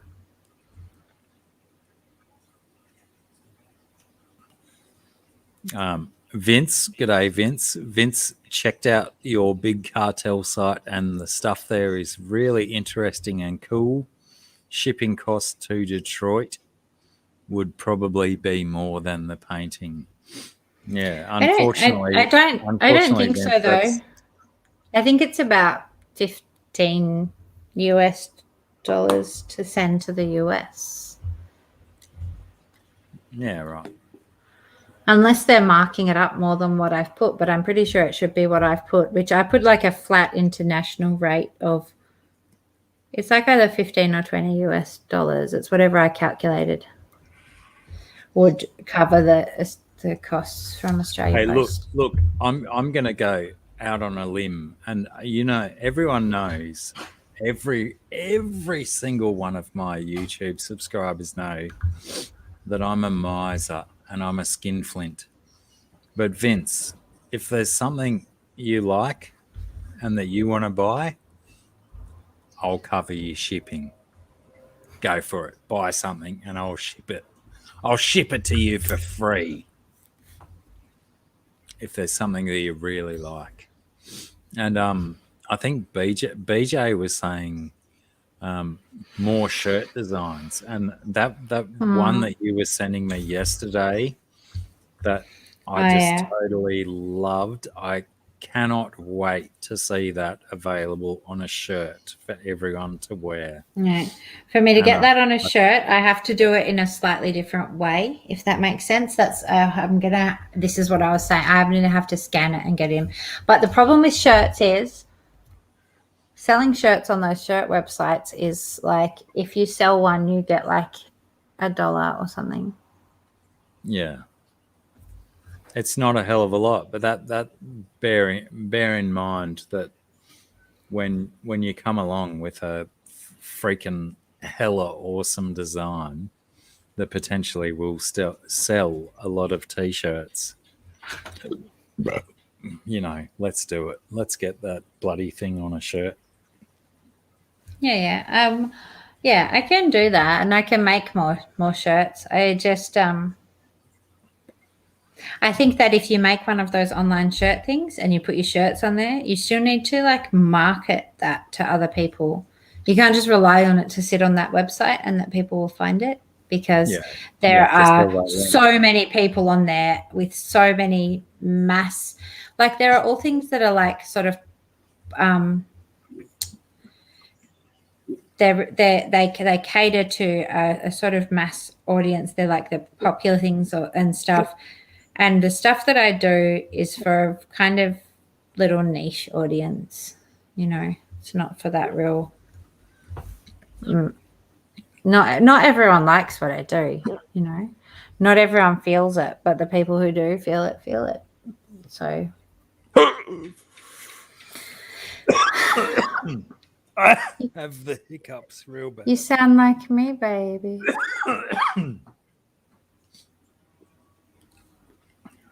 BJ Palmer says you may be charging too little on your shirts. Yeah, it's hard though. Like, I mean, I've only had them. I've got some up on Threadless, and I'm sure there's still some on Redbubble, but I just gave up on my Redbubble.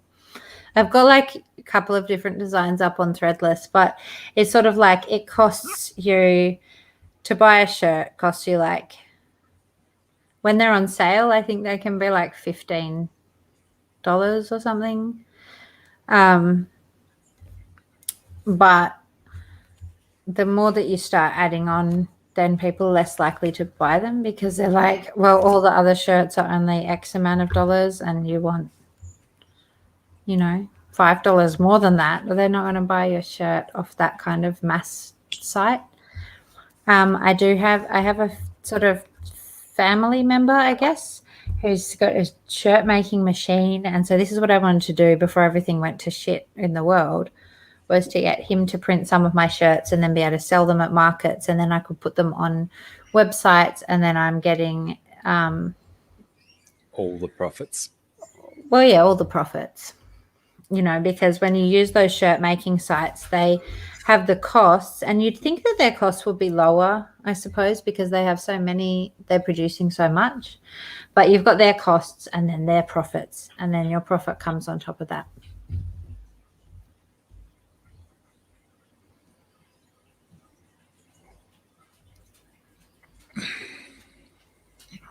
Yeah, it's a very competitive market. Yeah, Everyone maybe wants a low. bloody personalised t-shirt.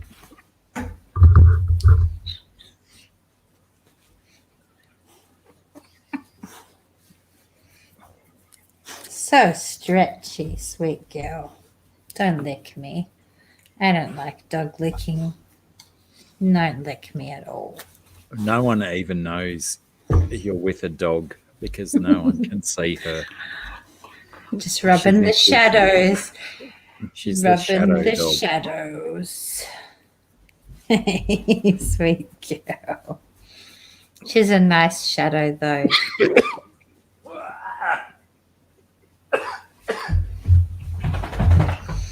A good little shadow goat.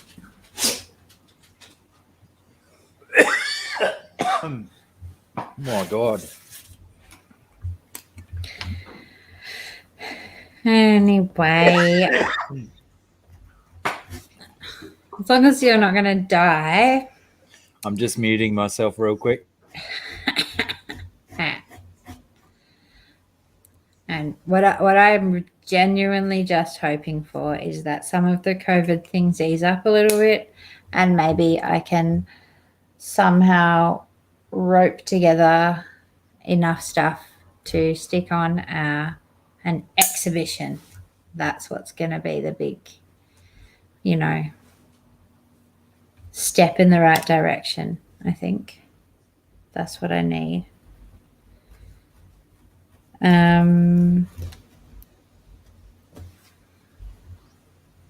Yeah, we need a solid exhibition to kick things off. Yeah, because like realistically, I was moving in the right direction before the COVID slapped me down. I know, right? Yeah, it's quite depressing at the time. Still now, having no money is depressing. But anyway. Yeah, so that's what I'm sort of hoping and looking towards, because I think that that's going to be, you know, that's what I need to do. Well, local acquisitions will definitely be worth more money than overseas ones, the way we've been going lately. Well, it's just that something like an exhibition gets you a lot of exposure, but and the exposure with a good venue, yeah, there's gonna you know, then you're getting the sales. And even though when you have an exhibition you give like a really large portion of your money to the gallery. It still means that you have the potential to sell a lot more pieces, but the other benefit of it is that you're able to sell a bunch of stuff, but then you're able to also, what you're doing is putting yourself out there more, because the more that you're out there and known, then the more you have the potential to do and sell. Yeah, Vince, I just aspirated some of my drink instead of putting it into my belly. I'm all good now, I think. What am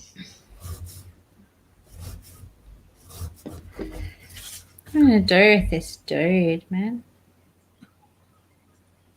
I like him. I haven't drawn with these pens for ages, actually.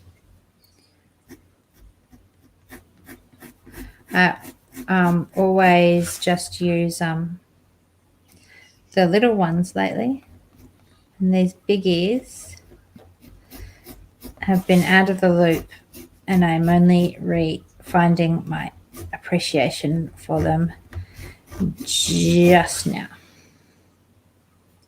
Very good, very good. Can you see him properly? Yeah, we can see him quite well. Looks bloody great. Thanks, babies. Potentially, definitely subscribe to Sarah's Instagram. I'm gonna expect that will be one that you will post on Instagram when it's finished. Yeah. So I've been saying, as I was trying to say to Bob the other day, when I because I'm finding it hard to post on Instagram, but when I'm doing one on a stream, I really try and get it up there because it's like people have been involved in the evolution of it. They might as well see the final product, isn't it? Sure. Even though the likelihood that most of the people on my Instagram, which I have, there are some people in there who seem quite vigilantly appreciative, but I don't think that any of them. Vigilantly appreciative. Yeah, like there's just those people who like every single picture. It's nice, I feel that's a shirt that should be on one of our red bubbles or something. Just the words vigilantly appreciative. I think nowadays it's kind of very, very, very applicable. That's the spirit, Vince. Yeah, don't quit. Keep going, mate. Keep going. Keep I got words. Yeah, I got words. I know the words and the spellings and stuff. I do crosswords. Potentially too many a day.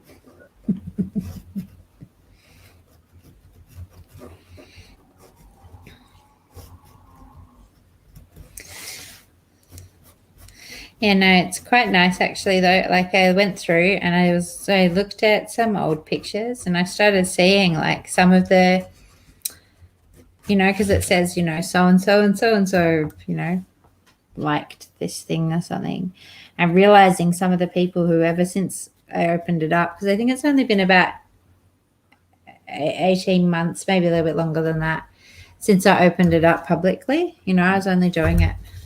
Your Instagram, you mean? And it was really cute to kind of see that there are some people who were there like the minute I opened it up. And I don't mean like you. You have been there, and that's really cute and sweet and all of the nice things. But, I'm not, but I'm pretending to. Yeah. But like, just some stranger who's seen stuff and decided to go on and has still to this day, every picture that I post, they take their time to go tap, tap. Now that's something, right? Yeah, I'm constantly going through your Instagram comments looking for the guys that are trying to take you away from me. Good luck. Thankfully, I've not found that many because I can't access your DMs. They're not in my DMs, love. There's nobody. Few. Besides, I'm so awkward, and if I get DMs, I don't check them really anyway. If I'm honest, actually. And when I finally do, and I get one, and I answer it, I'm always like, try and be so careful all the time. Mostly because I can't handle too much like interaction and messaging. I get awkward and weird. So I'm always trying to like keep things like concise. There you go. There's your message. There's no more reason to go further with that. I don't mean that in like I feel just really awkward all the time.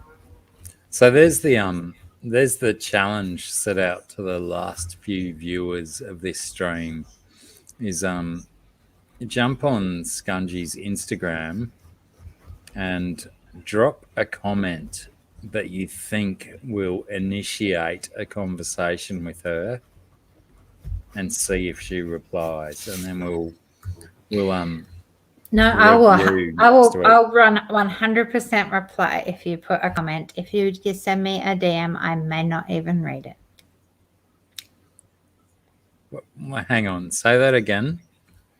If you send if it's a comment, 100% reply. I reply to every single comment that comes up as soon as. If you try and slide into Scungy's DMs, you're fucked. Pretty much, that's how it goes.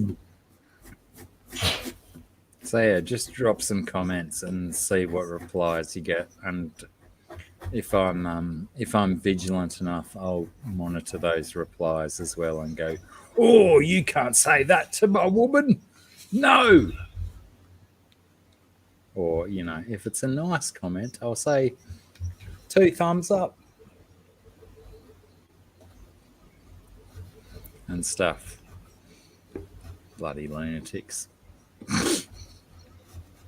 Anyway, what else have we got? What else? I don't have anything except for neglected kidlings, probably. That's probably the most valid reason we have to be yeah, well, otherwise I'll just hang out here like for always. I could just sit here and draw if I don't have any further life responsibilities. I just draw and chat, and then I sing a song occasionally. Unfortunately, StreamYard puts a limit on how long I can go for each month. So, I mean, we can probably do like that for hours and hours offline. But if I'm broadcasting live, StreamYard doesn't like me continually going for more than 20 hours a month.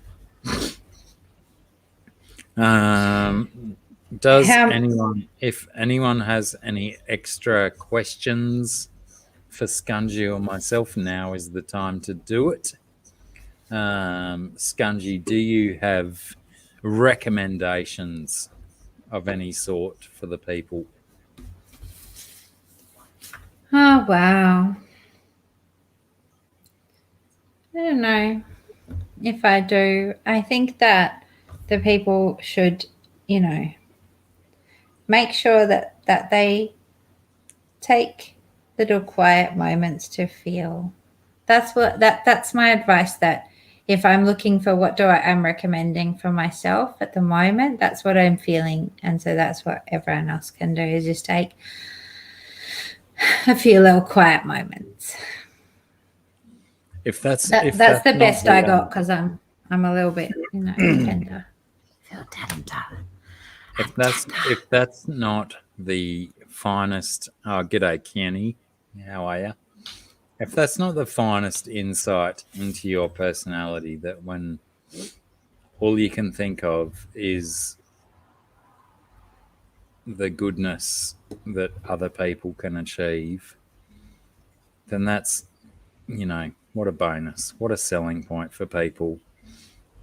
Scungy doesn't give a stuff about her own links or whatever. She just wants people to have a good Yeah. time, ladies and gentlemen, and others, and theys and thems.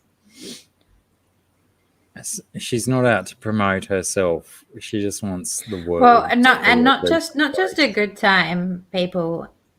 Try and have a real time. a real time. I love With, it. like with yourself and shit, you know. That's what I reckon. Yeah, don't be a phony. Don't be a poser.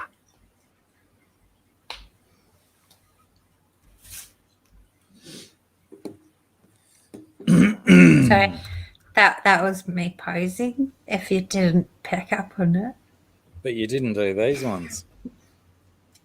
strike a pose. No, I did these ones. Isn't that just as good? I got my hands and I made them go shapes, and that's a pose, right?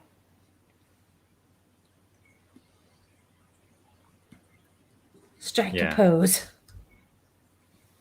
No? Good baseline. Good baseline. I might steal that baseline one day. I think it's all one note. Which one? The Vogue. The Vogue. Yeah. It's all just root note and octave. I think maybe a few fifths here and there because it's all one note the whole song through. I don't really know, but I know it was about that time. Like my sisters went to like a Madonna concert. I think about that time that she did that song.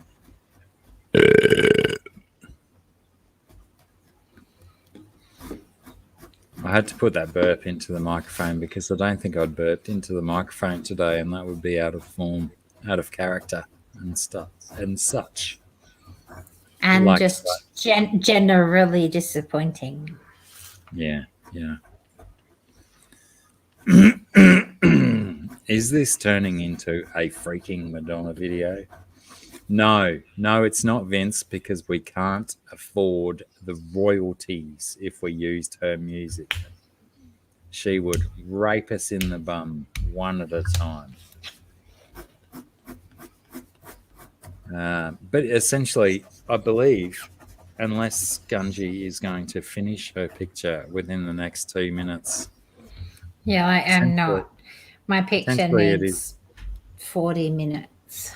40 minutes, yeah. I'm not sitting here for 40 more minutes. We need to. Neither am I. It's getting dark and my kids are. So we're going to call this closed for the day. All you freaking lunatics that have been here since minute one. Well done. You made it this far along. Oh my God, I've just looked at the clock and it's like 4.5 hours we've been doing this. Yeah, it's hectic, huh? And you were here like 6 minutes after I started. My God, what are we doing to ourselves? This is nonsense. We need to start limiting this. Yep. And just by the way, I did tell my kids I won't be very long. Probably about an hour and a half. Yeah, you said that last week though, and they got over it pretty quick. They're resilient young creatures, they are. Sure, if you say so. Oh God, how the fuck did we go this long? I'm surprised every time. I thought 2.5. It's because I wasted all that time making. Did you? Like whaley sounds. Ah, righto. Well, okay, everyone who's still here and worried about how long we've been going, start sending emails to Sarah blaming her for how long she made us go, because she just declared it was her fault that we've gone this long.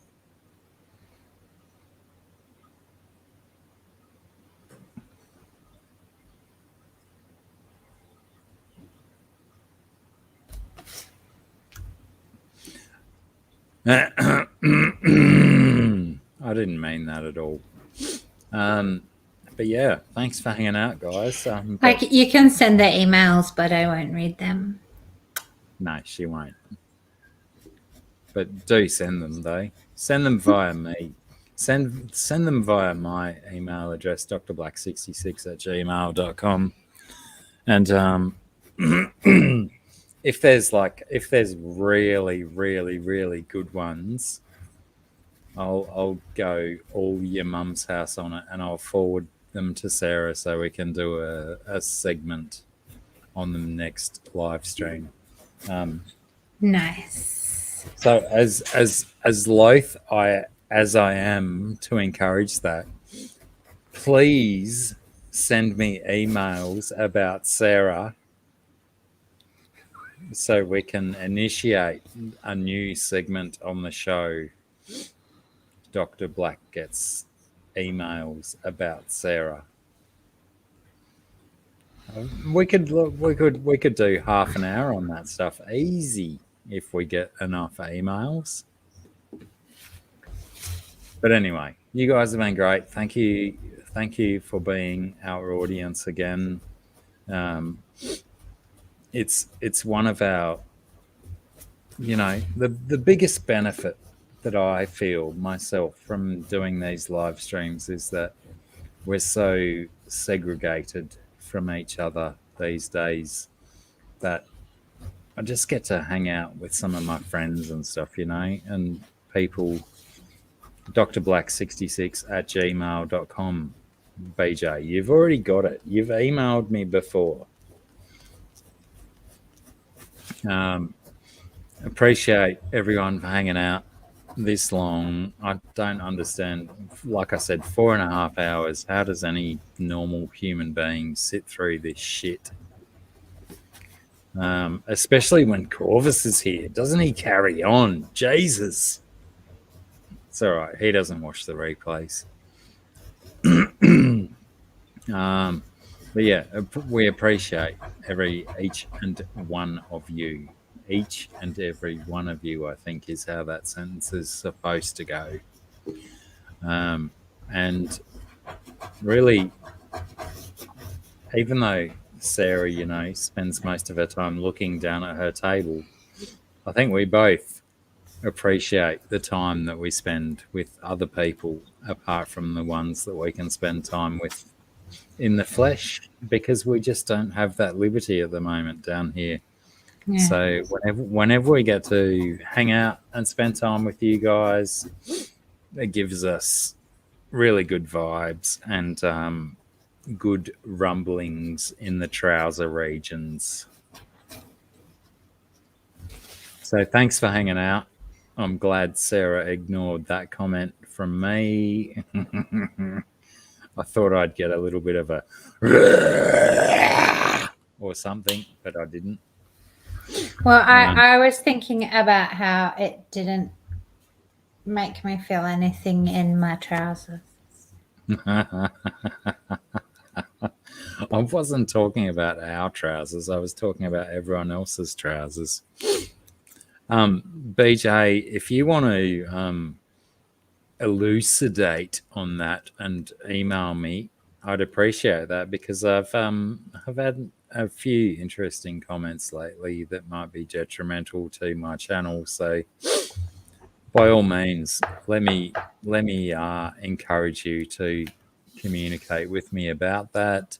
Everyone else, 2 Dougs says Sarah rocks. I've heaps of rocks. You actually have no idea. I collect them in my pockets when I go out. She's got rocks for days and days.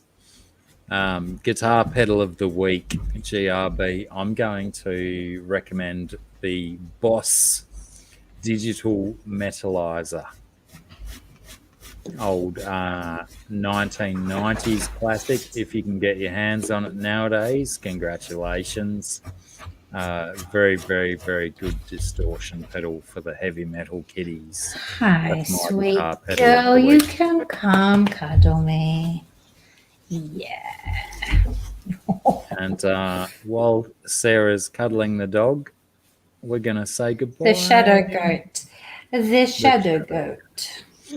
I'll put Sarah on the screen on her own with the dog. Hang on. Look, watch this, guys. Watch it. Ready? Can I try and make her sing? Yeah, no, stay up here. Can you see her now? Can you see me now? Can you see me now? Hey, Billy, come back. Come up and cuddle me. Yeah. Because now we're in the bright lights. Okay?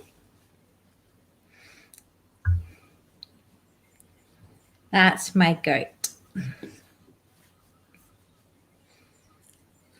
My highland goaty, ody, ody, ody, was feeling funny, honey. He ate 3 shirty, idiots off my clothesline, honey.